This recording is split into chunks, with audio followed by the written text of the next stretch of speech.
HDFC bank ಯಾವತ್ತಾದ್ರೂ ನಿಲ್ಲಕ್ ಬರುತ್ತಾ? It is an highest market cap number 1 bank in India, HDFC bank. So ಇದ್ರಲ್ಲಿ ನಾವು ಪ್ರತಿ ಒಂದು ಹಂತದಲ್ಲಿ ಇದು ಬಿದ್ದಾಗ ನಾವು ಹೂಡಿಕೆ ಮಾಡೋದ್ರಿಂದ ನಾವು ಸೇಫ್ ಆಗಿರ್ತೀವಿ. ಯಾವಾಗ್ಲೂ ಅಷ್ಟೇ ಒಂದನ್ನು ತಿಳ್ಕೊಳ್ಳಿ, 70% of your capital should always be invested in large cap blue chip companies. So ಇವಾಗ ಪ್ರಾಫಿಟ್ ಬಂದಾಗ I have earned more than 50-60 lakhs in a day. ಅಂದ್ರೆ ಲಾಸ್ ಬಂದಾಗ ಒಂದು 8 to 10 lakhs ಒಂದೇ ದಿನಕ್ಕೆ ನಾನು ವ್ಯಾನಿಶ್ ಮಾಡಿದ್ದೆ. ಸ್ಟಾಕ್ ಮಾರ್ಕೆಟ್ ಅಲ್ಲಿ ಸ್ಟಾಕ್ಸ್ ಗಳಿಗೆ ಇನ್ವೆಸ್ಟ್ ಮಾಡೋದು ಪ್ರತಿಯೊಬ್ಬರು ಮಾಡಬಹುದು. ಆದ್ರೆ ಟ್ರೇಡಿಂಗ್ ಅಂತ ಬಂದಾಗ ಒಬ್ಬ ಎಕ್ಸ್ಪರ್ಟ್ ಮಾಡಿದ್ರೆ ಮಾತ್ರ ಅದಕ್ಕೆ ಒಂದು ಬೆಲೆ ಇರುತ್ತದೆ. ಯಾಕೆ ಅಂತ ಕೇಳಿದ್ರೆ, ಈ ಎಕ್ಸ್ಪರ್ಟೈಸ್ ನ ಹೊಂದೋದಕ್ಕೆ ಅಟ್ ಲೀಸ್ಟ್ ಎಷ್ಟು ದಿನಗಳ ಕಾಲ ಅಥವಾ ವರ್ಷಗಳ ಕಾಲ ಟ್ರೇಡಿಂಗ್ ಮಾಡಿದ್ರೆ ಒಳ್ಳೇದು? ಸೊ ಇವಾಗ ಪ್ರತಿಯೊಬ್ಬನು ಒಬ್ಬ ಸ್ಟಾಕ್ ಮಾರ್ಕೆಟ್ಗೆ ಅವನು ಕಾಲ್ ಇಡ್ತಾ ಇದ್ದಾನೆ ಅಂತಂದ್ರೆ ನಾವು ಫಸ್ಟ್ ಅವರಿಗೆ ರೆಕಮೆಂಡ್ ಮಾಡೋದನ್ನೇ you have to start with stocks. ಅದು ಲಾಂಗ್ ಟರ್ಮ್ ಅಲ್ಲಿ ಹೂಡಿಕೆ ಮಾಡಿದಾಗ ಏನಾಗುತ್ತೆ, ಅವ್ರಿಗೆ ಗೊತ್ತಾಗುತ್ತೆ ದುಡ್ಡು ಅಷ್ಟು ಈಸಿಯಾಗಿ ಮಾಡಕ್ ಬರೋದಿಲ್ಲ, ವಿತ್ ಟೈಮ್ ಬೆಳ್ಕೊಂತಾ ಹೋಗುತ್ತೆ ದುಡ್ಡು ಅಂತ ಅಂದ್ಬಿಟ್ಟು. ಸರ್ ನಾನು ಈ ತರ ಹಿಂಗ್ ಮಾಡ್ತಾ ಇದೀನಿ, ಯಾರೋ ಒಬ್ಬ ಟಿಪ್ಸ್ ಕೊಡ್ತಾನೆ ಅಥವಾ ನಾನು ಕೂಡ ಆಪ್ಷನ್ ಬೈಯಿಂಗ್ ಮಾಡ್ಬೇಕು ಅಂತ ಇದೀನಿ ಅಂತ ಕೇಳಿದ್ರೆ, ನಾವು ಟ್ರೇಡರ್ಸ್ ಗುರುಕುಲ್ ಸೆಂಟರ್ ಆದವರು ಒಂದು ಸಿಂಪಲ್ ಆಗಿ ಒಂದೇ ಒಂದು ಲಾಜಿಕ್ ಕೊಡ್ತೀವಿ. ಆ ದುಡ್ಡನ್ನ ಎತ್ಕೊಂಡೋಗಿ ಫ್ಯಾಮಿಲಿ ಜೊತೆ ಒಂದು ಟ್ರಿಪ್ ಹೋಗಿ ಬಂದ್ಬಿಡಿ. ಬಿಕಾಸ್ ನೀವು ಅದನ್ನ ಆಪ್ಷನ್ ಬೈಯಿಂಗ್ ಹಾಕಿದ್ರೆ ನಿಜವಾಗ್ಲೂ ಅದು ಝೀರೋ ಆಗೋದಂತೂ ಗ್ಯಾರಂಟಿ. ಅಂದ್ರೆ ಮ್ಯಾಜಿಕ್ ಆಫ್ ಕಾಂಪೌಂಡಿಂಗ್ ಅಂತ ಇನ್ನೊಂದು ವಿಷಯ ಇದೆ,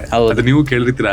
ವಾರನ್ ಬಫೆಟ್ ಅವರು 90% ಆಫ್ ದುಡ್ಡನ್ನ ಮಾಡಿದ್ದು 65 ವರ್ಷ ಆದ್ಮೇಲೆ. ಆ 90% ದುಡ್ಡು ಅವ್ರಿಗೆ ಸ್ಟಾಕ್ ಮಾರ್ಕೆಟ್ ಮೂಲಕ ಬಂತು. That is power of compounding. ಈ ಪವರ್ ಆಫ್ ಕಾಂಪೌಂಡಿಂಗ್ ಅನ್ನೋದು ಹೇಗೆ ಮ್ಯಾಜಿಕ್ ಮಾಡುತ್ತೆ ಅದ್ರ ಬಗ್ಗೆ ಸ್ವಲ್ಪ ಎಕ್ಸ್ಪ್ಲೈನ್ ಮಾಡ್ಬೋದು? ಇವಾಗ ಸ್ಟಾಕ್ ಮಾರ್ಕೆಟ್ ಅಂದಾಗ ನಮಗೆ ಒಂದೇ ದಿನದಲ್ಲಿ ನಾವು ಅದನ್ನ ಆಳಕ್ ಆಗೋದಿಲ್ಲ. ಒಂದಿನ ಲಾಸ್ ಆಗುತ್ತೆ, ಒಂದಿನ ಪ್ರಾಫಿಟ್ ಆಗುತ್ತೆ. ನಾನು ನಿಮ್ಗೆ ಹೇಳ್ದಂಗೆ at the end of the year ನಾವು ಪ್ರಾಫಿಟಬಲ್ ಆಗಿರ್ಬೇಕು. ನೀವು ಇಲ್ಲಿ ಲಾಸ್ ಆಗ್ತಿರುವಂತಹ ಪ್ಯಾಟರ್ನ್ ನೋಡಿದ್ರೆ ಅಥವಾ ಸುಮಾರು ಜನ ಮೀಟ್ ಮಾಡಿರ್ತಾರೆ ಕ್ಲೈಂಟ್ಸ್ ಅಥವಾ ಬೇರೆಯವ್ರಲ್ಲ, ಓವರ್ ಟ್ರೇಡಿಂಗ್ ಅನ್ನೋದು ಬಿಗ್ ಇಶ್ಯೂನಾ? 100%. ಹೌ ಟು ಐಡೆಂಟಿಫೈ ಯಾವ್ದು ರೈಟ್ ಇನ್ಸ್ಟಿಟ್ಯೂಟ್ ಎಲ್ಲಿ ನಾನು ಕಲಿಯೋದು ತುಂಬಾ ವ್ಯಾಲ್ಯೂ ಆಡ್ ಮಾಡುತ್ತೆ ನನಗೆ ಸ್ಟಾಕ್ ಮಾರ್ಕೆಟ್ ನಾಲೆಡ್ಜ್ ಅಲ್ಲಿ ಅಂತ?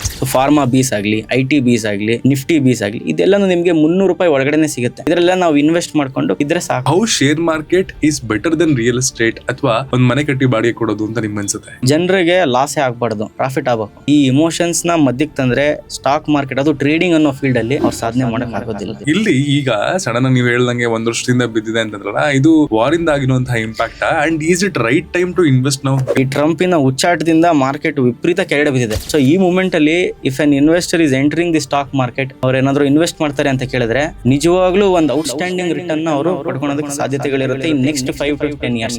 ಇಂಡಿಯಾಲಿ ಬರೀ 4% of the people stock market ಅಲ್ಲಿ ಇದ್ದಾರೆ ಅಂತ. Risk management is only the key factor for success in stock market.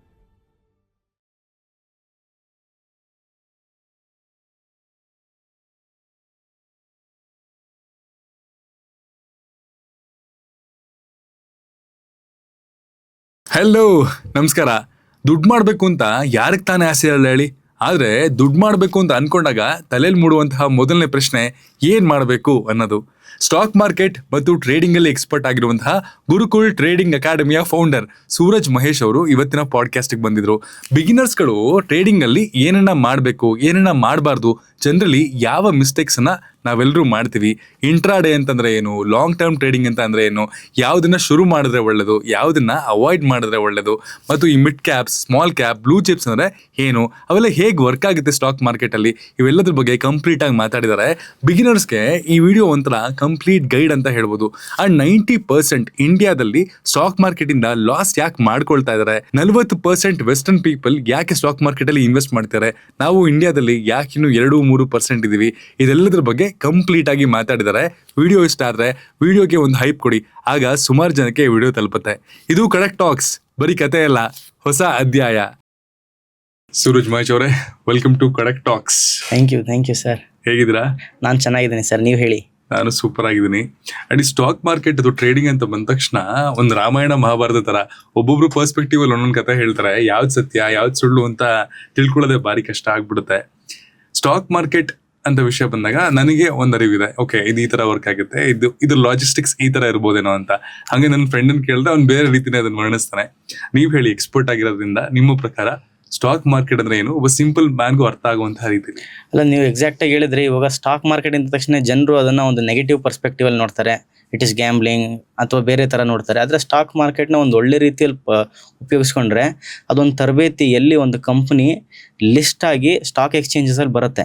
So ಇಲ್ಲಿ ಏನಾಗುತ್ತೆ, ಕಂಪನಿ ಏನಕ್ಕೆ ಸ್ಟಾಕ್ ಮಾರ್ಕೆಟಿಗೆ ಬರುತ್ತೆ ಅಂದ್ರೆ ಆ ಕಂಪನಿಯ ಬೆಳವಣಿಗೆಗೆ.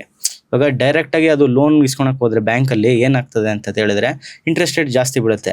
ಅದಕ್ಕಿಂತ ಏನಾಗುತ್ತೆ, ಇವಾಗ ಜನರು ಅವ್ರ ದುಡ್ಡನ್ನ ಈ ಒಂದು ಕಂಪನಿಯಲ್ಲಿ ಹೂಡಿಕೆ ಮಾಡೋದ್ರಿಂದ ಆ ದುಡ್ಡು ಆ ಕಂಪನಿಯವರು ಬಳಸ್ಕೊಂಡು, ಇವಾಗ ಏನಾಗುತ್ತೆ, ಕಂಪನಿ ಬೆಳೆದಾಗ ಅದ್ರ ಶೇರ್ ಪ್ರೈಸ್ ಕೂಡ ಬೆಳೆಯುತ್ತೆ. ಅದ್ರ ಶೇರ್ ಪ್ರೈಸ್ ಬೆಳೆದ್ರೆ ಜನರು ಹಾಕಿರೋ ದುಡ್ಡು ಕೂಡ ಬೆಳೆಯುತ್ತೆ. ಸೊ ಸ್ಟಾಕ್ ಮಾರ್ಕೆಟ್ ಅಂದರೆ ವೆರಿ ಸಿಂಪಲ್ ಆಗಿ ಒಂದು ಬೈ ಆ್ಯಂಡ್ ಸೆಲ್ ಮಾಡುವಂಥ ಒಂದು ಜಾಗ. ಅದೇ ಥರ ಇವಾಗ ಟ್ರೇಡಿಂಗ್ ಅಂತ ಬಂದಾಗ ಟ್ರೇಡಿಂಗ್ ಬಂದು ಒಂದು ಪ್ರೊಫೆಷ್ನಲ್ ವ್ಯಕ್ತಿ ಮಾಡುವಂಥದ್ದು. ಇವಾಗ ಸ್ಟಾಕ್ ಮಾರ್ಕೆಟಲ್ಲಿ ಸ್ಟಾಕ್ಸ್ಗಳಿಗೆ ಇನ್ವೆಸ್ಟ್ ಮಾಡೋದು ಪ್ರತಿಯೊಬ್ಬರೂ ಮಾಡ್ಬೋದು. ಆದರೆ ಟ್ರೇಡಿಂಗ್ ಅಂತ ಬಂದಾಗ ಒಬ್ಬ ಎಕ್ಸ್ಪರ್ಟ್ ಮಾಡಿದ್ರೆ ಮಾತ್ರ ಅದಕ್ಕೆ ಒಂದು ಬೆಲೆ ಇರುತ್ತದೆ. ಯಾಕೆ ಅಂತ ಕೇಳಿದ್ರೆ ಅವನಿಗೆ ಆ ಒಂದು ಫೀಲ್ಡಲ್ಲಿ ಎಕ್ಸ್ಪರ್ಟ್ನೆಸ್ ಇರುತ್ತೆ. ಒಂದು 6 ತಿಂಗಳು, 1 ವರ್ಷ, 2 ವರ್ಷ, 6 ವರ್ಷ ಈ ಥರ ಅವನಿಗೆ ಗೊತ್ತಿರುತ್ತೆ. ಮಾರ್ಕೆಟ್ ಇಲ್ಲಿಂದ ಮೇಡೆ ಹೋಗುತ್ತಾ, ಕೆಳಗಡೆ ಹೋಗುತ್ತಾ, ಹಲವಾರು ಫ್ಯಾಕ್ಟರ್ಗಳಿರುತ್ತೆ. Might be candle stick pattern ಇರ್ಬೋದು, ವಾಲ್ಯೂಮ್ ಇರ್ಬೋದು, ಅಥವಾ ಈ ಥರ ಹಲವಾರು ಪ್ಯಾರಾಮೀಟರ್ಸ್ಗಳಿರುತ್ತೆ. ಇದನ್ನೆಲ್ಲ ಚೆಕ್ ಮಾಡಿ ಐಡೆಂಟಿಫೈ ಮಾಡಿ ಅಲ್ಲಿ ಟ್ರೇಡ್ಸ್ನ ಮಾಡ್ತಾನೆ. ಟ್ರೇಡ್ಸ್ ಅಂದಾಗ ಅದರಲ್ಲಿ ಹಲವಾರು ತರ ಬರುತ್ತೆ. ಇಂಟ್ರಾಡೇ, ಪೊಸಿಷನಲ್, ಅದೆಲ್ಲ ಬರುತ್ತೆ. ಸೊ ಇವಾಗ ಇಂಟ್ರಾಡೇ ಅಂದ್ರೆ ವೆರಿ ಸಿಂಪಲ್ ಆಗಿ ಹೇಳ್ಬೇಕು ಅಂತ ಕೇಳಿದ್ರೆ ದಿನ ಬೆಳಗ್ಗೆ 9:15 3:30 ತನಕ ಅಷ್ಟೇ. ಅದರ ಮಧ್ಯ ಏನೇ ಟ್ರೇಡ್ ಆದ್ರೂ ಅದನ್ನು ನಾವು ಇಂಟ್ರಾಡೇ ಟ್ರೇಡಿಂಗ್ ಅಂತ ಕರೀತಾರೆ. ಅವತ್ತಿನ ದಿನದಲ್ಲೇ ಮುಗಿದ್ಬಿಡುತ್ತೆ. ಎಸ್, ಅವತ್ತಿನ ದಿನನೇ ಮುಗ್ದೋಗುತ್ತೆ. ಆದ್ರೆ ಇದು ಒಂದು ನಿಜವಾಗ್ಲೂ ಒಂದು ಕಷ್ಟವಾದ ಒಂದು ಟ್ರೇಡಿಂಗ್ ಅಂತ ಕೇಳಿದ್ರೆ ಇಂಟ್ರಾಡೇ ಟ್ರೇಡಿಂಗ್ ಅಂತ ಹೇಳ್ಬೋದು. ರಿಸ್ಕ್ ಜಾಸ್ತಿ ಇರುತ್ತೆ. ಅಂಡ್ ಅವತ್ತಿನ ದಿನದಲ್ಲೇ ಆ ಟ್ರೇಡ್ ಕ್ಲೋಸ್ ಆಗೋದ್ರಿಂದ ಪ್ರಾಫಿಟ್ ಅಂಡ್ ಲಾಸ್ ಏನಾದ್ರೂ ಅವ್ರು ಬೇರ್ ಮಾಡ್ಲೇಬೇಕು. ಆದ್ರೆ ನಮ್ಮ ಜನರು ಏನ್ ಮಾಡ್ತಾರೆ ಅಂತ ಕೇಳಿದ್ರೆ ಇವತ್ತಿನ ದಿನ ನೀವು ಟೆಲಿಗ್ರಾಮು, ವಾಟ್ಸಪ್ ಇದೆಲ್ಲ ಒಂದು ಗ್ರೂಪ್ಗಳು ಬರ್ತಾರೆ. ಇಲ್ಲೇ ಏನಾಗುತ್ತೆ, ಜನರು 2,000 ರೂಪಾಯಿ ಕೊಟ್ರೆ ಒಂದು ಸಬ್ಸ್ಕ್ರಿಪ್ಷನ್ ನ ಕೊಡ್ತೀನಿ, ಇಲ್ಲಿ ನಾನು ಕಂಪ್ಲೀಟ್ ಆಗಿ ಕಾಲ್ಸ್ ಮತ್ತೆ ಟಿಪ್ಸ್ ನ ಕೊಡ್ತೀನಿ. ಸೊ ನೀವು ಜಸ್ಟ್ ನಿಫ್ಟಿ, ಬ್ಯಾಂಕ್ ನಿಫ್ಟಿ ಈ ಒಂದು ಸ್ಟ್ರೈಕ್ ಪ್ರೈಸ್ ಅಲ್ಲಿ ತಗೊಂಡ್ಬಿಡಿ ಸಾಕು, ನೀವು ಲಾಟ್ರಿ ಮಾಡ್ತೀವಿ, ನೀವು ಜಾಕ್ಪಾಟ್ ಆಗುತ್ತೆ ನಿಮ್ಗೆ, ನೀವು ದುಡ್ಡು ಜಾಸ್ತಿ ಮಾಡ್ತೀರಾ. ಸೊ ಇಂಥ ಒಂದು ಆಸೆಯಿಂದ ಏನಾಗುತ್ತೆ, ಜನರು ದುಡ್ಡನ್ನ ಅವ್ರನ್ನ ನಂಬಿ ದುಡ್ಡು ಹಾಕ್ತಾರೆ. ಇವಾಗ ಜನರಿಗೆ ಮೇಜರ್ ಆಗಿರೋದು ಒಂದ್ ಏನು ಅಂತ ಕೇಳಿದ್ರೆ ಅವ್ರ ದುಡ್ಡಿಗೆ ಅವ್ರಿಗೆ ಅದರದ್ದು ಬೆಲೆ ಇರುತ್ತೆ, ಆದ್ರೆ ಬೇರೆಯವ್ರಿಗೆ ಅದ್ರ ಬೆಲೆ ಇರೋದಿಲ್ಲ. ಆದ್ರೆ ಇಲ್ಲಿ ಏನಾಗುತ್ತೆ, ಜನರು ಅವ್ರನ್ನ ನಂಬಿ ದುಡ್ಡು ಹಾಕಿ ಮೋಸ ಹೋಗ್ತಾರೆ. ಸೊ ಇಂಟ್ರಾಡೇ ಅಲ್ಲಿ ತುಂಬಾ ಸ್ಕ್ಯಾಮ್ಗಳಾಗಿದೆ. ಆದ್ರೆ ಇಂಟ್ರಾಡೇ ಮಾಡೋನು ಈ should be an expert. Stock market ಬಗ್ಗೆ ಡೀಪ್ ಆಗಿ ನಾಲೆಡ್ಜ್ ಇರಬೇಕು, ಅವಾಗ ಮಾತ್ರ ಈ ಕ್ಯಾನ್ ಡೂ ಇಂಟ್ರಾಡೇ. ಇವತ್ತು ಶುರು ಮಾಡ್ತಿದ್ದಾರೆ ಸ್ಟಾಕ್ ಮಾರ್ಕೆಟ್ ಅಲ್ಲಿ ಇನ್ವೆಸ್ಟ್ ಮಾಡೋದಕ್ಕೆ ಅಥವಾ ಟ್ರೇಡಿಂಗ್ ಮಾಡೋದಕ್ಕೆ ಅಂತಂದ್ರೆ ಇಂಟ್ರಾಡೇನ ನೀವು ಸಜೆಸ್ಟ್ ಮಾಡಕ್ ಆಗೋದೇ ಇಲ್ಲ ಸರ್. ಲಾಂಗ್ ಟರ್ಮ್ ಅಲ್ಲಿ ಹೋದ್ರೆ ಒಳ್ಳೇದು. ಅಂಡ್ ಮಾರ್ಕೆಟ್ ಫ್ಲಕ್ಚುಯೇಷನ್ಸ್ ಗಳಿಂದ ಸ್ವಲ್ಪ ನೋಡ್ಕೊಂಡು ಅರ್ಥ ಮಾಡ್ಕೊಳ್ಳೋದು right way. Okay. And trading ಬಗ್ಗೆ ನೀವು ಹೇಳ್ಬೇಕಾದ್ರೆ ಟ್ರೇಡಿಂಗ್ ಅನ್ನ ಮಾಡೋದು ಒಂದ್ ಸ್ವಲ್ಪ ಎಕ್ಸ್ಪೀರಿಯನ್ಸ್ ಇರುವಂತಹ ವ್ಯಕ್ತಿ ಟ್ರೇಡರ್ ಆಗ್ತಾನೆ. ಸ್ಟಾಕ್ ಮಾರ್ಕೆಟ್ ಅಲ್ಲಿ ಬಿಗಿನರ್ ಕೂಡ ಮಾಡಬಹುದು ಅಂತ ಹೇಳಿದ್ರಿ. ಸೊ ಈ ಎಕ್ಸ್ಪರ್ಟೈಸ್ ನ ಹೊಂದೋದಕ್ಕೆ ಅಟ್ ಲೀಸ್ಟ್ ಎಷ್ಟು ದಿನಗಳ ಕಾಲ ಅಥವಾ ವರ್ಷಗಳ ಕಾಲ ಟ್ರೇಡಿಂಗ್ ಮಾಡಿದ್ರೆ ಒಳ್ಳೇದು? 1 ಇಂದ 3 years ಎಕ್ಸ್ಪೀರಿಯನ್ಸ್ ಬೇಕೇ ಬೇಕು. ಸೊ ಇವಾಗ ಪ್ರತಿಯೊಬ್ಬನು ಒಬ್ಬ ಸ್ಟಾಕ್ ಮಾರ್ಕೆಟಿಗೆ ಅವನು ಕಾಲು ಇಡ್ತಾ ಇದ್ದಾನೆ ಅಂತಂದ್ರೆ ನಾವು ಫಸ್ಟ್ ಅವರಿಗೆ ರೆಕಮೆಂಡ್ ಮಾಡೋದನ್ನೇ you have to start with stocks. ಅದು ಲಾಂಗ್ ಟರ್ಮ್ ಅಲ್ಲಿ ಹೂಡಿಕೆ ಮಾಡಿದಾಗ ಏನಾಗುತ್ತೆ, ಅವ್ರಿಗೆ ಗೊತ್ತಾಗುತ್ತೆ ದುಡ್ಡು ಅಷ್ಟು ಈಸಿಯಾಗಿ ಮಾಡಕ್ ಬರೋದಿಲ್ಲ, ವಿತ್ ಟೈಮ್ ಬೆಳ್ಕೊಂತಾ ಹೋಗುತ್ತೆ ದುಡ್ಡು ಅಂತ ಅಂದ್ಬಿಟ್ಟು. ಆದ್ರೆ ಜನರು ಏನ್ ಮಾಡ್ತಾರೆ, ಫಸ್ಟೇ ಇಂಟ್ರಾಡೇ ಮಾಡೋದಕ್ಕೆ ಹೋಗ್ತಾರೆ, ಅಲ್ಲಿ ದುಡ್ಡೆಲ್ಲ ಕಲ್ಕೊಂತಾರೆ. ಕರೆಕ್ಟ್. ಅಂಡ್ ಇವಾಗ ಸುಮ್ಮನೆ P&L ಅಂತ ತಗೊಂಡ್ರೆ, ಪ್ರಾಫಿಟ್ ಮತ್ತು ಲಾಸ್ ಅಂತ ತಗೊಂಡ್ರೆ, ಇಂಡಿಯನ್ ಟ್ರೇಡರ್ಸ್ ಅಲ್ಲಿ ಎಷ್ಟು % ಜನ ಪ್ರಾಫಿಟ್ಸ್ ಅಲ್ಲಿ ಇದಾರೆ ಓವರ್ ಆಲ್, ಅಂಡ್ ಎಷ್ಟು % ಜನ ಲಾಸ್ ಅಲ್ಲಿ ಇದಾರೆ? ಹಂಗ್ ಲೆಕ್ಕ ತಗೊಳಕ್ ಹೋದ್ರೆ ತುಂಬಾ ಜನ ಇವಾಗ ಏನಾಗಿದೆ ಅಂದ್ರೆ ಮಾರ್ಕೆಟ್ ಅಲ್ಲಿ ಫೇಕ್ P&Ls ಗಳು ಬಂದ್ಬಿಟ್ಟಿದೆ. ಅಂತಂದ್ರೆ ಇವಾಗ ಅವ್ರು ಲಾಭನೇ ಮಾಡಿರೋದಿಲ್ಲ, ಜನರಿಗೆ ತೋರ್ಸೋದಕ್ಕೋಸ್ಕರ ನಾನು ಇಷ್ಟು ಲಾಭ ಮಾಡಿದೆ, ಅಷ್ಟು ಲಾಭ ಮಾಡಿದೆ. ಕೆಲವೊಂದು ಇನ್ಸ್ಟಿಟ್ಯೂಟ್ಗಳು ಅಥವಾ ಕೆಲವೊಂದು ಇದೆ. ಅದು ತುಂಬಾ ಅಂದ್ರೆ ಫಾರೆಕ್ಸ್ ಮಾರ್ಕೆಟ್ ಅಲ್ಲಿ ತುಂಬಾ ಆಗ್ತಾ ಇದೆ. ಫಾರೆಕ್ಸ್ ಅಂಡ್ ಕ್ರಿಪ್ಟೋ ಮಾರ್ಕೆಟ್ ಅಲ್ಲಿ ಮ್ಯಾನಿಪುಲೇಷನ್ ತುಂಬಾ ಇದೆ. ಅಲ್ಲಿ ಏನಾಗುತ್ತೆ, ಫೇಕ್ P&L ನ ತೋರಿಸ್ಕೊಂಡು ಜನರನ್ನ ಅಟ್ರಾಕ್ಟ್ ಮಾಡ್ತಾ ಇದಾರೆ. ಆದ್ರೆ when it comes to India, ನಮ್ಮ ಇಂಡಿಯನ್ ಸ್ಟಾಕ್ ಮಾರ್ಕೆಟಿಗೆ ಬಂದಾಗ ತುಂಬಾ ಕಮ್ಮಿ ಚಾನ್ಸಸ್ ಇರುತ್ತೆ ಆ ತರ ಮಾಡೋದಕ್ಕೆ. ಅಂಡ್ ಪ್ರಾಫಿಟೇಬಲ್ ಟ್ರೇಡರ್ ಆಗೋದಕ್ಕೆ ಅವನಿಗೆ ಹಲವಾರು ವರ್ಷಗಳ ತಪಸ್ಸೆ ಅದು, ಒಬ್ಬ ಪ್ರಾಫಿಟೇಬಲ್ ಟ್ರೇಡರ್ ಆಗೋದು. ಆಮೇಲೆ ಒಂದೇ ಸತಿ ಒಂದು ಟ್ರೇಡರ್ ಪ್ರಾಫಿಟೇಬಲ್ ಆಗಕ್ಕೆ ಬರೋದಿಲ್ಲ, ಅದರಿಂದ ಅವ್ನ ಕಷ್ಟಗಳಿರುತ್ತೆ. ಅವ್ನು ಯಾವ ತರ ಸ್ಟಾಕ್ ಮಾರ್ಕೆಟ್ ಅಲ್ಲಿ ಲಾಸಸ್ ಆಗಿರುತ್ತೆ. ಯಾವುದೇ ಒಬ್ಬ ಟ್ರೇಡರು ಶುರುವಲ್ಲೇ ನಾನು ಪ್ರಾಫಿಟ್ ಮಾಡ್ತಾ ಇದ್ದೀನಿ ಅಂದ್ರೆ ಅದು ಕಂಪ್ಲೀಟ್ಲಿ ಸುಳ್ಳು. ಅವನು ಎಷ್ಟೋ ಲಕ್ಷ ಅಥವಾ ಎಷ್ಟೋ ಸಾವಿರ ದುಡ್ಡನ್ನ ಕಳ್ಕೊಂಡು ಪಾಠ ಕಲ್ತು ಆಮೇಲೆ ಒಬ್ಬ ಪ್ರಾಫಿಟೇಬಲ್ ಟ್ರೇಡರ್ ಆಗಕ್ಕಾಗತ್ತೆ. ಆ ಪ್ರಾಫಿಟೇಬಲ್ ಟ್ರೇಡರ್ ಅಲ್ಲೂ ಅಷ್ಟೇನೆ, ಅವನು ಲಾಸೇ ಮಾಡಕ್ಕಾಗೋದಿಲ್ಲ ಅಂತ ಯಾವುದೇ ತರ ಇದಿಲ್ಲ. He can make losses, but at the end of the year he should be in profit. ಈ ತರದ್ ಭರವಸೆ ಯಾರು ಕೊಡ್ತಿದ್ದಾರೆ ಅಂದ್ರೆ ಅದು ಕಂಪ್ಲೀಟ್ ಸುಳ್ಳು. ಅಂಡ್ ಎಲ್ಲೋ ಒಂದ್ ಕಡೆ ನಾನು ಓದ್ಬೇಕಾದ್ರೆ ಸ್ಟಾಟ್ಸ್ ಹೇಳುತ್ತೆ 90% ಲಾಸ್ ಅಲ್ಲಿ ಇದಾರೆ ಇಂಡಿಯನ್ಸ್ ಇನ್ ಟ್ರೇಡ್ ಅಥವಾ ಸ್ಟಾಕ್ ಮಾರ್ಕೆಟ್ ಅಂತ. ನಿಜನಾ ಅದು ನಿಜವಾಗ್ಲೂ ಅದು ಸೆಬಿ ಮಾಡಿರೋ ರಿಪೋರ್ಟ್. ಅದು ಆಸ್ ಪರ್ ಸೆಬಿ ಅವ್ರು ಹೇಳ್ತಾರೆ 90% of the option buyers lose money ಅಂತ. ಇವಾಗ ಆಪ್ಷನ್ ಟ್ರೇಡಿಂಗ್ ಅಂತ ಬರುತ್ತೆ. ಸೊ ಇಂಟ್ರಾಡೇ ಅಲ್ಲೇ ಬರುತ್ತೆ, ಅದು ಪೊಸಿಷನಲ್ಲೂ ಮಾಡ್ಕೋಬಹುದು. ಸೊ ಇಲ್ಲಿ ಆಪ್ಷನ್ಸ್ ಅಂತ ಬರುತ್ತೆ. ಈ ಆಪ್ಷನ್ಸ್ ಅಲ್ಲಿ 2 ತರ ಇದೆ, option buying and option selling ಅಂತ. ಸೊ ಯಾರ್ಯಾರು ಆಪ್ಷನ್ ಬೈಯಿಂಗ್ ಮಾಡ್ತಾರೆ ಅದಕ್ಕೆ ಸೆಬಿ ಕೊಟ್ಟಿರೋ report 90% of the option buyer lose money ಅಂತ. ಅಂದ್ರೆ ಆವರೇಜ್ ಪ್ರತಿಯೊಬ್ಬನು ಒಂದು 50,000ದಿಂದ 1 ಲಕ್ಷದ ತನಕ ಕಳ್ಕೊಂಡಿದ್ದಾನೆ ಅಂತ. ಇಮಿಡಿಯೇಟ್ ಇನ್ಸ್ಟೆಂಟ್ ದುಡ್ಡು ಬೇಕು, ನಾನು ರಾತ್ರಿ ನಾನು ಶ್ರೀಮಂತ ಆಗ್ಬೇಕು ಅಂತ ಬರ್ತಾರಲ್ಲ, ಅವ್ರು ಖಂಡಿತವಾಗ್ಲೂ ಲಾಸ್ ಮಾಡ್ಕೊಂತಾರೆ. ಸ್ಟಾಕ್ ಮಾರ್ಕೆಟ್ ಅಂತ ಜಾಗನೇ ಅಲ್ಲ. ಅದೇ ತರ ನಮ್ನ ಯಾರಾದ್ರೂ ಕೇಳಿದ್ರೆ ಸರ್ ನಾನು ಈ ತರ ಹಿಂಗ್ ಮಾಡ್ತಿದ್ದೀನಿ, ಯಾರೋ ಒಬ್ಬ ಟಿಪ್ಸ್ ಕೊಡ್ತಾನೆ ಅಥವಾ ನಾನು ಕೂಡ ಆಪ್ಷನ್ ಬೈಯಿಂಗ್ ಮಾಡ್ಬೇಕು ಅಂತ ಇದೀನಿ ಅಂತ ಕೇಳಿದ್ರೆ, ನಾವು ಟ್ರೇಡರ್ಸ್ ಗುರುಕುಲ್ ಸೆಂಟರ್ ಆದವರು ಒಂದು ಸಿಂಪಲ್ ಆಗಿ ಒಂದೇ ಒಂದು ಲಾಜಿಕ್ ಕೊಡ್ತೀವಿ. ಆ ದುಡ್ಡನ್ನ ಎತ್ಕೊಂಡೋಗಿ ಫ್ಯಾಮಿಲಿ ಜೊತೆ ಒಂದು ಟ್ರಿಪ್ ಹೋಗಿ ಬಂದ್ಬಿಡಿ. ಬಿಕಾಸ್ ನೀವು ಅದನ್ನ ಸ್ಟಾಕ್ ಮಾರ್ಕೆಟ್ ಅಲ್ಲಿ ಅದು ಆಪ್ಷನ್ ಬೈಯಿಂಗ್ ಹಾಕಿದ್ರೆ ನಿಜವಾಗ್ಲೂ ಅದು ಝೀರೋ ಆಗೋದಂತೂ ಗ್ಯಾರಂಟಿ. ಈ 90% ಸ್ಟಾಟ್ಸ್ ಇದೆಯಲ್ಲ, ಇಷ್ಟು ಪರ್ಸೆಂಟ್ ಜನ ದುಡ್ಡನ್ನು ಕಳ್ಕೊತಿದ್ದಾರೆ ಅಂತ ಅದು ನೋಡ್ಬೇಕಾದ್ರೆ ನನ್ನ ತಲೆಗೆ ಬಂದಿದ್ದು, ಸರಿಯಾದ ನಾಲೆಡ್ಜ್ ಇಲ್ದೇ ಇವರೆಲ್ಲ ದುಡ್ಡು ಕಳ್ಕೊತಿದಾರ? ಖಂಡಿತವಾಗ್ಲು ಇಲ್ಲಿ ಏನಾಗುತ್ತೆ ಅಂತ ಕೇಳಿದ್ರೆ, ಪ್ರತಿಯೊಬ್ರು ಸಸ್ತಾ ಅಲ್ಲಿ ಪಿಸ್ತಾ ಹುಡ್ಕಕ್ ಹೋಗ್ತಾ ಇದಾರೆ. ಅರ್ಥ ಆಯ್ತಾ? ಅಂದ್ರೆ ಆಪ್ಷನ್ ಬೈಯಿಂಗಿಗೆ you need a capital of 10 ಇಂದ 15,000 ಕ್ಯಾಪಿಟಲ್ ಇದ್ರೆ ಸಾಕು. ಅದೇ ತರ ಆಪ್ಷನ್ ಸೆಲ್ಲಿಂಗ್ ಬಂದಾಗ 1 ಲಕ್ಷ, 1.5 ಲಕ್ಷ, 2 ಲಕ್ಷ ಕ್ಯಾಪಿಟಲ್ ಬೇಕಾಗುತ್ತೆ. ಪ್ರತಿಯೊಬ್ರು 1 ಲಕ್ಷ, 1.5 ಲಕ್ಷ ಬಂಡವಾಳ ಹಾಕಕ್ ರೆಡಿ ಇಲ್ಲ. ಅವ್ರಿಗೇನು ಅಂದ್ರೆ 10,000, 15,000ದಲ್ಲೇ ದಿನಕ್ಕೆ 2,000 ಇಂದ 3,000 ಲಾಭ ಬೇಕು ಅಂತ. ಸೊ ಅದರಿಂದ ಏನಾಗುತ್ತೆ, ಅಲ್ಲಿ ಅವರು ದುಡ್ಡನ್ನ ಕಳ್ಕೊಂತ ಇದಾರೆ. ಈ ದುಡ್ಡನ್ನ ಕಳ್ಕೊಂಡಾಗ ಏನಾಗುತ್ತೆ, ಅದು ಯಾರಿಗ ಹೋಗುತ್ತೆ ಅಂದ್ರೆ ಒಬ್ಬ ಆಪ್ಷನ್ ಸೆಲ್ಲರ್ಗೆ ಹೋಗುತ್ತೆ. ವಾಟ್ ಎವರ್ ದಿ ಲಾಸಸ್ ಇವಾಗ ಆಪ್ಷನ್ ಬಯರ್ ಮಾಡ್ತಾ ಇದಾರೆ ಅಂದ್ರೆ 3,000, 5,000, 10,000 ಏನೇ ಲಾಸ್ ಮಾಡಿದ್ರು ಅದು ಆಪ್ಷನ್ ಸೆಲ್ಲರ್ ತಿಂತಾ ಇರ್ತಾನೆ. ದುಡ್ಡು ಇಲ್ಲೇ ಇದೆ, option buyer and option seller ಇವ್ರ ಮಧ್ಯದಲ್ಲೇ ಇದೆ. ಇವನ್ ಮಾಡೋ ಲಾಸ್ ಇಲ್ಲಿ ಹೋಗುತ್ತೆ. So it is very similar. ಇದನ್ನ ಸುಮಾರು ಜನ ಬೇರೆ ಬೇರೆ ತರ ವರ್ಣಿಸ್ತಾರೆ. ಕೆಲವರು ಅದನ್ನ ಪ್ರೊಫೆಷನ್ ಆಗಿ ತಗೊಂಡಿರ್ತಾರೆ, ಕೆಲವರು ಸ್ಕಿಲ್ ಅಂತಾರೆ, ಕೆಲವರು ಗ್ಯಾಮ್ಲಿಂಗ್ ಅಂತಾರೆ. What is according to you? ಯಾವುದೇ ಒಂದು ವಿದ್ಯೆನ, ಯಾವುದೇ ಒಂದು ತರಬೇತಿಯಲ್ಲಿ ಅದನ್ನ ವಿದ್ಯೆ ಇಲ್ಲದೆ ನೀವು ಮಾಡಿದ್ರೆ ದಟ್ ಇಸ್ ಕಂಪ್ಲೀಟ್ಲಿ ಗ್ಯಾಮ್ಲಿಂಗ್. ನೀವು ಕಲ್ತು ಮಾಡಿದ್ರೆ it is 100% it is a professional business. ಅದೇ ತರ ನೀವೇನಾದ್ರೂ ಇದನ್ನ ಒಂದು ಎಕ್ಸಾಂಪಲ್ ಮೂಲಕ ನೋಡಿದ್ರೆ, ಈ ಒಂದು ಸ್ಟಾಕ್ ಮಾರ್ಕೆಟ್ ಇದೆಯಲ್ಲ, it is a luxurious job ಅಂತ ಹೇಳ್ಬೋದು. ನೀವು ಮನೇಲಿ ಕುತ್ಕೊಂಡಾದ್ರೂ ಟ್ರೇಡಿಂಗ್ ಮಾಡ್ಬೋದು, ಟ್ರಿಪ್ಪಲ್ ಆದ್ರೂ ಟ್ರೇಡಿಂಗ್ ಮಾಡ್ಬೋದು, ಆಫೀಸಲ್ಲಿ ಕುತ್ಕೊಂಡು ಟ್ರೇಡಿಂಗ್ ಮಾಡ್ಬೋದು. ಅದೇ ತರ ನೀವು ಇನ್ವೆಸ್ಟಿಂಗ್ ಮಾಡ್ಬೋದು. ಏನ್ ಬೇಕಾದ್ರೂ ಎಲ್ಲಿ ಬೇಕಾದ್ರೂ ಕುತ್ಕೊಂಡು ಯು ಕ್ಯಾನ್ ಡೂ. ಆದ್ರೆ ಅದಕ್ಕಾದ ಒಂದು ಪ್ರಾಪರ್ ನಾಲೆಡ್ಜ್ ಬೇಕಷ್ಟೇ. ಬಟ್ ನೀವು ಇದನ್ನ ಪ್ರೊಫೆಷನ್ ಆಗಿ ತಗೊಂಡು ಇದನ್ನೇ ಮಾಡ್ಬೇಕು ಅಂತ ಅಂದಾಗ, what was your principles, protocols? ಇಲ್ಲ ಈ ತರದ್ದು ಒಂದು ಸೆಟಪ್ ಆದ್ರೆ ಮಾತ್ರ ನಾನು ಇದನ್ನ ಫುಲ್ ಟೈಮ್ ತಗೊಂಡು ಮಾಡಕ್ಕಾಗುತ್ತೆ ಅಂತ. ಬಿಕಾಸ್ ಸುಮಾರು ಜನ ನೋಡ್ತಿರ್ತಾರೆ, ಎಲ್ರಿಗೂ ನಾನು ಕೆಲಸ ಬಿಟ್ಬಿಡ್ತೀನಪ್ಪ, ಫುಲ್ ಟೈಮ್ ಸ್ಟಾಕ್ ಮಾರ್ಕೆಟ್ಗೆ ಬರ್ತೀನಿ, ಒಂದೊಳ್ಳೆ ಲೈಫನ್ನು ಲೀಡ್ ಮಾಡಬೇಕು ಅಂತ ಆಸೆ ಇರುತ್ತೆ. ಬಟ್ ಲಾಜಿಕಲಿ ಅದು ವರ್ಕೌಟ್ ಆಗಲ್ಲ. ಸುಮಾರು ಜನ ಬಂದು ಸುಮಾರಷ್ಟು ಹಣನ ಕಳ್ಕೊಂಡು ಮತ್ತೆ ಕೆಲ್ಸಕ್ಕೆ ಹೋಗಿರೋರು ತುಂಬಾ ಜನ ಇದ್ದಾರೆ. ಕೆಲಸ ಬಿಟ್ಟು ಇದನ್ನ ಫುಲ್ ಟೈಮ್ ತಗೋಬೇಕು ಅಂದ್ರೆ ಒಂದು 3 ಮೇಜರ್ ಪ್ರಿನ್ಸಿಪಲ್ಸ್ ಫಾಲೋ ಮಾಡ್ಬೇಕು ಅಂದ್ರೆ ವಾಟ್ ಇಸ್ ಇಟ್? ಮೇಜರ್ ಏನ್ ಬೇಕಾಗುತ್ತೆ ಅಂದ್ರೆ, ಫಸ್ಟ್ ಕಲಿಕೆ, ಆಮೇಲೆ ಡಿಸಿಪ್ಲಿನ್ ಅಂಡ್ ಕನ್ಸಿಸ್ಟೆನ್ಸಿ. ಇವಾಗ ಏನಾಗುತ್ತೆ, ತುಂಬಾ ಜನಕ್ಕೆ ಮೈಂಡ್ ಸೆಟ್ ಒಂದೇ ತರ ಇರೋದಿಲ್ಲ. ಒಬ್ಬ ವ್ಯಾಪಾರಸ್ಥ ಅವ್ನಿಗೇನ್ ಗೊತ್ತಿರುತ್ತೆ, ನಾನು ಇವಾಗ ಯಾವುದೇ ಒಂದು ಫೀಲ್ಡ್ಗೆ ಹೋದ್ರೆ ನಂಗೆ ಮಿನಿಮಮ್ ಆದ್ರೂ 6 ಇಂದ 1 ವರ್ಷ ಬೇಕು ಸಸ್ಟೈನ್ ಆಗೋದಕ್ಕೆ. ಸಸ್ಟೈನ್ ಆದ್ಮೇಲೆ ನಾನು ಲಾಭನ ನೋಡ್ಬೇಕು ಅಂತ ಅಂದ್ಬಿಟ್ಟು ಇಲ್ಲಿ ಏನಾಗುತ್ತೆ, ಜನರು ಬರ್ತಾರೆ, ಒಂದು ದಿನ ಸ್ಟಾಕ್ ಮಾರ್ಕೆಟ್ ಅಲ್ಲಿ ಇನ್ವೆಸ್ಟಿಂಗ್ ಮಾಡ್ತೀನಿ ಅಂತ ಬರ್ತಾರೆ, ಇನ್ನೊಂದು ದಿನ ಇಂಟ್ರಾಡೇ ಮಾಡ್ತೀನಿ ಅಂತ ಬರ್ತಾರೆ. ಇಲ್ಲೇನಾಗುತ್ತೆ, ಅವ್ರ ಮೈಂಡ್ ಸೆಟ್ ಫ್ಲಕ್ಚುಯೇಟ್ ಆಗ್ತಾ ಇರುತ್ತೆ. ಆಮೇಲೆ risk management is only the key factor for success in stock market. ಅಂದ್ರೆ ಅವರಿಗೆ ರಿಸ್ಕ್ ನ ಮ್ಯಾನೇಜ್ ಮಾಡೋದಕ್ಕೆ ಬರಲಿಲ್ಲ ಅಂತ ಕೇಳಿದ್ರೆ ಇಟ್ ಇಸ್ ಕಂಪ್ಲೀಟ್ಲಿ ವೇಸ್ಟ್. ಅವ್ರು ಏನೇ ಕಲ್ತ್ರು, ಅವ್ರು ಏನೇ ಉಪಯೋಗಿಸ್ಕೊಂಡ್ರು ಅದು ಮಾಡಕ್ ಬರೋದಿಲ್ಲ. ಇವಾಗ ಫಾರ್ ಎಕ್ಸಾಂಪಲ್ 1 ಲಕ್ಷ ಬಂಡವಾಳ ಹಾಕಿದ್ದೀನಿ ಅಂತ ತಿಳ್ಕೊಳ್ಳಿ. ನನ್ನ ರಿಸ್ಕ್ ಪ್ಯಾರಾಮೀಟರ್ 10,000 ರೂಪಾಯಿ ಇದೆ ಅಷ್ಟೇ, which is 10% of my capital. ಪ್ರತಿಯೊಬ್ರು ತಗೋಬೋದಾ? ಸೊ ನನ್ನ ಉದ್ದೇಶ ಏನಿರುತ್ತೆ, ಈ 10% ರಿಸ್ಕ್ ಆದ್ರೆ ನಾನು ಆ ತಿಂಗಳು ನಿಲ್ಸ್ಬಿಡ್ತೀನಿ. ನಾನು ಆ ತಿಂಗಳು ಏನೂ ಟ್ರೇಡ್ ಮಾಡಕ್ ಹೋಗೋದಿಲ್ಲ. ಯಾಕಂದ್ರೆ ಆ ತಿಂಗಳು ನನಗೆ ಲಾಸ್ ಆಗ್ತದೆ, ನನ್ನ ಮೈಂಡ್ ಸೆಟ್ ಕೆಟ್ಟೋಗಿದೆ ಅಂತ ಅಂದ್ಬಿಟ್ಟು. ಇವಾಗ ಒಬ್ಬೊಬ್ರು ಏನ್ ಮಾಡ್ತಾರೆ, ಒಂದ್ ದಿನಕ್ಕೆ 10,000 ರಿಸ್ಕ್ ತಗೊಂತಾರೆ ಅಥವಾ 50,000 ರಿಸ್ಕ್ ತಗೊಂತಾರೆ. ಯಾವ ಖುಷಿಗೆ ಅಂತ ಕೇಳಿದ್ರೆ, ಅವರು 50,000, 1 ಲಕ್ಷ ನಾನು ಒಂದೇ ದಿನಕ್ಕೆ ಬರ್ಬೇಕು ಅಂತ. Higher risk, higher the money. Yes, okay. ಯಾವತ್ತೂ ಅಷ್ಟೇ ಕಮ್ಮಿ ರಿಸ್ಕ್. ಒಬ್ಬ ಸ್ಟಾಕ್ ಮಾರ್ಕೆಟಿಗೆ ಬಂದಿದ್ದಾನೆ ಅದು ಪ್ರೊಫೆಷನಲ್ ಆಗಿ ಅಂತಂದ್ರೆ, ಅವ್ನು ಯಾವತ್ತೂ ಒಂದನ್ನೇ ಯೋಚನೆ ಮಾಡ್ಬೇಕು, ನಾನು ಮಾರ್ಕೆಟಲ್ಲಿ ಇವತ್ತು ನಾಳೆ ಇರಬೇಕು ಅಂತ ಬಂದಿಲ್ಲ, ಸದಾ ಕಾಲ ಮಾರ್ಕೆಟಲ್ಲಿ ಇರಬೇಕು ಅಂತ ಬಂದಿದ್ದೀನಿ. ಇದಕ್ಕೆ ನನಗೆ ಬೇಕಾಗಿರೋದು ಒಂದೇ, ಕನ್ಸಿಸ್ಟೆನ್ಸಿ. ಅಂದ್ರೆ ಮ್ಯಾಜಿಕ್ ಆಫ್ ಕಾಂಪೌಂಡಿಂಗ್ ಅಂತ ಇನ್ನೊಂದು ವಿಷಯ ಇದೆ, ಅದು ನೀವು ಕೇಳಿರ್ತೀರಾ. ಕೆಲವೊಂದು ಆರ್ಟಿಕಲ್ ಓದ್ತಿದೆ, ವಾರನ್ ಬಫೆಟ್ ಅವರು ಈಗ ಸಿಕ್ಕಾಪಟ್ಟೆ ಶ್ರೀಮಂತ ವ್ಯಕ್ತಿ ಇಡೀ ವರ್ಲ್ಡ್ ಅಲ್ಲಿ, ಎಲ್ಲರೂ ಅವ್ರ ಬಗ್ಗೆ ಮಾತಾಡ್ತಾರೆ. ಬಟ್ ಅವ್ರು 90% ಆಫ್ ದುಡ್ಡನ್ನ ಮಾಡಿದ್ದು 65 ವರ್ಷ ಆದ್ಮೇಲೆ. 65 ವರ್ಷ ಆದ್ಮೇಲೆ ಆ 90% ದುಡ್ಡು ಅವ್ರಿಗೆ ಸ್ಟಾಕ್ ಮಾರ್ಕೆಟ್ ಮೂಲಕ ಬಂತು. That is power of compounding. But ಇವತ್ತಿನ ದಿನ ಏನ್ ಮಾಡ್ತೀವಿ, ಎಲ್ಲರೂ ನಾಳೆನೇ ಇನ್ಸ್ಟೆಂಟ್ ಆಗಿ ದುಡ್ಡು ಬರ್ಬೇಕು ಅಂತ ಅನ್ಕೊಳ್ತೀವಿ, and without proper knowledge. So ಇಲ್ಲಿ ಈ ಪವರ್ ಆಫ್ ಕಾಂಪೌಂಡಿಂಗ್ ಅನ್ನೋದು ಹೇಗೆ ಮ್ಯಾಜಿಕ್ ಮಾಡುತ್ತೆ, ಅದ್ರ ಬಗ್ಗೆ ಸ್ವಲ್ಪ ಎಕ್ಸ್ಪ್ಲೈನ್ ಮಾಡ್ಬೋದು? ಇದನ್ನ ಒಂದು ಉದಾಹರಣೆ ಮೂಲಕ ನಾನು ನಿಮಗೆ ಎಕ್ಸ್ಪ್ಲೈನ್ ಮಾಡಬಹುದು. ಫಾರ್ ಎಕ್ಸಾಂಪಲ್, ಇವಾಗ ಯಾವುದೋ ಒಬ್ಬ ವ್ಯಕ್ತಿ ಹತ್ರ 1 ಲಕ್ಷ ರೂಪಾಯಿ ದುಡ್ಡಿದ್ದನ್ನು ತಿಳ್ಕೊಳ್ಳಿ. ಅವನು ಬ್ಯಾಂಕಿಗೆ ಹೋಗಿ FD ಇಟ್ರೆ ಪ್ರತಿ ವರ್ಷನೂ ಅವನಿಗೆ 7% ಇಂಟ್ರೆಸ್ಟ್ ಸಿಗುತ್ತೆ. ಅದು TDS ಎಲ್ಲ ಕಟ್ಟಾದ್ರೆ 6% ಬರುತ್ತೆ. ಅಂದ್ರೆ 3 ವರ್ಷದ ನಂತರ ಅವನ ಹತ್ರ ಎಷ್ಟು ದುಡ್ಡು ಮಿಕ್ಕಿರುತ್ತೆ?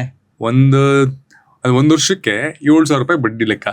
10 ವರ್ಷಕ್ಕೆ ಅಂದ್ರೆ ಒಂದು 70,000 ರೂಪಾಯಿ ಜಾಸ್ತಿ ಆಗಿರುತ್ತೆ. ಅಂದ್ರೆ ಮ್ಯಾಕ್ಸ್ ಟು ಮ್ಯಾಕ್ಸ್ ಅವನ ಹತ್ರ 1,70,000 ರೂಪಾಯಿ ಇರುತ್ತೆ ಅಷ್ಟೇ. ಆದ್ರೆ ಈ ಪವರ್ ಆಫ್ ಕಾಂಪೌಂಡಿಂಗ್ ಅನ್ನೋದು it is an ultimate game changer for stock market. So ಇಲ್ಲಿ ಏನಾಗುತ್ತೆ, ಅದೇ 1 ಲಕ್ಷ ರೂಪಾಯಿ ಅವನೇನಾದ್ರೂ ಹಾಕಿ ಪ್ರತಿ ವರ್ಷನೂ ಒಂದು 15% ರಿಟರ್ನ್ ತೆಗೆದ್ರು ಅಷ್ಟೇ ಇನ್ನು 10 ವರ್ಷದ ನಂತರ ಅವ್ನ ಕ್ಯಾಪಿಟಲ್ ಏನಂದ್ರೆ 3-4 ಲಕ್ಷ ಇರುತ್ತೆ. So this is power of compounding. But 15% ಪ್ರತಿ ವರ್ಷ ಎತ್ತದು ಇಟ್ ಇಸ್ ನಾರ್ಮಲೈಸ್ಡ್ ಅಂದ್ರೆ ಜನರಲೈಸ್ಡ್ ಆಗಿ ಎತ್ತಬೋದಾ? ಅಷ್ಟು ಈಸಿ ಇದೆಯಾ ಅದು? ಲಾಸ್ಟ್ 2 years ಗ್ಯಾಪ್ ನ ನೋಡಿದ್ರೆ stock market has given no returns. ಅಂದ್ರೆ ಇನ್ನು 8 ವರ್ಷ ಇನ್ ಮಿಕ್ಕಿದೆ. ಈ 8 ವರ್ಷದಲ್ಲಿ ಏನು ರಿಟರ್ನ್ ಕೊಡೋದಕ್ಕೆ ಆಗೋದಿಲ್ಲ ಅಂತ ಹೇಳಕ್ ಬರೋದಿಲ್ಲ. ನೀವು ಯಾವುದೇ ಒಂದು ಕ್ರಾಶ್ ನ ನೋಡ್ರಿ, might be 2000 crash, 2008 crash, 2020 crash, ಯಾವಾಗ ಮಾರ್ಕೆಟ್ ರಿಟರ್ನ್ಸ್ ಕೊಟ್ಟಿಲ್ಲ ಅಥವಾ ಯೂಜ್ ಕ್ರಾಶ್ ಆಗಿದೆ, ಅಲ್ಲಿಂದ ಯೂಜ್ ರಿಕವರಿ ಬಂದಿದೆ ಅಂಡ್ ಒಂದು ಔಟ್ಸ್ಟ್ಯಾಂಡಿಂಗ್ ರಿಟರ್ನ್ ನ ಮಾಡಿದ್ದಾರೆ. ಅಂತಂದ್ರೆ ಆನ್ ಆವರೇಜ್ ತಗೋಬೇಕು. ಯಾವತ್ತು ಪ್ರತಿ ವರ್ಷನೂ 15% ಅಂದ್ರೆ ವರ್ಷದ ಕೊನೆಗೆ ನನಗೆ 15% ಬಂದಿದೆ ಅಂತ ನೋಡೋದಲ್ಲ. 10 ವರ್ಷದ ಆವರೇಜ್ ತೆಗೆದಾಗ 15% ರಿಟರ್ನ್ ಪ್ರತಿ ವರ್ಷನೂ ಇದ್ರೆ ಅವ್ನು ಖಂಡಿತವಾಗ್ಲು ಹಿ ವಿಲ್ ಮೇಕ್ ಹ್ಯೂಜ್ ಮನಿ. ಅಂದ್ರೆ ಕೆಲವೊಂದ್ಸಲಿ 2%, ಕೆಲವೊಂದ್ಸಲಿ -2%, ಕೆಲವೊಂದ್ಸಲಿ 20-30% ಹೋಗಿ ಎಲ್ಲವೂ ಬ್ಯಾಲೆನ್ಸ್ ಆಗಿ ಒಂದು 15% ಮಾಡ್ಬೋದು ಅಂತ ನೀವು ಹೇಳ್ತಾ ಇರೋದಲ್ವಾ? ಹೌದು.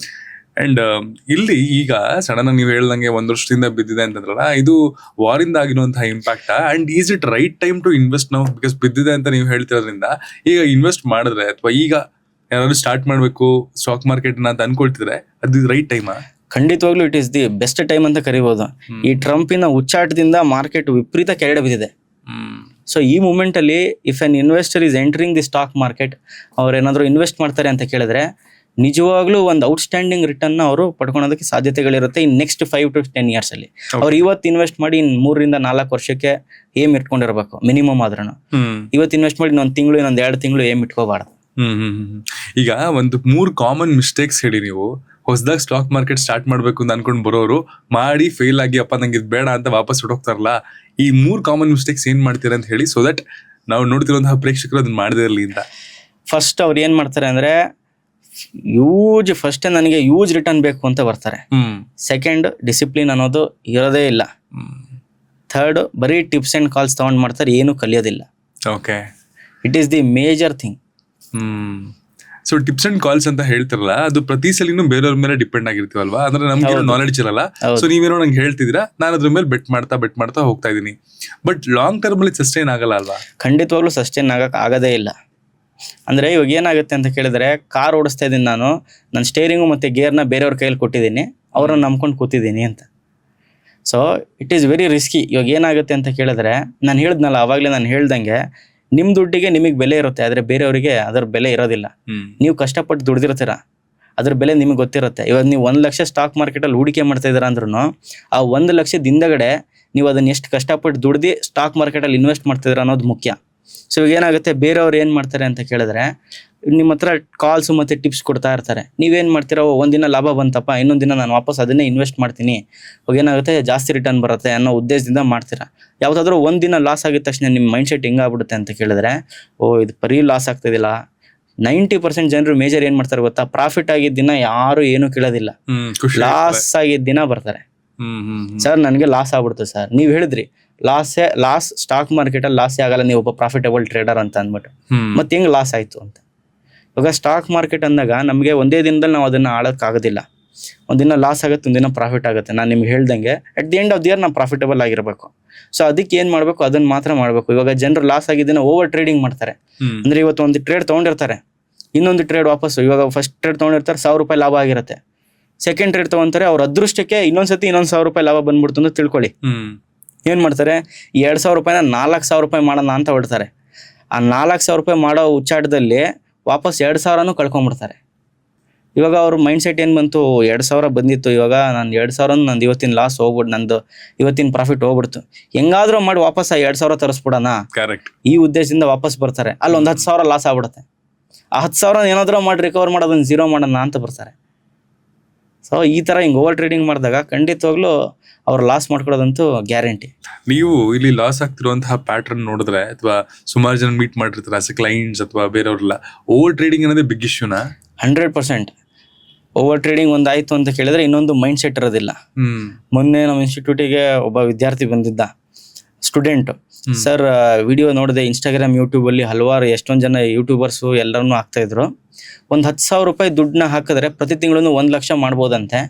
ನೀವು ನನಗೆ ಹೆಲ್ಪ್ ಮಾಡ್ರಿ, ನೀವು ಎಷ್ಟೇ ಫೀಸ್ ಕೇಳಿದ್ರು ನಾನು ಕೊಡ್ತೀನಿ, ಆದ್ರೆ ನನಗೆ 10,000 ರೂಪಾಯಿನ ಪ್ರತಿ ತಿಂಗಳು 1 ಲಕ್ಷ ಮಾಡ್ಕೊಡ್ಬೇಕು ಅಂತ ಹೇಳಿ. ಹಾಗಂದ್ರೆ ನೀವ್ಯಾಕೆ ಹೇಳ್ಕೊಡ್ಬೇಕಿತ್ತು? ಖಂಡಿತವಾಗ್ಲು. So it is not possible. ಅಂಥವ್ರನ್ನ ಎಂಟರ್ಟೈನ್ ಮಾಡ್ಬೋದು. ಅವ್ರಿಗೆ ಒಂದು ಸ್ಟಾಕ್ ಮಾರ್ಕೆಟಿನ ನಾಲೆಡ್ಜ್ನ ಹೇಳ್ಕೊಡ್ಬೇಕಷ್ಟೇ. ಸೊ ಅವ್ರು ಯಾವುದೇ ಥರ ಟ್ರೇಡಿಂಗ್ ಮಾಡಕ್ ಬರೋದಿಲ್ಲ. ಅಂದ್ರೆ ಅಲ್ಲಿ ಪ್ರಾಬಬ್ಲಿ ದ ಪ್ಯಾಷನ್ ಅಥವಾ ಒಂದು ಪ್ರೊಫೆಷನ್ ಅನ್ನೋದೇ ಮಿಸ್ ಆಗ್ತದೆ. ಅಂದ್ರೆ ಅಲ್ಲಿ ಬೇಕಾಗಿರೋದು ದುಡ್ಡು ಮಾಡುವಂತಹ ಒಂದು ಇದು. ಸೊ ಅಲ್ಲಿ ನಾಲೆಡ್ಜ್ ಇಲ್ಲದೆ ಅದನ್ನ ಕಳ್ಕೊಂಡು ಮತ್ತೆ ಆಮೇಲೆ ಸ್ಟಾಕ್ ಮಾರ್ಕೆಟ್ ನ ಬ್ಲೇಮ್ ಮಾಡಿ ಹೊರಗಡೆ ಹೊರಟೋಗ. ಸ್ಟಾಕ್ ಮಾರ್ಕೆಟ್ ಹೆಸರು ಕೆಟ್ಟಿರೋದೇ ಅದಕ್ಕೆ. ಸೊ ಇಲ್ಲಿ ಜನರಿಗೆ ಏನ್ ಅನ್ಸಿದೆ ಅಂತ ಕೇಳಿದ್ರೆ, ಬಂದಿದ ತಕ್ಷಣ ನಾನು ಇಮಿಡಿಯೇಟ್ ಪ್ರಾಫಿಟ್ ಮಾಡ್ಬಿಡ್ತೀನಿ, ನಾನು ಯಾವುದೇ ತರ ನನಗೆ ಲಾಸೇ ಆಗೋದಿಲ್ಲ ಅನ್ನೋ ಒಂದು ಇದು ಬಂದ್ಬಿಟ್ಟಿದೆ. ಅದು ಇವಾಗ ಫೇಕ್ P&L ಗಳು ಜಾಸ್ತಿ ಆಗಿದೆ. 10,000 ದಿನಕ್ಕೆ 10,000 ಮಾಡಿದೆ, ದಿನಕ್ಕೆ 5,000 ಮಾಡಿದೆ ಅಂತ ಅಂದ್ಬಿಟ್ಟು. ಕರೆಕ್ಟ್. ಈ ತರ ಟಿಪ್ಸ್ ಎಲ್ಲ ಕೊಡ್ತಿರ್ತಾರಲ್ಲ. ಈಗ ಕೆಲವೊಂದ್ ಕಡೆ ನಾನು ಕೇಳಿದ್ದೆ, ಸೆಬಿ ರಿಜಿಸ್ಟರ್ಡ್ ಆಗಿರೋರು ಅಥವಾ ಅಂದ್ರೆ ಅದಕ್ಕೆ ಒಂದು ಮೌಲ್ಯ ಇರಬೇಕು ಕೊಡೋದಕ್ಕೆ ಅಂತ. ಈಗ ಎಲ್ರು ಕೊಡ್ತಾರಲ್ಲ, ಟೆಲಿಗ್ರಾಮ್ ಅಲ್ಲಿ ನಿಂತಾರೆ, ಹಾಕೊಳ್ತಾರೆ. ಅಕಸ್ಮಾತ್ ಇದನ್ನ ಸೆಬಿ ಏನಾದ್ರು ಐಡೆಂಟಿಫೈ ಮಾಡ್ತು ಅಂದ್ರೆ ಯೂಜ್ ಪೆನಲ್ಟಿ ಹಾಕೋದಂತೂ ಗ್ಯಾರಂಟಿ. ಇವಾಗ ರೀಸೆಂಟ್ ಆಗಿ ನೀವು ಅವಧೂತ್ ಸಾಥೆ ಸ್ಕ್ಯಾಮ್ ನ ನೋಡಿರ್ಬೋದು. ಆಲ್ಮೋಸ್ಟ್ 600 crores ಸೆಬಿ ಫೈನ್ ಹಾಕಿದೆ. ಏನಕ್ಕೆ ಅಂತ ಕೇಳಿದ್ರೆ, ಸ್ಟಾಕ್ ಮ್ಯಾನಿಪುಲೇಷನ್ ಆಗ್ಲಿ ಅಥವಾ ಟಿಪ್ಸ್ ಆಗ್ಲಿ ಕಾಲ್ಸ್ ಆಗ್ಲಿ ಕೊಡ್ತಾ ಇರೋದನ್ನ ಕಂಡಿಡಿದು ಫಸ್ಟ್ ಮೊದಲನೇ ಸತಿ ಒಂದು ವಾರ್ನಿಂಗ್ ನ ಕೊಡ್ತು. ಸೊ ಅದನ್ನ ಸೀರಿಯಸ್ ಆಗಿ ತಗೊಂಡಲ್ಲೇ ಇರೋದಕ್ಕೆ ವಾಪಸ್ ಇನ್ನೊಂದ್ಸತಿ ಏನಾಗಿದೆ, ಅವ್ರು ಐಡೆಂಟಿಫೈ ಮಾಡಿ ಕ್ಲೈಂಟ್ಸ್ಗಳು ಯೂಸ್ ಲಾಸ್ ಮಾಡ್ತಿದ್ದಾರೆ ಅಂತ ಮಾಡಿ 600 crores ಫೈನ್ ಹಾಕಿದ್ದಾರೆ. ಅಂದ್ರೆ ಇಡೀ ಮಾರ್ಕೆಟ್ ಫ್ಲಕ್ಚುಯೇಷನ್ಗೆ ಅವ್ರು ಕಾರಣ ಆಗ್ತಿದ್ರ, ಅಷ್ಟು ದೊಡ್ಡ ಮಟ್ಟಿಗೆ ಬೇಸಿತ್ತ ಅವ್ರ ಹತ್ರ. ಅಂದ್ರೆ ಅವರು ಅಷ್ಟು ಜನನ್ನ ಎಜುಕೇಟ್ ಮಾಡಿದ್ದಾರೆ, ಅಷ್ಟು ಜನಕ್ಕೆ ಟಿಪ್ಸ್ ಕೊಟ್ಟು ಅದ್ರ ಪ್ರೀಮಿಯಂ ನ ಕಲೆಕ್ಟ್ ಮಾಡ್ಕೊಂತ ಇದ್ದಾರೆ. ಓಕೆ. ಇಲ್ಲಿ ಪ್ರಾಬ್ಲಮ್ ಆಗದೆ ಇದು. ಈಗ ನಾನು ಕಲಿಬೇಕು ಅಂತ ಅನ್ಕೊಂಡ್ರು ಸುಮಾರಿದೆ. ರೋಡ್ 30 ಇದೆ. ಎಲ್ಲಿ ಹೋಗ್ಬೇಕು, ಹೆಂಗ್ ಕಲಿಬೇಕು, ಯಾವ್ದು ರೈಟು, ಯಾವ್ದು ಜೆನ್ಯೂನು ಅಂತ ಆಗತ್ತಲ್ಲ. ಆ ಪ್ರಾಬ್ಲಮ್ಯಾಟಿಕ್ ಮಧ್ಯಾಹ್ನನೇ ಯಾವ್ದೋ ಒಂದು ರಾಂಗ್ ಇನ್ಸ್ಟಿಟ್ಯೂಟ್ ಅಲ್ಲಿ ಎಂಡ್ ಅಪ್ ಆಗ್ತೀವಿ, ಇಲ್ಲ ಏನೋ ಒಂದು ಕಲಿತೀವಿ. ಆ ಕಲಿಯೋದ್ರಲ್ಲೂ ಪ್ರಾಬಬ್ಲಿ ಸರಿಯಾಗಿ ಕಲಿಕೆ ಆಗ್ಲಿಲ್ಲ ಅಂತಂದ್ರೆ, ಬಿಡು ಇದಿಷ್ಟೇ, ನನ್ಗೇನೋ ಅದು ಪ್ರಾಬಬ್ಲಿ ರೀಚ್ ಔಟ್ ಆಗಲ್ವೇನೋ, ನಂಗೆ ಮಾಡಕ್ಕಾಗಲ್ಲ ಅಂತ ಅನ್ಸುತ್ತೆ ಅಂತ ಅಲ್ಲಿಗೆ ಬಿಟ್ಟೇ ಬಿಡ್ತೀವಿ. ಹೌ ಟು ಐಡೆಂಟಿಫೈ ಯಾವ್ದು ರೈಟ್ ಇನ್ಸ್ಟಿಟ್ಯೂಟ್, ಎಲ್ಲಿ ನಾನು ಕಲಿಯೋದು ತುಂಬಾ ವ್ಯಾಲ್ಯೂ ಆಡ್ ಮಾಡುತ್ತೆ ನನಗೆ ಸ್ಟಾಕ್ ಮಾರ್ಕೆಟ್ ನಾಲೆಡ್ಜ್ ಅಲ್ಲಿ ಅಂತ ಅನ್ಸುತ್ತೆ. ಎಲ್ಲಾ ಕಡೆನೂ ಸ್ಟಾಕ್ ಮಾರ್ಕೆಟ್ ನ ಹೇಳ್ಕೊಡ್ತಾರೆ, ಆದ್ರೆ ಇಲ್ಲಿ ಥಿಯರಿ ಮುಖ್ಯ ಅಲ್ಲ, ಪ್ರಾಕ್ಟಿಕಲ್ ಮುಖ್ಯ. ಅಂದ್ರೆ ತುಂಬಾ ಕಡೆ, ಅದು ಕರ್ನಾಟಕದಲ್ಲಿ, ಅದು ಬೆಂಗಳೂರಲ್ಲಿ ಹಲವಾರು ಅಕಾಡೆಮಿಗಳು ಬರೀ ಸ್ಟಾಕ್ ಮಾರ್ಕೆಟ್ ನಾಲೆಡ್ಜ್ ನ ಕೊಡ್ತಾರೆ ಅಷ್ಟೇ. ಜನರಿಗೆ ಸ್ಟಾಕ್ ಮಾರ್ಕೆಟ್ ನಾಲೆಡ್ಜ್ ಕೊಟ್ರೆ ಸಾಕಾಗೋದಿಲ್ಲ, ಅವ್ರಿಗೆ ಟ್ರೇಡಿಂಗ್ ಮಾಡೋದು ಹೆಂಗೆ, ಇನ್ವೆಸ್ಟಿಂಗ್ ಮಾಡೋದು ಹೆಂಗೆ ಅಂತ A to Z ಹೇಳ್ಕೊಡ್ಬೇಕು. ಥಿಯರಿ ಯಾರು ಬೇಕಾದ್ರೂ ಮಾಡ್ತಾರೆ, ಪ್ರಾಕ್ಟಿಕಲ್ ಆಗಿ ಅವ್ರ ಪಕ್ಕ ಕುತ್ಕೊಂಡು ಸರ್ ನೀವು ಈ ತರ ಮಾಡ್ಬೋದು, ನೀವು ಈ ತರ ಮಾಡಬೇಕು ಅನ್ನೋದನ್ನ ಹೇಳ್ಕೊಟ್ರೆ, ಅದು ಹ್ಯಾಂಡ್ ಹೋಲ್ಡಿಂಗ್ ಸಪೋರ್ಟ್ ಇದ್ರೆ ಖಂಡಿತವಾಗ್ಲೂ it is the best academy ಅಂತಾನೆ ಕರಿಬಹುದು. ಇನ್ನೊಂದು ದ ರಿಪಲ್ ಎಫೆಕ್ಟ್ ಅಂತ ಇದೆ. ಇದಕ್ಕೊಂದು ಎಕ್ಸಾಂಪಲ್ ಕೊಡ್ಬೇಕು ಅಂದ್ರೆ, ರೊನಾಲ್ಡೋ ಅವ್ರದ್ದು ಕೋಕ್ ಸ್ಟೋರಿ ಗೊತ್ತಲ್ಲ. ಸೊ ಯಾವ್ದು ಯೂರೋ ಕಪ್ ಅನ್ಸುತ್ತೆ ಪ್ರಾಬ್ಲಿ. ಆಗ ಇದ್ದಿದ್ ಕೋಕ್ ನ ತೆಗೆದ್ಬಿಟ್ಟು ನೀರಿಟ್ರು. ಅದ್ರ ನೆಕ್ಸ್ಟ್ ಮೂಮೆಂಟೇ 30,000 ಕೋಟಿ ಇಂಡಿಯನ್ ಕರೆನ್ಸಿನಲ್ಲಿ ನೋಡಿದ್ರೆ ಲಾಸ್ ಆಯ್ತು, ಆ ಶೇರ್ಗೆ ಬಿತ್ತು. ಈ ತರದೆಲ್ಲ ಆಯ್ತು. ಈ ತರದ್ದು ಯಾವ ಒಬ್ಬ ಮನುಷ್ಯನಿಂದ ಇಲ್ಲ ಒಂದು ವಾರಿಂದ ಇಷ್ಟೆಲ್ಲ ಎಫೆಕ್ಟ್ ಆಗುತ್ತೆ ಅಂತಂದ್ರೆ, ನಮ್ ದುಡ್ಡು ಎಷ್ಟರ ಮಟ್ಟಿಗೆ ಸೇಫು ಅಂದರು ತುಂಬಾ ಜನ ಹೇಳ್ತಾರೆ. ಬಿಕಾಸ್ ರಿಪಲ್ ಎಫೆಕ್ಟ್ ಎಲ್ಲೋ ಒಂದ್ ಕಡೆ ಆಗೋದಕ್ಕೆ ನನ್ಗೂ ಹೊಡೆತ ಬೀಳ್ತಿದೆ, ನಾನು ಇನ್ವೆಸ್ಟ್ ಮಾಡಿರೋದಕ್ಕೆ ಅಂತ. ಇವಾಗ ಇದಕ್ಕೆ ಒಂದು ಒಳ್ಳೆ ಉದಾಹರಣೆ ಏನು ಅಂತ ಕೇಳಿದ್ರೆ, ತುಂಬಾ ಜನಕ್ಕೆ ಭಯ ಇರುತ್ತೆ, ನಾನು ಇವಾಗ ಡೈರೆಕ್ಟ್ ಆಗಿ ಇಂಥ ಒಂದು ಮೂಮೆಂಟ್ ಅಲ್ಲಿ ಸ್ಟಾಕ್ ಅಲ್ಲಿ ಇನ್ವೆಸ್ಟ್ ಮಾಡಿದ್ರೆ ಹ್ಯೂಜ್ ಲಾಸ್ ಆಗುತ್ತೆ ಅಂತ ಅಂದ್ಬಿಟ್ಟು. ಇಂಥ ಮೂಮೆಂಟ್ ಅಲ್ಲಿ ನಾವ್ ಏನ್ ಮಾಡ್ಬೇಕು ಅಂದ್ರೆ, ETF ಎಕ್ಸ್ಚೇಂಜ್ ಟ್ರೇಡೆಡ್ ಫಂಡ್ ಗಳಲ್ಲಿ ನಾವು ಇನ್ವೆಸ್ಟ್ ಮಾಡ್ಬೇಕು. ಇದ್ರಲ್ಲಿ ಏನಾಗುತ್ತೆ, ಇವಾಗ ನಿಫ್ಟಿ 50 ಅನ್ನೋದು ದೇಶದ ಟಾಪ್ 50 ಕಂಪನಿಗಳನ್ನ ಒಂದು ಗುಂಪಾಗಿ ಮಾಡಿದ್ರೆ ಅದನ್ನ ನಾವು ನಿಫ್ಟಿ 50 ಅಂತ ಕರಿತೀವಿ. It is the most safest index. So ಇದು, ಈ ಇಂಡೆಕ್ಸ್ ಯಾವತ್ತೂ ಝೀರೋ ಆಗಕ್ ಆಗೋದೇ ಇಲ್ಲ, ಆಯ್ತಾ. ಸೊ ಇದರಲ್ಲಿ ಒಳ್ಳೆ ಬ್ಲೂ ಚಿಪ್ ಕಂಪನಿಗಳಿದೆ. ಸೊ ಇವಾಗ ರಿಲಯನ್ಸ್ ಆಗಲಿ, HDFC ಆಗಲಿ, ಏಷ್ಯನ್ ಪೇಂಟ್ಸ್ ಆಗಲಿ, ಯಾವುದೋ ಕಂಪನಿ ನಿಲ್ಲಕ್ಕಾಗೋದಿಲ್ಲ, ಒಂದೇ ದಿನಕ್ಕೆ ಕ್ಲೋಸ್ ಆಗಕ್ಕಾಗೋದೇ ಇಲ್ಲ. ಸೊ ಇಂಥ ಒಂದು ಕಂಪನಿಗಳನ್ನ ನಾವು ಬ್ಲೂ ಚಿಪ್ ಕಂಪನಿ ಅಂತ ಕರಿತೀವಿ. ಯಾವ ಒಂದು ಕಂಪನಿದು ಮಾರ್ಕೆಟ್ ಕ್ಯಾಪು 1,00,000 ಕೋಟಿಗಿಂತ ಜಾಸ್ತಿ ಇದೆಯಲ್ಲ, ಅದನ್ನು ನಾವು ಬ್ಲೂ ಚಿಪ್ ಕಂಪನಿ ಅಂತ ಕರಿತೀವಿ. ಅಂಥ ಬ್ಲೂ ಚಿಪ್ ಕಂಪನಿಗಳನ್ನ ನಿಫ್ಟಿ 50 ತಂದು ಹಾಕಿರ್ತಾರೆ. ಸೊ ಇದರದೇ ಆದ ಒಂದು ETF ಗಳಿದೆ, ನಿಪಾನ್ ನಿಫ್ಟಿ 50 ಬೀಸ್ ಅಂತ ಅಂದ್ಬಿಟ್ಟು. ಸೊ ಇದರಲ್ಲಿ ನಾವು ಹೂಡಿಕೆ ಮಾಡೋದ್ರಿಂದ ಏನಾಗುತ್ತೆ, ಟೋಟಲ್ 50 ಕಂಪನಿಗಳಲ್ಲೂ ನಾವು ಹೂಡಿಕೆ ಮಾಡ್ದಂಗೆ, ಅದೇ ತರ ನಿಫ್ಟಿಯಲ್ಲೇ ನಾವು ಹೂಡಿಕೆ ಮಾಡ್ದಂಗೆ ಅಂತ. ಸೊ ಇವಾಗ ಏನಾಗುತ್ತೆ, ನಿಫ್ಟಿ 5% 10% ಬೀಳ್ಬೋದು, ಆದ್ರೆ ವಾಪಸ್ ಅದು ಮೇಲೆ ಏರೇ ಇರುತ್ತೆ. ನೀವು ಯಾವ ಕ್ರ್ಯಾಶ್ ಆದ್ರೂ ತಗೊಳ್ಳಿ, 2000 ಕ್ರ್ಯಾಶ್ ತಗೊಳ್ಳಿ, 2020 ರೀಸೆಂಟ್ ಕ್ರ್ಯಾಶ್ನೇ ತಗೊಳ್ಳೋಣ ಬೇಕಂದ್ರೆ, ಮಾರ್ಕೆಟ್ ಆಲ್ಮೋಸ್ಟ್ 50% ಕ್ರ್ಯಾಶ್ ಆಯ್ತು. ಅದೇ ತರ ನಿಫ್ಟಿ ಬೀಸ್ ಕೂಡ 50% ಬಿತ್ತು. ಅದಾದ್ಮೇಲೆ ಏನಾಯ್ತು, ನಿಫ್ಟಿ 7,500, 15,000ದಲ್ಲಿತ್ತು, 7,500ಕ್ಕೆ ಬಿತ್ತು. 7,500ದಿಂದ ಇವತ್ತಿರೋದು 24,000ಕ್ಕೆ. So it is an outstanding return. ಅಲ್ಲಿ ಕನ್ಸಿಸ್ಟೆಂಟ್ ಆಗಿ ಯಾರು ತಾಳ್ಮೆಯಿಂದ ಕಾಯ್ತಾ ಇದ್ರು ಅವ್ರು ದುಡ್ಡು ಮಾಡಿರ್ತಾ ಇದ್ರು. ಆದ್ರೆ ಈ ಮೂಮೆಂಟ್ ಅಲ್ಲಿ ಭಯ ಪ್ರತಿಯೊಬ್ಬರಿಗೂ ಆಗುತ್ತೆ. ಅದರಿಂದ ಅವರು ETF ಗಳಲ್ಲಿ ಇನ್ವೆಸ್ಟ್ ಮಾಡೋದ್ರಿಂದ ಅವರು ಸೇಫ್ ಆಗಿರ್ತಾರೆ, ಅವರ ಹೂಡಿಕೆ ಸೇಫ್ ಆಗಿರುತ್ತೆ. ಆಮೇಲೆ ETF ಗಳಂದಾಗ ತುಂಬಾ ಜನಕ್ಕೆ ಒಂದು ಡೌಟ್ಗಳಿದೆ, ನಾನು ₹1,000 ಖರ್ಚು ಮಾಡಬೇಕು ಅಂತ ಅಂದ್ಬಿಟ್ಟು. ಕೇವಲ ₹300 ಒಳಗಡೆ ನಿಮಗೆ ಎಲ್ಲ ETF ಗಳು ಸಿಗುತ್ತೆ. ಫಾರ್ ಎಕ್ಸಾಂಪಲ್ ಫಾರ್ಮಾ ಬೀಸ್ ಆಗಲಿ, IT ಬೀಸ್ ಆಗಲಿ, ನಿಫ್ಟಿ ಬೀಸ್ ಆಗಲಿ, ಇದೆಲ್ಲನೂ ನಿಮಗೆ ₹300 ಒಳಗಡೆನೆ ಸಿಗುತ್ತೆ. ಇದರೆಲ್ಲ ನಾವು ಇನ್ವೆಸ್ಟ್ ಮಾಡ್ಕೊಂಡು ಇದ್ರೆ ಸಾಕು. ಓಕೆ. ಅಂಡ್ ತುಂಬಾ ಜನ ನೀವು ಅಬ್ಸರ್ವ್ ಮಾಡಿರ್ತೀರ, probably after some point of age ಒಂದು 30 ಎಲ್ಲ ದಾಟಾದ್ಮೇಲೆ, ಅಯ್ಯೋ ಇವಾಗ ನಾನು ಶೇರ್ ಮಾರ್ಕೆಟ್ ಬಗ್ಗೆ ತಿಳ್ಕೊಳಕ್ ಹೋಗ್ಬೇಕಾ, ಅದ್ರ ಬದಲು ರಿಯಲ್ ಎಸ್ಟೇಟ್ ಈಸಿ ಇದೆ, ನಾನು ಇನ್ವೆಸ್ಟ್ಮೆಂಟ್ ಇನ್ನೂ ಸೇಫ್ ಆಗಿರುತ್ತೆ, ನಾನು ಸೈಟ್ ತಗೊಳ್ತೀನಿ, ಇಲ್ಲ ಒಂದು ಮನೆ ಕಟ್ಬಿಟ್ಟು ಬಾಡಿಗೆ ಕೊಡ್ತೀನಿ ಅಂತಾರ ಹೇಳ್ತಾರೆ. ಇಲ್ಲಿ how share market is better than real estate, ಅಥವಾ ಒಂದು ಮನೆ ಕಟ್ಟಿ ಬಾಡಿಗೆ ಕೊಡೋದು ಅಂತ ನಿಮ್ಗೆ ಅನ್ಸುತ್ತೆ? ಸರ್, ಇವಾಗ ಪ್ರತಿ ಒಂದು ಫೀಲ್ಡಲ್ಲೂ ರಿಸ್ಕ್ ಇದ್ದೇ ಇರುತ್ತೆ. ರಿಯಲ್ ಎಸ್ಟೇಟ್ ಆಗಲಿ, ಬಿಸ್ನೆಸ್ ಆಗಲಿ, ಜಾಬ್ ಆಗಲಿ, ಅವ್ರು ಏನೇ ಕೆಲಸ ಮಾಡಿದ್ರು ರಿಸ್ಕ್ ಇಲ್ದಲ್ಲೇ ಅವ್ರು ರಿವಾರ್ಡ್ನ ತಗೊಳಕ್ ಆಗೋದೇ ಇಲ್ಲ. ಇವಾಗ ಒಂದಿನ ಕಾರ್ ಓಡಿಸ್ತಾ ಇರ್ಬೇಕಾದ್ರೆ ಕಾರ್ ನೆಟ್ವಾಗೆ ನಿಮ್ ಡೆಸ್ಟಿನೇಷನ್ ತನಕ ಹೋಗುತ್ತೆ ಅಂತ ಗ್ಯಾರಂಟಿ ಇಲ್ಲ. ಅದಕ್ಕಾದ ಇನ್ಶೂರೆನ್ಸ್ಗಳಿದೆ. ಕಾರ್ ಇನ್ಶೂರೆನ್ಸ್ ಮಾಡಿಸಿರ್ತೀರ, ಹ್ಯೂಮನ್ಗೆ ಲೈಫ್ ಇನ್ಶೂರೆನ್ಸ್ ಮಾಡಿಸಿರ್ತೀರ. ಸೊ ಅದೇ ತರ ನಿಮಗೆ ಸ್ಟಾಕ್ ಮಾರ್ಕೆಟಿಗೆ ಬಂದಾಗ ನಿಮಗೆ ETF ಗಳಲ್ಲಿ ಇನ್ವೆಸ್ಟ್ ಮಾಡಿದ್ರೆ ನೀವು ಸೇಫ್ ಆಗಿರ್ತೀರ, ಫಸ್ಟ್ ಪಾಯಿಂಟ್. ನೆಕ್ಸ್ಟ್ ರಿಯಲ್ ಎಸ್ಟೇಟಿಗೆ ಬಂದಾಗ ರಿಯಲ್ ಎಸ್ಟೇಟ್ ಅಲ್ಲಿ ನೀವು ದುಡ್ಡನ್ನ ಮಾಡ್ಬೋದು, ಆದ್ರೆ ಅದೇ ತರ ರಿಸ್ಕ್ ಕೂಡ ಇರುತ್ತೆ. ಇವಾಗ ಪ್ರಾಪರ್ಟಿ ಡಬಲ್ ಸೇಲ್ ಆಗಿರ್ಬೋದು, ಇಬ್ಬರಿಗೆ ಒಂದೇ ಪ್ರಾಪರ್ಟಿನ ಸೇಲ್ ಮಾಡಿರ್ಬೋದು, ಅಥವಾ ಯಾವ್ದಾದ್ರು ಲಿಟಿಗೇಷನ್ ಇರ್ಬೋದು. ಸೊ ಪ್ರತಿಯೊಂದು ಸಮಸ್ಯೆ ಪ್ರತಿಯೊಂದು ಫೀಲ್ಡಲ್ಲೂ ಇರುತ್ತೆ. ಸೊ ಇದನ್ನ ನಾವು ಯಾವ ತರ ಮ್ಯಾನೇಜ್ ಮಾಡ್ತೀವಿ ಅನ್ನೋದು ಮುಖ್ಯ. ಇವಾಗ ರಿಯಲ್ ಎಸ್ಟೇಟ್ನ ಪ್ರತಿಯೊಬ್ರು ಮಾಡಕ್ ಬರೋದಿಲ್ಲ, ಅದಕ್ಕೆ ಯೂಜ್ ಇನ್ವೆಸ್ಟ್ಮೆಂಟ್ ಬೇಕಾಗುತ್ತೆ. ಆದ್ರೆ ಸ್ಟಾಕ್ ಮಾರ್ಕೆಟಿಗೆ ಬಂದಾಗ ಕಮ್ಮಿ ಇನ್ವೆಸ್ಟ್ಮೆಂಟ್ ಅಲ್ಲೂ ನೀವು ದುಡ್ಡನ್ನ ಹೂಡಿಕೆ ಮಾಡಬಹುದು. ಎಷ್ಟಿದೆಯೋ ಅಷ್ಟು ಇನ್ವೆಸ್ಟ್ಮೆಂಟ್ ಅಲ್ಲಿ ಖಂಡಿತವಾಗ್ಲೂ ಮಾಡಬಹುದು. ಆದ್ರೆ ರಿಯಲ್ ಎಸ್ಟೇಟ್ ಬಂದಾಗ, ಅದು ಬೆಂಗಳೂರಲ್ಲಿ ಬಂದಾಗ ನಿಮ್ಗೆ 50ರಿಂದ 1 ಕೋಟಿ ಒಳಗಡೆ ಯಾವುದೇ ಒಂದು ಸೈಟ್ ಸಿಗೋದಿಲ್ಲ. ಅದನ್ನು ನೀವು ಗೋ ಫಾರ್, ನೀವು ಬಾಡಿಗೆ ಮನೆಗೆ ನೀವೇನಾದ್ರೂ ರೆಂಟ್ ಕೊಡ್ತೀರಾ ಅಂತ ಕೇಳಿದ್ರು ವರ್ಷದ ಆನ್ಯುಯಲ್ ರಿಟರ್ನ್ 4% ಜಾಸ್ತಿ ಬರೋದಿಲ್ಲ.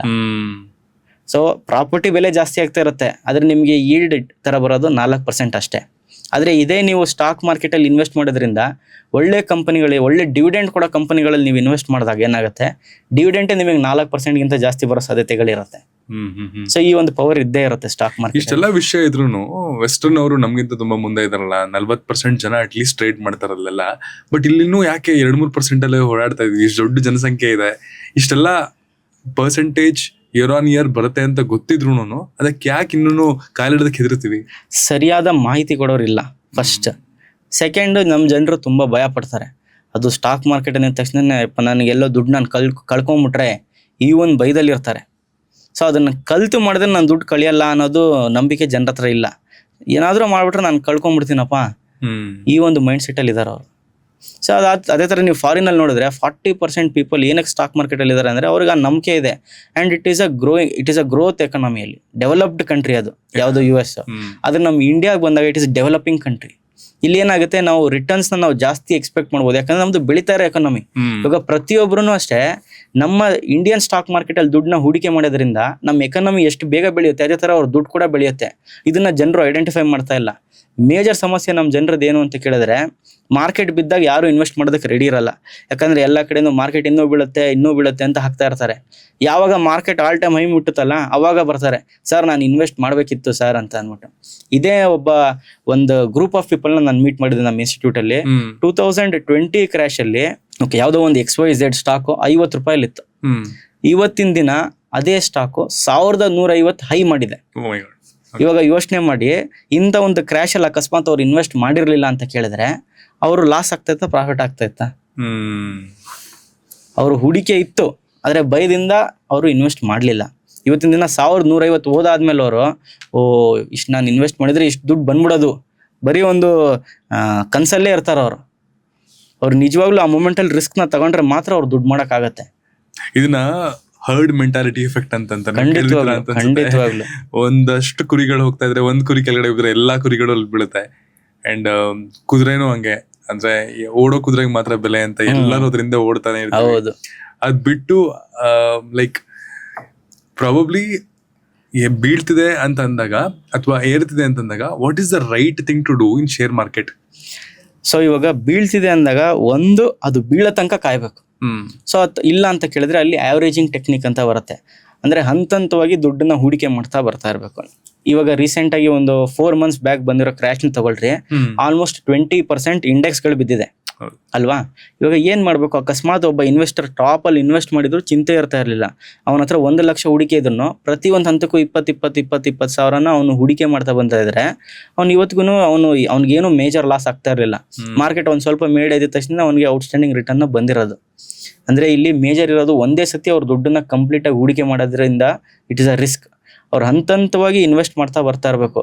ಇವಾಗ ಇನ್ವೆಸ್ಟ್ ಮಾಡಿದ ತಕ್ಷಣ ನನಗೆ ಲಾಭ ಬೇಕು ಅನ್ನೋದಕ್ಕಿಂತ ಇನ್ವೆಸ್ಟ್ ಮಾಡಾದ್ಮೇಲೆ ಇನ್ನೂ ಒಂದು ಸ್ವಲ್ಪ ಬೀಳ್ಲಿ ಅನ್ನೋ ಆಸೆ ಪಡಬೇಕು. ಸೊ ಅವಾಗ ಕಂಪ್ಲೀಟ್ ದುಡ್ಡು ನಂದು ಅಲ್ಲಲ್ವಾ ಹೂಡಿಕೆ ಆಗೋದು. ಸೊ ಇವಾಗ ನನ್ನ ಹತ್ರ 1 ಲಕ್ಷ ದುಡ್ಡಿದೆ, ನಾನು ಪ್ರತಿ ಹಂತಕ್ಕೂ 20 ಸಾವಿರ ಹೂಡಿಕೆ ಮಾಡ್ತಾ ಬರ್ತಾ ಇದ್ದೀನಿ. ನಾನು ಫಸ್ಟ್ ಒಂದು ಹಂತಕ್ಕೆ 20 ಸಾವಿರ ದುಡ್ಡು ಹಾಕಿದ ತಕ್ಷಣ ಅಕಸ್ಮಾತ್ ನನ್ನ ಅದೃಷ್ಟಕ್ಕೆ ಮಾರ್ಕೆಟ್ ಮೇಡ್ ಹೋಗ್ಬಿಟ್ರೆ ಆ 20 ಸಾವಿರಕ್ಕೆ ಲಾಭ ಎಷ್ಟು ಬರ್ತದೆ ಅದನ್ನ ನಾನು ತಗೊಂತೀನಿ, ಅದನ್ನ ನಾನು ಎಂಜಾಯ್ ಮಾಡ್ತೀನಿ. ಅದೇ ಥರ ಅಕಸ್ಮಾತ್ ಅಲ್ಲಿಂದ ಕೆಳಗಡೆ ಬಿದ್ದೋಯ್ತು, ಏನೋ ಒಂದು ಕ್ರ್ಯಾಶ್ ಬಂತು, ಸೊ ನಾನು ಇನ್ನು ಮಿಕ್ಕಿ ದುಡ್ಡನ್ನ ಹೂಡಿಕೆ ಮಾಡ್ತಾ ಬರ್ತಾ ಇರ್ತೀನಿ. ಯಾವಾಗ ಮಾರ್ಕೆಟ್ ಮೇಡೇ ಬರುತ್ತೆ ನಾನು ಪ್ರಾಫಿಟ್ ಮಾಡೇ ಮಾಡ್ತೀನಿ. ಇಂಥ ಒಂದು ಮೈಂಡ್ ಸೆಟ್ ಜನರ ಹತ್ರ ಬರಬೇಕು. ಆಕ್ಚುಲಿ ನನಗೆ consistency basis month on month ಇಷ್ಟು ದುಡ್ಡನ್ನ ಹಾಕೊಂಡು ಹೋಗ್ತಾ ಇರ್ತೀವಿ ಅಂಡ್ ಪ್ರಾಬಬ್ಲಿ ಒಂದು ಲಾಂಗ್ ಟರ್ಮ್ ಅಲ್ಲಿ ಒಂದು 10 ವರ್ಷ ಬಿಟ್ಟು ನೋಡ್ತೀವಿ ಅಂತಂದ್ರೆ ಇಸ್ ಇಟ್ ರೈಟ್ ಥಿಂಗ್? ಅವಾಗ ಮಾರ್ಕೆಟ್ ಫ್ಲಕ್ಚುಯೇಷನ್ಸ್ ಅನ್ನೋದು ಮ್ಯಾಟ್ರೇ ಆಗಲ್ವಾ? ಮ್ಯಾಟ್ರೇ ಆಗೋದಿಲ್ಲ. It is the right way to earn in stock market ಅಂತ ಕರಿಬಹುದು. ಓಕೆ, ಸೊ ಹಂಗೆ ಆ ತರದ್ದು ಅಪ್ರೋಚ್ ಅಲ್ಲಿ ಹೋದ್ರೆ 15% ಎಕ್ಸ್ಪೆಕ್ಟ್ ಮಾಡ್ಬೋದಾ ಫಾರ್ ಲೆಂತ್ ಆಫ್ 10 years? ಖಂಡಿತವಾಗ್ಲೂ ಎಕ್ಸ್ಪೆಕ್ಟ್ ಮಾಡ್ಬೋದು. ಸೊ ಇದಕ್ಕೆ ನೀವು ಹಲವಾರು ರೀತಿಗಳಿದೆ. ಇವಾಗ ಜನರ ಹತ್ರ ಒಂದು ಲಾರ್ಜ್ ಇನ್ವೆಸ್ಟ್ಮೆಂಟ್ ಇರಲ್ಲ, ಅಥವಾ ಪ್ರತಿ ತಿಂಗಳು ನೀವು 10,000 20,000 ಇನ್ವೆಸ್ಟ್ ಮಾಡೋದಕ್ಕೆ ನಿಮಗೆ SIP ಅನ್ನೋದು ಒಂದು ಬಂದಿದೆ. Correct. So systematic investment plan. So ಪ್ರತಿ ತಿಂಗಳು ನೀವು ಈ SIPಗಳಿಗೆ 5,000 10,000 ಕಟ್ಟೋದ್ರಿಂದ ಏನಾಗುತ್ತೆ, ನೀವು ಅಟ್ ಲಾರ್ಜರ್ ಟೈಮ್ ಸ್ಪ್ಯಾನ್ ಒಂದು ಗುಡ್ ರಿಟರ್ನ್ ಎಕ್ಸ್ಪೆಕ್ಟ್ ಮಾಡ್ಬೋದು.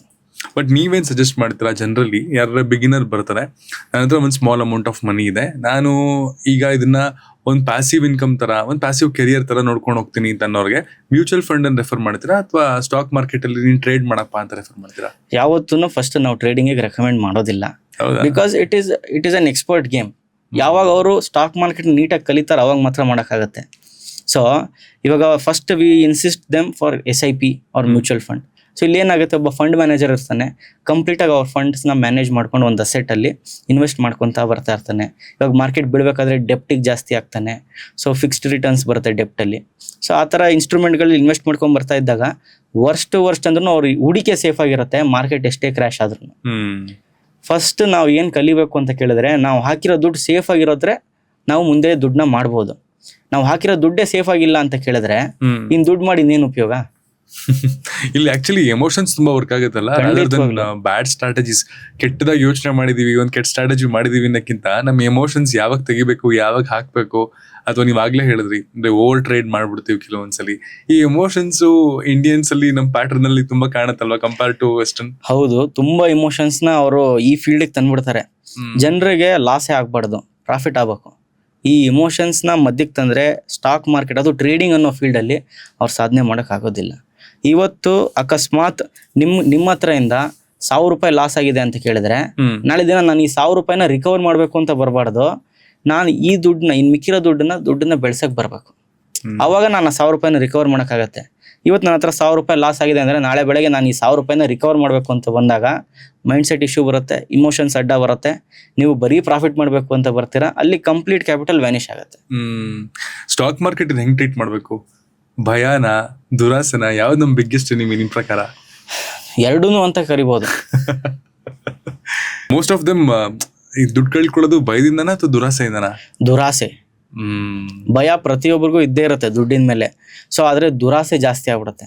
ಇವಾಗ ಏನಾಗುತ್ತೆ ಅಂತ ಕೇಳಿದ್ರೆ, ಇವಾಗ ಒಂದು 20,000 ಸಂಬಳ ಬರೋನು ಅವ್ನಿಗೆ ಆಸೆ ಇರೋದು ನಾನು ಒಂದು ಮನೆ ತಗೋಬೇಕು ಅಂತ.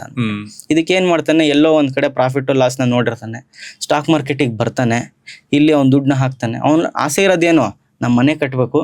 ಯಾವಾಗ, ಎಷ್ಟು ವರ್ಷದ ಪೀರಿಯಡ್ ಅಲ್ಲಿ ಅವ್ನು ಕಟ್ಟಬೇಕು ಅನ್ನೋದು ಮೇಜರ್ ಇಂಪಾರ್ಟೆಂಟ್. ಅವ್ನ ರಿಸ್ಕ್ 20,000 ಸಂಬಳ ತಗೊಂಡಿರೋ ಅವ್ನಿಗೆ ಮ್ಯಾಕ್ಸಿಮಮ್ ರಿಸ್ಕ್ ಇರೋದು 5,000 ರೂಪಾಯಿ ಮ್ಯಾಕ್ಸಿಮಮ್ ರಿಸ್ಕ್ ತಗೋಬಹುದು. ಆದ್ರೆ ಅವ್ನು ತಗೊಳ್ಳೋ ರಿಸ್ಕ್ ಏನು, 20,000 ರೂಪಾಯಿನೂ ಕಂಪ್ಲೀಟ್ ಆಗಿ ರಿಸ್ಕ್ ತಗೊಂತಾನೆ. ಸೊ ಅದರಿಂದಾನೇ ಮೇಜರ್ ಏನಾಗ್ತಾ ಇದೆ ಅಂತ ಕೇಳಿದ್ರೆ, ಶ್ರೀಮಂತರು ಇನ್ನೂ ಶ್ರೀಮಂತರಾಗ್ತಾ ಇದಾರೆ, ಬಡವರು ಇನ್ನೂ ಬಡವರು ಆಗ್ತಾ ಇದಾರೆ. ಅಂಡ್ ತುಂಬಾ ಜನಕ್ಕೆ ವೆನ್ ಟು ಸ್ಟಾರ್ಟ್ ಅನ್ನೋದು ಗೊತ್ತಿರುತ್ತೆ, ವೆನ್ ಟು ಎಕ್ಸಿಟ್ ಅನ್ನೋದು ಗೊತ್ತಿರಲ್ಲ. ಖಂಡಿತವಾಗಿ ಯಾವಾಗ ಇದನ್ನ ನಿಲ್ಸ್ಬೇಕು, ಯಾವಾಗ ಎಕ್ಸಿಟ್ ಆಗ್ಬೇಕು ಅಂತ ತುಂಬಾ ಜನದ ಸಮಸ್ಯೆ. ಬಿಟ್ಪೋಣ ಹಂಗೆ ದುಡ್ಡು ತುಂಬಾ ಬೆಳೆಯುತ್ತೆ ಅಂತ. ಕೆಲವರು ಲಾಸ್ ಆಗ್ತಿದೆ ಅಂತಂದ್ರೆ ಬೈದಲ್ಲಿ ಅದನ್ನು ತೆಗೆದು ಬಿಡ್ತಾರೆ, ಇಲ್ಲ ಪೂರ್ತಿ ಮತ್ತೆ ಪಿಕಪ್ ಆಗ್ಬೋದು ಅಂತ ವೆಯ್ಟ್ ಮಾಡ್ತಿರ್ತಾರೆ. ವಾಟ್ ಈಸ್ ಯುವರ್ ಸಜೆಷನ್ ಅದಕ್ಕೆ? ಒಳ್ಳೆ ಸ್ಟಾಕ್ ಗಳಿಗೆ ಅವ್ರೇನಾದ್ರು ಇನ್ವೆಸ್ಟ್ ಮಾಡಿದ್ರೆ ಯಾವುದೇ ಥರ ಭಯ ಪಡೋ ಅವಶ್ಯಕತೆಗಳಿಲ್ಲ. ಪ್ರತಿಯೊಂದು ಡೌನ್ಫಾಲ್ ಅಲ್ಲೂ ಅವ್ರದ್ದು ಇನ್ನೂ ಒಂದು ಸ್ವಲ್ಪ ದುಡ್ಡನ್ನ ಹೂಡಿಕೆ ಮಾಡಿ ಆವರೇಜ್ ಮಾಡಿದ್ರೆ ಒಳ್ಳೇದು. ಅಕಸ್ಮಾತ್ ಅವ್ರ ಹತ್ರ ದುಡ್ಡು ಇಲ್ಲ ಅಂದ್ರೆ ಸಮಸ್ಯೆ ಇಲ್ಲ, ಆ ದುಡ್ಡನ್ನ ಹಂಗೆ ಇಟ್ಬಿಟ್ರೆ ಯಾವತ್ತೋ ಒಂದು ದಿನ ಬಂದೇ ಬರುತ್ತೆ. Because it is a blue chip company. Okay. So ಯಾವುದೋ ಒಂದು ಸ್ಮಾಲ್ ಕ್ಯಾಪು ಮಿಡ್ ಕ್ಯಾಪು ಇಂಥದ್ರೆಲ್ಲ ಇನ್ವೆಸ್ಟ್ ಮಾಡಿದ್ರೆ ಇಟ್ ಈಸ್ ರಿಸ್ಕಿ. ಯಾವಾಗ ಆ ಕಂಪನಿ ನಿಲ್ತಿರೋದು ಕಂಪ್ಲೀಟ್ಲಿ ಅದರ ಕಂಪನಿ ಆಪರೇಷನ್ಸ್ ಪ್ರಾಫಿಟ್ ಮೇಲೆ. ಆ ಕಂಪನಿ ಏನಾದ್ರು ಲಾಸ್ ಮಾಡ್ತು ಅಂದ್ರೆ ನಿಮ್ಮ ದುಡ್ಡು ಹೋದಂಗೆ ಅಲ್ವಾ. ಸೊ ಅದಕ್ಕೆ ಇವಾಗ ದೊಡ್ಡ ದೊಡ್ಡ ಕಂಪನಿಯಲ್ಲಿ ಇನ್ವೆಸ್ಟ್ ಮಾಡಬೇಕು. HDFC ಬ್ಯಾಂಕ್ ತಗೊಳ್ಳಿ. HDFC ಬ್ಯಾಂಕ್ ಯಾವತ್ತಾದ್ರೂ ಝೀರೋ ಆಗಕ್ಕಾಗತ್ತಾ? ಖಂಡಿತ ಇಲ್ಲ. HDFC ಬ್ಯಾಂಕ್ ಯಾವತ್ತಾದ್ರೂ ನಿಲ್ಲಕ್ ಬರುತ್ತಾ? It is an highest market cap, number 1 bank in India, HDFC bank. So ಇದ್ರಲ್ಲಿ ನಾವು ಪ್ರತಿ ಒಂದು ಹಂತದಲ್ಲಿ ಇದು ಬಿದ್ದಾಗ ನಾವು ಹೂಡಿಕೆ ಮಾಡೋದ್ರಿಂದ ನಾವು ಸೇಫ್ ಆಗಿರ್ತೀವಿ. ಈಗ ₹100 ಇದೆ ಅಂತ ಅನ್ಕೋಣ, 100% ಅಂತ ಟ್ರೀಟ್ ಮಾಡೋಣ. ಒಂದು ಪೋರ್ಟ್ಫೋಲಿಯೋ ಹೆಲ್ತಿ ಆಗಿರ್ಬೇಕು ಅಂದ್ರೆ ಎಷ್ಟು ಪರ್ಸೆಂಟು ಬ್ಲೂ ಚಿಪ್ಸು ಅಥವಾ ಮಿಡ್ ಕ್ಯಾಪು ಸ್ಮಾಲ್ ಕ್ಯಾಪು ಹಿಂಗೆ ಡಿವೈಡ್ ಮಾಡಿದ್ರೆ ಒಳ್ಳೇದು?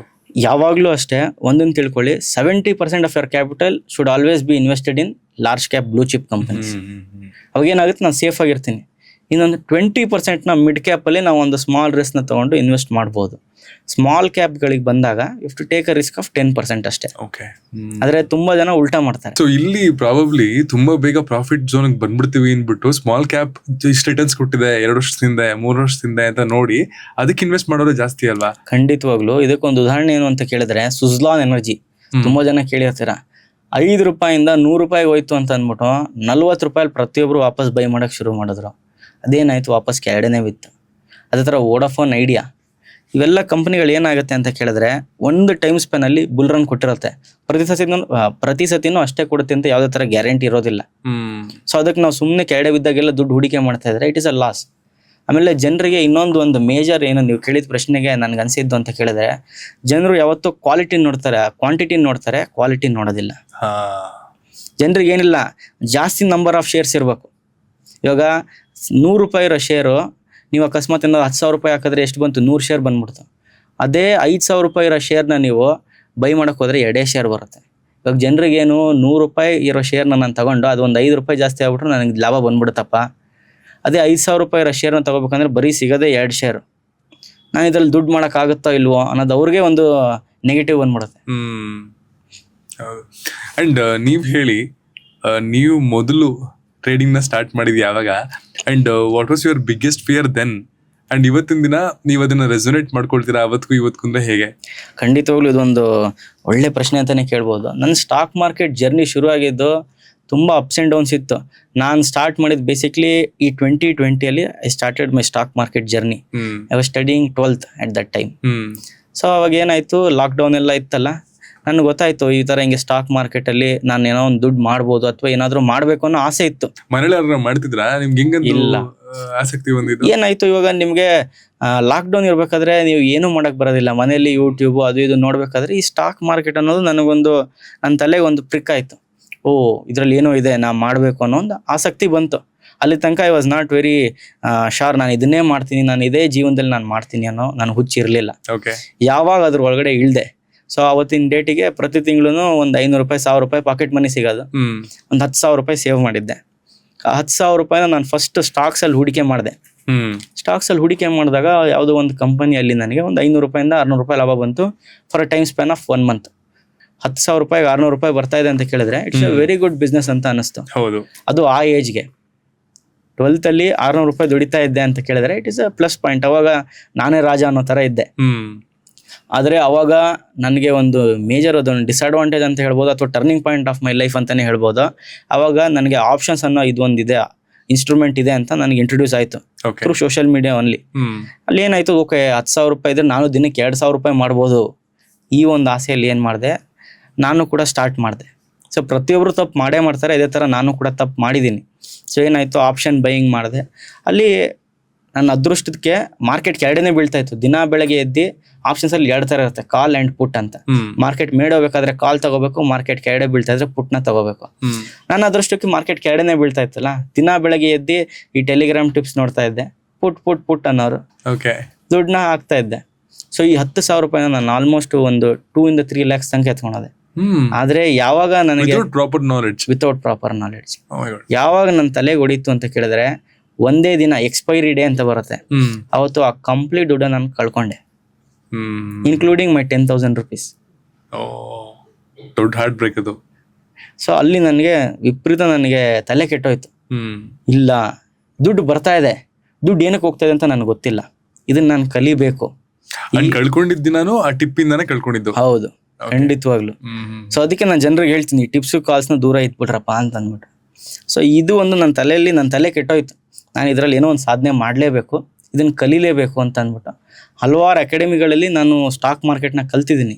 ಅದೂ ಬೆಂಗಳೂರಲ್ಲಂತೂ ಅಲ್ಲ, ಇದು ಮುಂಬೈ, ಅಹಮದಾಬಾದ್, ಇಲ್ಲಿ ಸ್ಟಾಕ್ ಮಾರ್ಕೆಟ್ ಕ್ಲಾಸಸ್ಗಳನ್ನ ಕಲ್ತಿದ್ದೀನಿ. ಅದು 5,000 10,000 ಕೊಟ್ಟಿ ಅಲ್ಲ, 1 ಲಕ್ಷ 2 ಲಕ್ಷ ಪೇ ಮಾಡಿ I have learn stock market. So ಈ 2 ಲಕ್ಷ ಕೊಟ್ಟು ನಾನು ಸ್ಟಾಕ್ ಮಾರ್ಕೆಟ್ನ ಕಲ್ತಾದ್ಮೇಲೆ ಅಲ್ಲೂ ಅಷ್ಟೇ ನನಗೆ ಒಂದು ಸ್ವಲ್ಪ ಮೆರಿಟ್ಸ್ ಡಿಮೆರಿಟ್ಸ್ ಪ್ರತಿಯೊಂದು ಕಡೆ ಇದ್ದೇ ಇರುತ್ತೆ. ಇದನ್ನು ಕಲ್ತಿದ ತಕ್ಷಣ ದುಡ್ಡು ಮಾಡಕ್ ಬರೋದಿಲ್ಲ. ಅಲ್ಲ, ಕೆಲವೊಬ್ರಿಗೆ ದುಡ್ಡೆಲ್ಲ ಕಳ್ಕೊಂಡ ತಕ್ಷಣ ಸಾಕ್ ಬಿಡಪ್ಪ, ನನ್ ಕೈಲಾಗಲ್ಲ, ಇನ್ನ ಬಿಟ್ಬಿಟ್ಟು ಬೇರೆ ಏನಾದ್ರು ಮಾಡೋಣ ಅಂತ ಅನ್ಸುತ್ತೆ. ಬಟ್ ಕಳ್ಕೊಂಡಿದ್ದೆಲ್ಲ ಹುಡುಕ್ಬೇಕು ಅನ್ನೋ ನೀವು ಮತ್ತೆ ಇದನ್ನ ನಾಲೆಡ್ಜ್ ಗೈನ್ ಮಾಡೋದಕ್ಕೆ ಹೋದ್ರಲ್ಲ. ಯಾಕಂದ್ರೆ ನಾನು ಅದ್ರಲ್ಲಿ ದುಡ್ಡು ಬರೋದು ನೋಡಿದ್ನಲ್ಲ. ಅಂದ್ರೆ 10,000 ರೂಪಾಯಿ ಅಷ್ಟು ಅಮೌಂಟಿಗೆ ಎತ್ಕೊಂಡು ಹೋಗಿದ್ನಲ್ಲ. ಆವಾಗ ನಾನು ಬೇರೆ ಕಡೆ ಅಕಾಡೆಮಿಗಳೆಲ್ಲ ಕಲ್ತಾಗ ನನಗೆ ಒಂದೇ ಅನಿಸಿದ್ದು, ನನಗೆ ಇಲ್ಲಿ ಇಮಿಡಿಯೇಟ್ ಮನಿ ಬೇಡ, ನನಗೆ ಸ್ಲೋ ಆಗಬೇಕು, ಜೀವನ ಪೂರ್ತಿ ಒಂದು ಇನ್ಕಮ್ ಬರೋ ಥರ, ಪ್ಯಾಸಿವ್ ಇನ್ಕಮ್ ಅಥವಾ ಆ್ಯಕ್ಟಿವ್ ಇನ್ಕಮ್ ಬರೋ ಥರ ನಾನು ಒಂದು ಈ ಸ್ಟ್ರೀಮ್ನ ಮಾಡ್ಕೋಬೇಕು ಹೊರತು ರಾತ್ರಿ ನಾನು ಶ್ರೀಮಂತ ಆಗಬೇಕು ಅಂತ ನನಗೆ ಆಸೆ ಇಲ್ಲ ಅಂತ ನಾನು ಕಲ್ತ್ಕೊಂಡೆ. ಅಲ್ಲಿ ಆಪ್ಷನ್ ಸೆಲ್ಲಿಂಗ್ನ ಇಂಟ್ರೊಡ್ಯೂಸ್ ಮಾಡಿಸ್ಕೊಟ್ರು. ಆಪ್ಷನ್ ಸೆಲ್ಲಿಂಗ್ನ ಕಂಪ್ಲೀಟಾಗಿ ಕಲಿತೆ. ಸೊ ಏನಾಯಿತು, ಅಲ್ಲಿ ನಾನು ಮಾಡಿದ ತಪ್ಪು ಏನು, ನಾನು ಏನು ಮಾಡಬಾರ್ದಾಗಿತ್ತು, ಏನು ಮಾಡಿದೆ ಅಂತಲೂ ಕಲಿತೆ. ಅದೇ ಥರ ನಾನು ಮೇಜರ್ ಇನ್ವೆಸ್ಟ್ಮೆಂಟ್ಸ್ನ ನಾನು ಸ್ಟಾರ್ಟ್ ಮಾಡಿಕೊಂಡೆ. ಆ್ಯಕ್ಚುಲಿ ಇನ್ವೆಸ್ಟ್ಮೆಂಟ್ ಆ ಮೂಮೆಂಟಲ್ಲಿ ಏನೂ ಇರೋದಿಲ್ಲ. ನಾನು ವಾಪಸ್ ಒಂದು 50,000 ರೂಪಾಯಿ ನಮ್ಮ ತಂದೆ ಹತ್ರ ಇಸ್ಕೊಂಡು ಇನ್ವೆಸ್ಟ್ ಮಾಡೋಕ್ಕೆ ಸ್ಟಾರ್ಟ್ ಮಾಡಿದೆ, ಥ್ರೂ ಸ್ಟಾಕ್ಸ್ ಓನ್ಲಿ. ಆಯಿತಾ, ಅಲ್ಲಿ ನನಗೆ ಪ್ರಾಫಿಟ್ ಬರೋಕ್ಕೆ ಶುರು ಆಯಿತು. ಫ್ಯಾಮಿಲಿಗೆ ಹೇಳಿದೆ, ನೋಡಪ್ಪ ನಾನು ಈ ಥರ ಹಿಂಗೆ ಸ್ಟಾಕ್ ಮಾರ್ಕೆಟ್ ಅನ್ನೋ ಫೀಲ್ಡಲ್ಲಿ ಮಾಡ್ತಾ ಇದ್ದೀನಿ ಅಂತ. ಈ ಸತಿ ವಿತ್ ನಾಲೆಡ್ಜ್. ಆದರೆ ಮನೇಲಿ ಸಪೋರ್ಟ್ ಇರಲಿಲ್ಲ. ಪ್ರತಿಯೊಬ್ಬರು ಮನೆಯಲ್ಲಿ ಹಂಗೆ ತಾನೆ, ಇಲ್ಲೆಲ್ಲ ಜೂಜ್ ಅಂತಾರೆ, ಏನಂತೇನೆ ಜನರಿಗೆ, ನೀ ದುಡ್ಡು ಮಾಡೋಕೆ ಆಗೋದಿಲ್ಲ ಇದರಲ್ಲೆಲ್ಲನೂ, ಏನೋ ಲಕ್ಕಲ್ಲಿ ಮಾಡ್ಬಿಡ್ತೀಯ ಹಂಗೆ ಅಂತಂದ್ರೆ. ಕನ್ಸಿಸ್ಟೆಂಟಾಗಿ ಯಾವಾಗ ನಾನು ಅದನ್ನು ಮಾಡಿ ತೋರಿಸ್ದೆ, ಈ ಒಂದು ಫೀಲ್ಡಲ್ಲಿ ನನ್ನ ಮಗನೂ ಕೂಡ ಮಾಡ್ಬೋದು ಅನ್ನೋ ಒಂದು ನಂಬಿಕೆ ಅವ್ರಿಗೆ ಬಂತು. ಸೆಕೆಂಡ್, ನಾನು ಏನು ಮಾಡಿದೆ, ನಮ್ಮ ಫ್ಯಾಮಿಲಿ ಅವ್ರು ಇರೋರು ಎಲ್ಲರಿಗೂ ಸ್ಟಾಕ್ ಮಾರ್ಕೆಟ್ಗೆ ಹೇಳ್ಕೊಟ್ಟೆ, ಸ್ಟಾಕ್ ಮಾರ್ಕೆಟಿಗೆ ತೊಗೊಂಬಂದು ಕೂರಿಸ್ದೆ. ಇಲ್ಲಿ ಏನಾಯಿತು, ಪ್ರತಿಯೊಬ್ಬರು ಅವರು ಸ್ಟಾರ್ಟ್ ಮಾಡ್ಕೊಂಡಾಗ ಅವ್ರಿಗೂ ಒಂದು ನಂಬಿಕೆ ಬಂತು, ನಾನು ಇಲ್ಲಿ ದುಡ್ಡು ಮಾಡ್ಬೋದು ಅಂತ ಅಂದ್ಬಿಟ್ಟು. ಸೊ ಅಲ್ಲಿ ನನ್ನ ಇನ್ವೆಸ್ಟ್ಮೆಂಟ್ ಜರ್ನಿ ಜಾಸ್ತಿ ಆಯಿತು. ನಮ್ಮ ತಂದೆ ಇನ್ವೆಸ್ಟ್ಮೆಂಟ್ನ ಕೊಡೋಕ್ಕೆ ಸ್ಟಾರ್ಟ್ ಮಾಡಿದ್ರು. I started earning good profits. So ಇವತ್ತಿನ ಡೇಟ್ಗೆ ಒಬ್ಬ ಪ್ರಾಫಿಟಬಲ್ ಟ್ರೇಡರ್ ಆಗಬೇಕು ಅಂತ ಕೇಳಿದ್ರೆ ನಮ್ಮ ತಂದೆ ತಾಯಿದ ಅವ್ರ ನಂಬಿಕೆ ನನಗೆ ಇವತ್ತಿನ ದಿನ ಇಲ್ಲಿ ಕರ್ಕೊಂಬಂದಿರೋದು. ಯಾಕಂತ ಕೇಳಿದ್ರೆ ಅವ್ರ ನಂಬಿಕೆ ಇರಲಿಲ್ಲ ಅಂದ್ರೆ ಅವತ್ತಿನ ದಿನ ನನ್ನ ಇದನ್ನೆಲ್ಲ ಮಾಡ್ಬೇಡ, ನಿಲ್ಸ್ಬಿಡಪ್ಪ ಅಂತ ಹೇಳಿರೋರು. ಕ್ಯೂರಿಯಾಸಿಟಿ ಸೇಕ್ ಅಂಡ್ ನೋಡ್ತಿರೋ ಆಡಿಯನ್ಸ್ಗೂ ಪ್ರಾಬಬ್ಲಿ ಪವರ್ ಆಫ್ ಟ್ರೇಡಿಂಗ್ ಗೊತ್ತಾಗ್ಲಿ ಅನ್ನೋದಕ್ಕೆ, what was your highest loss in a day, ಒಂದಿನ ಮಾಡಿರೋದು, ಅಂಡ್ ಹೈಯೆಸ್ಟ್ ಲಾಭ ಮಾಡಿರೋದು ಒಂದಿನದಲ್ಲಿ ಎಷ್ಟು? ಸೊ ಇವಾಗ ಪ್ರಾಫಿಟ್ ಬಂದಾಗ I have earned more than 50-60 lakhs in a day. ಆದರೆ ಲಾಸ್ ಬಂದಾಗ ಒಂದು 8 to 10 lakhs ಒಂದೇ ದಿನಕ್ಕೆ ನಾನು ವ್ಯಾನಿಷ್ ಮಾಡಿದ್ದೀನಿ.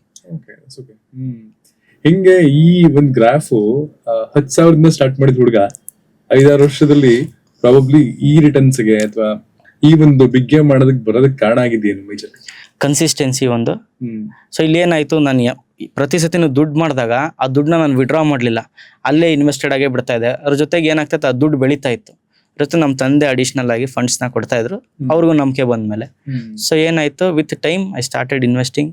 ನನಗೆ ಪ್ರಾಫಿಟ್ ಬರೋಕ್ಕೆ ಶುರು ಆಯಿತು. ನಾನು ಮಾರ್ಕೆಟಲ್ಲಿ ಕ್ರ್ಯಾಶು ನೋಡಿದ್ದೀನಿ, ಎಲ್ಲ ಥರದ್ದು ನೆಗೆಟಿವ್ ಪಾಯಿಂಟ್ಸ್ ನೋಡಿದ್ದೀನಿ, ಪಾಸಿಟಿವ್ ಪಾಯಿಂಟ್ಸ್ನ ನೋಡಿದ್ದೀನಿ, ಕ್ರ್ಯಾಶ್ನ ನೋಡಿದ್ದೀನಿ, ಮಾರ್ಕೆಟ್ ಮೇಡ್ ಹೋಗ್ಬೇಕಾದ್ರೆ ಎಷ್ಟು ದುಡ್ಡು ಮಾಡ್ಬೋದು ಎಲ್ಲನೂ ನೋಡಿದ್ದೀನಿ.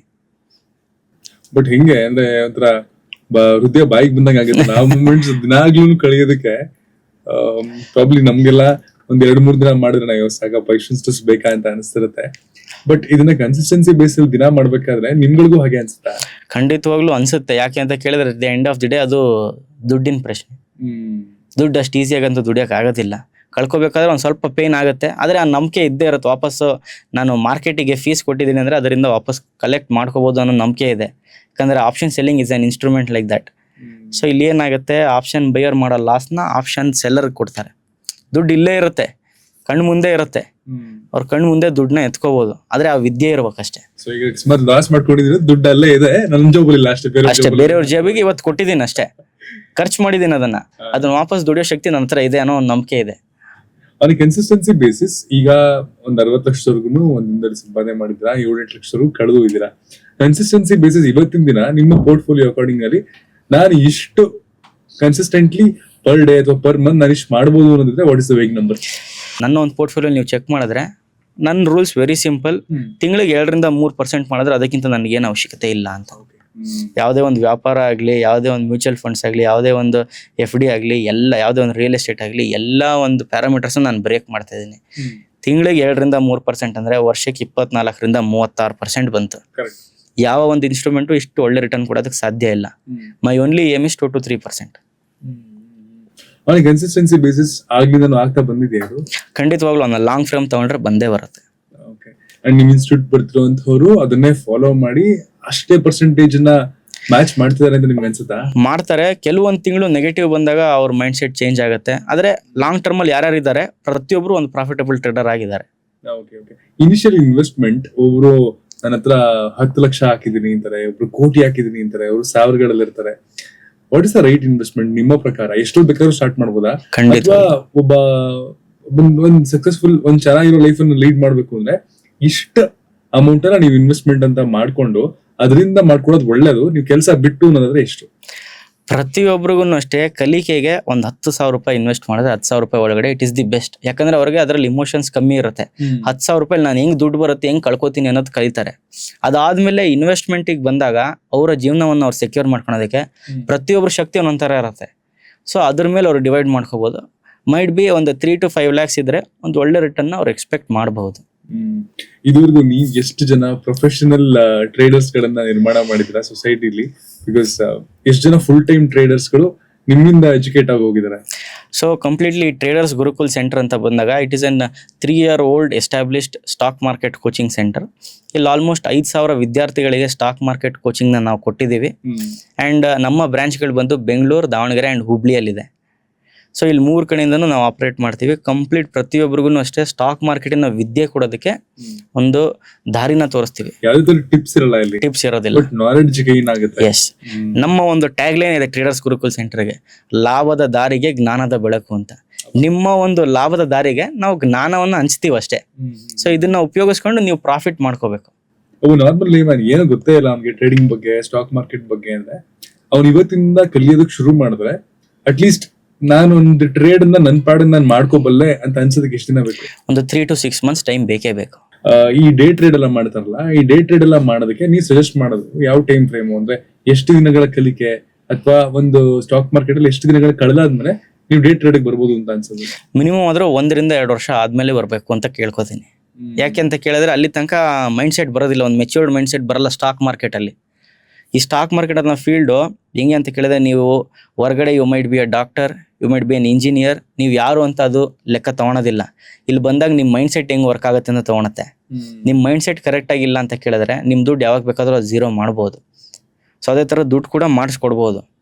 ಸೊ ಅದಕ್ಕೆ ಮಿನಿಮಮ್ ಆದರೂ 1 to 2 ವರ್ಷ ಎಕ್ಸ್ಪೀರಿಯನ್ಸ್ ಬೇಕೇ ಬೇಕು ಸ್ಟಾಕ್ ಮಾರ್ಕೆಟ್ಗೆ. ಅದಾದ್ಮೇಲೆ you have to enter day trade only if you are consistent.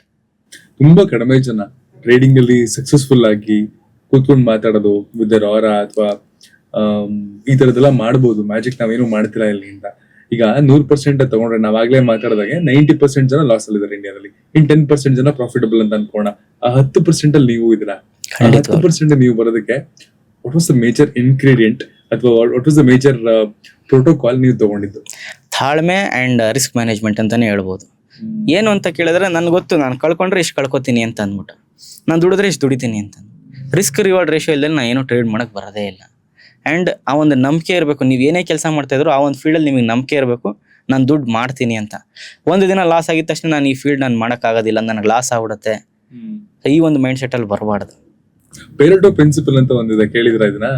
80/20 ಹೌದು. ಅಂದ್ರೆ ಜಗತ್ತಲ್ಲಿರುವಂತಹ 80% ಶ್ರೀಮಂತರು 20% ಜನ ಮಾತ್ರ. ಅಂದ್ರೆ 20% ಜನದ ಹತ್ರ 80% ದುಡ್ಡಿದೆ. ಹೌದು. ಇನ್ 80% ಜನ ಬರೀ 20% ದುಡ್ಡಿದೆ. ಸೊ ಹಾಗೆ ಒಂದು ಬ್ರ್ಯಾಂಡ್ ಬೆಳಿಬೇಕು ಅಂತಂದ್ರೆ ಅದರಲ್ಲಿ 20% ಜನ 80% ಕಾಂಟ್ರಿಬ್ಯೂಟ್ ಮಾಡ್ತಿರ್ತಾರೆ. ಅದೇ ತರ ಶೇರ್ ಮಾರ್ಕೆಟ್ಗೂ ಅದು ವ್ಯಾಲಿಡ್. ಅಂದ್ರೆ 20% ಸ್ಟಾಕ್ಸ್ ಗಳು 80% ದುಡ್ಡು ಮಾಡೋದು ನಿಜಾನ? ಮಾಡ್ಬೋದು ಸರ್. ಸೊ ಇದಕ್ಕೊಂದು ಉದಾಹರಣೆ ಕೊಡ್ಬೇಕು ಅಂತ ಕೇಳಿದ್ರೆ, ಜನರು ಜಿಯೋ ಯೂಸ್ ಮಾಡ್ತಾರೆ, ಡಿಮಾರ್ಟ್ಗೆ ಹೋಗಿ ದಿನಸಿ ಸಾಮಾನು ತರ್ತಾರೆ, ಅದೇ ತರ ಏರ್ಟೆಲ್ ರೀಚಾರ್ಜ್ ಮಾಡ್ಕೊಂತಾರೆ, ಯೂಟ್ಯೂಬ್ನ ಐಫೋನಲ್ಲೇ ನೋಡ್ತಾರೆ. ಅಂದ್ರೆ ಇಲ್ಲಿ ಏನ್ ಮಾಡ್ತಾ ಇದಾರೆ, ಅವರು ಕಂಪನಿಗಳನ್ನ ಬೆಳೆಸ್ತಾ ಇದ್ದಾರೆ. ಆದರೆ ಅವರು ಈಸ್ ಓನ್ಲಿ ಅ ಕಸ್ಟಮರ್. ಆದರೆ ಅವ್ರಿಗೆ ಯಾವ ಥರ ಒಂದು ನಾಲೆಡ್ಜ್ ಕೊಟ್ಟರೆ ಅವರು ಈ can be the owner of the company. ಆದ್ರೆ ಯೋಚನೆ ಮಾಡೋದೇ ಇಲ್ಲ ನಾವು. ಆ ಥರ ಯೋಚನೆ ಮಾಡೋದೇ ಇಲ್ಲ. ಅವ್ರು ಏನು ಅಂತ ಕೇಳಿದ್ರೆ ನಾನು ಖರ್ಚು ಮಾಡಿದ್ರೆ ಸಾಕಪ್ಪ, ಕನ್ಸ್ಯೂಮರ್ ಆದ್ರೆ ಸಾಕು ನಾನು. ಅಂಡ್ ಈಗ ಒಂದು ದೊಡ್ಡ ಲಾಸ್ ಆಗ್ಬಿಟ್ಟಿರುತ್ತೆ ಅಂತ ಅನ್ಕೊಡಿ, ಅಂದ್ರೆ ಅವಾಗಲೇ ಧೃತಿಗೆಡೋದು, ಇಲ್ಲ ನಂಗೆ ಬೇಡ ಬಿಟ್ಟು ಹೋಗ್ತೀನಿ ಅಂತ. After a big loss recover ಮಾಡ್ಕೊಳ್ಳೋದಕ್ಕೆ ತಗೋಬೇಕಾಗಿರುವಂತಹ ಮೇಜರ್ ಸ್ಟೆಪ್ಸ್ ಏನು? ಸಿ, ರಿಕವರ್ ಮಾಡ್ಬೇಕಾದ್ರೆ ಮೇಜರ್ ಬೇಕಾಗಿರೋದು ನಾನು ಆ ದುಡ್ಡನ್ನ ರಿಕವರ್ ಮಾಡಬೇಕು ಅಂತ ಜೀವನದಲ್ಲೂ ಹೋಗ್ಬಾರ್ದು. ಇರೋ ದುಡ್ಡನ್ನ ವಾಪಸ್ ಹಳೇ ಮೈಂಡ್ ಸೆಟ್ಟಿಂದಾನೆ ತೊಗೊಂಬರ್ಬೇಕು. ಲಾಸಸ್ ಆಗೇ ಆಗುತ್ತೆ. ಲಾಸಸ್ ಆಗದಲ್ಲೇ ಪ್ರಾಫಿಟ್ ಬರೋದೇ ಇಲ್ಲ. ಫಾರ್ ಎಕ್ಸಾಂಪಲ್, ನನಗೆ 8 ಲಕ್ಷ ಲಾಸ್ ಆಗಿದೆ ಅಂತ ನಾನೇ ಓಪನ್ ಆಗಿ ಹೇಳ್ತಾ ಇದ್ದೀನಿ. ಈ 8 ಲಕ್ಷ ಲಾಸ್ ಆದಾಗ ನನ್ನ ಮೈಂಡ್ ಸೆಟ್ ಹೆಂಗಿತ್ತು ಅನ್ನೋದು ಮುಖ್ಯ. ಅವಾಗ ಮಾತ್ರ ನಾನು ಆ ದುಡ್ಡನ್ನ ರಿಕವರ್ ಮಾಡೋಕ್ಕೆ ಬರುತ್ತೆ. ನಾನು ಆ 8 ಲಕ್ಷನ ಮರ್ತ್ಬಿಟ್ಟೆ, ಲಾಸ್ ಆಗಿದೆ ಒಪ್ಕೋತೀನಿ, ಆದರೆ ಆ ದುಡ್ಡನ್ನ ರಿಕವರ್ ಮಾಡೋದಕ್ಕೆ ನಾನು ಮಾರ್ಕೆಟ್ಗೆ ಹೋದರೆ ನಾನು ಈ 8 ಲಕ್ಷ ಅಲ್ಲ, ಈ ಅಸಲಲ್ಲೂ ವಾಪಸ್ ಕೊಡಬೇಕಾಗತ್ತೆ ಅಂತ ಕಲ್ತ್ಕೊಂಡೆ. ಸೊ ವಾಪಸ್ ಹೊಸ್ದಾಗಿ ಸ್ಟಾರ್ಟ್ ಮಾಡಿದೆ. ಆವಾಗ 8 ಲಕ್ಷ ವಾಪಸ್ ದುಡಿಯೋಕ್ಕಾಯ್ತು. ಒಂದೇ ತಿಂಗಳಲ್ಲಿ 2 ತಿಂಗಳಲ್ಲಿ ದುಡಿಬೋದು ಅಂತ ಹೇಳೋಕ್ಕಾಗೋದಿಲ್ಲ. ನನ್ನ ಒಂದು ಕ್ಯಾಪಿಟಲ್ ವಾಪಸ್ 2-3% ರಿಸ್ಕ್ನ ತೊಗೊಳಕ್ಕೆ ಸ್ಟಾರ್ಟ್ ಮಾಡಿದೆ. 2-3% ರಿಟರ್ನ್ ತೊಗೊಳಕ್ಕೆ ಸ್ಟಾರ್ಟ್ ಮಾಡಿದೆ. ಅವಾಗ ಏನಾಯ್ತು, ನಾನು ದುಡ್ದೆ. ಈ ಸ್ಟಾಪ್ ಲಾಸ್ ಅನ್ನೋದು ಒಂದು ವಿಷಯ ಬರುತ್ತಲ್ಲ, ಅಂದ್ರೆ ಹೇಗ್ ನಿಲ್ಲಿಸ್ಬೇಕು, ಎಲ್ಲೆಗ್ ನಿಲ್ಲಿಸ್ಬೇಕು ಅಂತ. ಪ್ರಾಬ್ಲಿ ಅದರಿಂದಾನೇ ಈ 8 ಲಕ್ಷಕ್ಕೆ ನೀವು ಸ್ಟಾಪ್ ಮಾಡೋದಕ್ಕಾಗಿದ್ದ, ಇಲ್ಲಾಂದ್ರೆ it is completely mind game, ನೀವೇ ಮ್ಯಾನ್ಯಲಿ ಸ್ಟಾಪ್? ಇಲ್ಲ, ಸ್ಟಾಪ್ ಲಾಸ್ ಅನ್ನೋದು ಜೀವನದಲ್ಲಾಗ್ಲಿ ಟ್ರೇಡಿಂಗಲ್ಲಾಗಲಿ ತುಂಬ ಮುಖ್ಯವಾಗಿದ್ದು.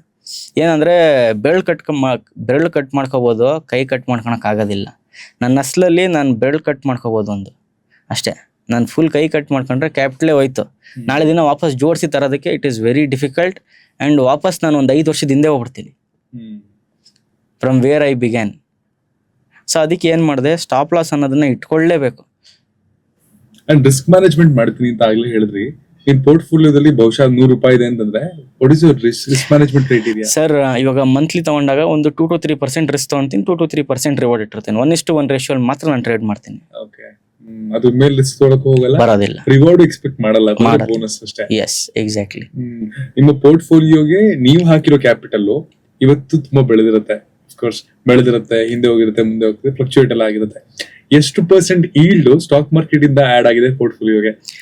ಸೊ ಆಲ್ಮೋಸ್ಟ್ ಸ್ಟಾಕ್ ಮಾರ್ಕೆಟ್ ಅಲ್ಲಿ ಬಂದಾಗ ಪ್ರತಿ ವರ್ಷ ನಾನೊಂದು 20-40% ರಿಟರ್ನ್ ತೆಗಿತಾ ಇದ್ದೀನಿ ಕನ್ಸಿಸ್ಟೆಂಟ್ಲಿ. ಒಂದು 20-40% ಇದರ ಮಧ್ಯೆ ಬರುತ್ತೆ ಆಫ್ಟರ್ ಟ್ಯಾಕ್ಸ್. ಸೊ ಅಂತ ಕೇಳಿದ್ರೆ making a good money in the stock market only because ಆ ಸ್ಟಾಕ್ ಮಾರ್ಕೆಟ್ನ ಅರ್ಥ ಮಾಡ್ಕೊಂಡಿದ್ದೀನಿ. ಯಾವಾಗ ಸ್ಟಾಕ್ಸ್ನ ತಗೋಬೇಕು, ಯಾವಾಗ ಆಪ್ಷನ್ಸಲ್ಲಿ ಡೀಲ್ ಮಾಡಬೇಕು, ಆಪ್ಷನ್ಸಿಗೆ ಬಂದಾಗ ನಾನು ಏನು ಮಾಡಬೇಕು, ಇದರ ಕ್ಲಾರಿಟಿ ಇದೆ. ಹೊರಗಡೆ ನಿಂತ್ಕೊಂಡು ನೋಡಿದಾಗ ತುಂಬಾ ಕ್ಲಮ್ಸಿ ಅನ್ಸುತ್ತಲ್ಲ ಈ ಫೀಲ್ಡ್. ಹೌದು, ಯಾಪ ಇದು ಪ್ರಾಫಿಟ್ ಅಂತಾರೆ, ಲಾಸ್ ಅಂತಾರೆ, ಫ್ಲಕ್ಚುಯೇಷನ್ಸ್ ಗ್ರಾಫ್ ನೋಡ್ಬೇಕು ಅಂತಾರೆ, ಏನೇನೋ ಹೇಳ್ತಾರಲ್ಲ. ಆಮೇಲೆ ಹಿಂದೆ ಹೆಂಗೋ ಈ ಕಂಪನಿ ಓಡಿತ್ತಂತೆ, ಇವತ್ತು ಓಡುತ್ತಾ, ನಾಳೆ ಓಡುತ್ತಾ, ಅದ್ರ ಹಿಸ್ಟ್ರಿ ಎಲ್ಲ ಓದ್ಬೇಕು ಅಂತೆಲ್ಲ ತುಂಬಾ ತಲೆ ಕೆಡ್ಸ್ಕೊತಾರೆ. ಅಷ್ಟೇ ಕ್ಲಮ್ಸಿ ಒಳಗಡೆ ಬಂದ್ಮೇಲೂ ಇದೆಯಾ? ಅದು ಇಲ್ಲ, ನಿಜವಾಗ್ಲೂ ಇದನ್ನ ಕಲ್ತ ಮೇಲೆ ನಿಮ್ಗೆ ಅಷ್ಟು ರಿಸ್ಕ್ ಅನ್ಸೋದೇ ಇಲ್ಲ ಆ್ಯಂಡ್ ಅಷ್ಟು ಕ್ಲಮ್ಸಿ ಅನ್ಸೋದೇ ಇಲ್ಲ. ಇದು ಒಂದು ಕ್ಲಾರಿಟಿ ಬರುತ್ತೆ, ಒಂದು ದಾರಿ ಕಾಣಿಸುತ್ತೆ ನಿಮಗೆ. ಆ ದಾರಿಯಲ್ಲೇ ನೀವು ಹೋಗ್ತಾ ಇದ್ರೆ ನಿಮಗೆ ಪ್ರಾಫಿಟಬಲ್ ಜರ್ನಿ ಕಾಣುತ್ತೆ. ಇದು ಹೆಂಗೆ ಅಂದರೆ ಒಂದು ರೋಡ್ ಟು ಸಕ್ಸಸ್ ಅಂತ ಕರೀತಾರಲ್ಲ, ಆ ರೋಡಿಗೆ ಇಳಿದ್ಬಿಟ್ಟಿದ್ದೀರಾ, ನೀವು ಅಲ್ಲಿ ನಡ್ಕೊಂಡು ಹೋಗ್ಬೇಕಷ್ಟೇ ಸಕ್ಸಸ್ಗೆ. ನೀವು ಅಲ್ಲಿ ಮಧ್ಯದಲ್ಲಿ ಲಾಸು ಬರುತ್ತೆ, ಪ್ರಾಫಿಟು ಬರುತ್ತೆ. You run back from there, you are a loser ಅಷ್ಟೇ. ಕನ್ಸಿಸ್ಟೆನ್ಸಿ ನೀವಾಗ್ಲೇ ಹೇಳಿದ್ರಿ, ಕನ್ಸಿಸ್ಟೆಂಟ್ ಆಗಿರ್ಬೇಕು. 10 ವರ್ಷ ಅಥವಾ 15 ವರ್ಷ ಜಾಸ್ತಿ ಮಾಡೋದಕ್ಕೆ. ಅಂಡ್ ರಿಸ್ಕ್ ಮ್ಯಾನೇಜ್ಮೆಂಟ್ ತುಂಬಾ ಮುಖ್ಯ ಅಂತೆಲ್ಲ. ಸೊ ಇವತ್ತಿನ ದಿನ ಯಾವ್ದಾದ್ರು ಬಿಗಿನರ್ ಸ್ಟಾರ್ಟ್ ಮಾಡ್ತಿದ್ದಾನೆ ಅಂತಂದ್ರೆ, ಅಪಾರ್ಟ್ ಫ್ರಮ್ ದೀಸ್ ಥಿಂಗ್ಸ್, ಅವನು ಒಂದು ಲಾಂಗ್ ಟ್ರೇಡ್ ಮಾಡೋದಕ್ಕೆ ಎಷ್ಟು ಅಮೌಂಟ್ ಇಟ್ಕೊಂಡು ಸ್ಟಾರ್ಟ್ ಮಾಡಬೇಕು? ಅಂಡ್ ಇಫ್ ಇಟ್ ಆಲ್ ಈಗ 10,000 ರೂಪಾಯಿ ಇದೆ ಅಂತ ನೆನ್ಕೊಳ್ಳೋಣ, let me put it in this way. So ಅವನು ಪ್ರತಿ ತಿಂಗಳು 10,000 ಹಾಕ್ತಾನೆ ಅಂತಂದ್ರೆ ನೀವು ಅವ್ನಿಗೆ SIP ಮಾಡೋದಕ್ಕೆ ಸಜೆಸ್ಟ್ ಮಾಡ್ತೀರಾ ಅಥವಾ ಲಾಂಗ್ ಟರ್ಮ್ ಬರೋದು ಒಳ್ಳೇದು? ಇವಾಗ 2 ಥರನೂ ಮಾಡ್ಬೋದು, ಆದರೆ ಅವನ ರಿಸ್ಕ್ ಪ್ಯಾರಾಮೀಟರ್ನ ನಾವು ಅರ್ಥ ಮಾಡ್ಕೋಬೇಕು. ಇವಾಗ able to take the risk. ಇವಾಗ ಏನಾಗುತ್ತೆ, ಅವನಿಗೆ ನಾಲೆಡ್ಜ್ ಇಲ್ಲ ಅಂತ ಕೇಳಿದ್ರೆ ಲಾಂಗ್ ಟರ್ಮಿಗೆ ಬಂದಾಗ್ಲೂ ಅಷ್ಟೇ ಅವನ ಪ್ರಾಫಿಟ್ ಆ್ಯಂಡ್ ಲಾಸ್ನ ತಡೆಯೋಕೆ ಬರೋದಿಲ್ಲ. ಅದ್ರ ಬದಲು ಅವ್ನ ದುಡ್ಡನ್ನ ಒಂದು ಫಂಡ್ ಮ್ಯಾನೇಜರಿಗೆ ಕೊಟ್ಬಿಟ್ರೆ, fund manager is capable to handle, is an stock market expert. So ಅಂಥವ್ರನ್ನ ತಂದು ಫಂಡ್ ಮ್ಯಾನೇಜರ್ ಆಗಿ ಕೂರಿಸಿರ್ತಾರೆ ಅಂತ ಒಂದು ಅಸೆಟ್ ಕಂಪನಿಯಲ್ಲಿ. ಸೊ ಅವ್ರು ಮ್ಯಾನೇಜ್ ಮಾಡ್ತಾರೆ. ಅವ್ರ ಕೈಯಲ್ಲಿ ದುಡ್ಡು ಕೊಟ್ಟು ಆರಾಮಾಗಿ ಕೂತ್ಕೊಂಡ್ರೆ ಸಾಕು, ನಿಮ್ಮ ದುಡ್ಡು ನಿಮ್ಮ ಮುಂದೆನೇ ಬೆಳೀತಾ ಇರೋದನ್ನ ನೀವು ನೋಡ್ತೀರಾ.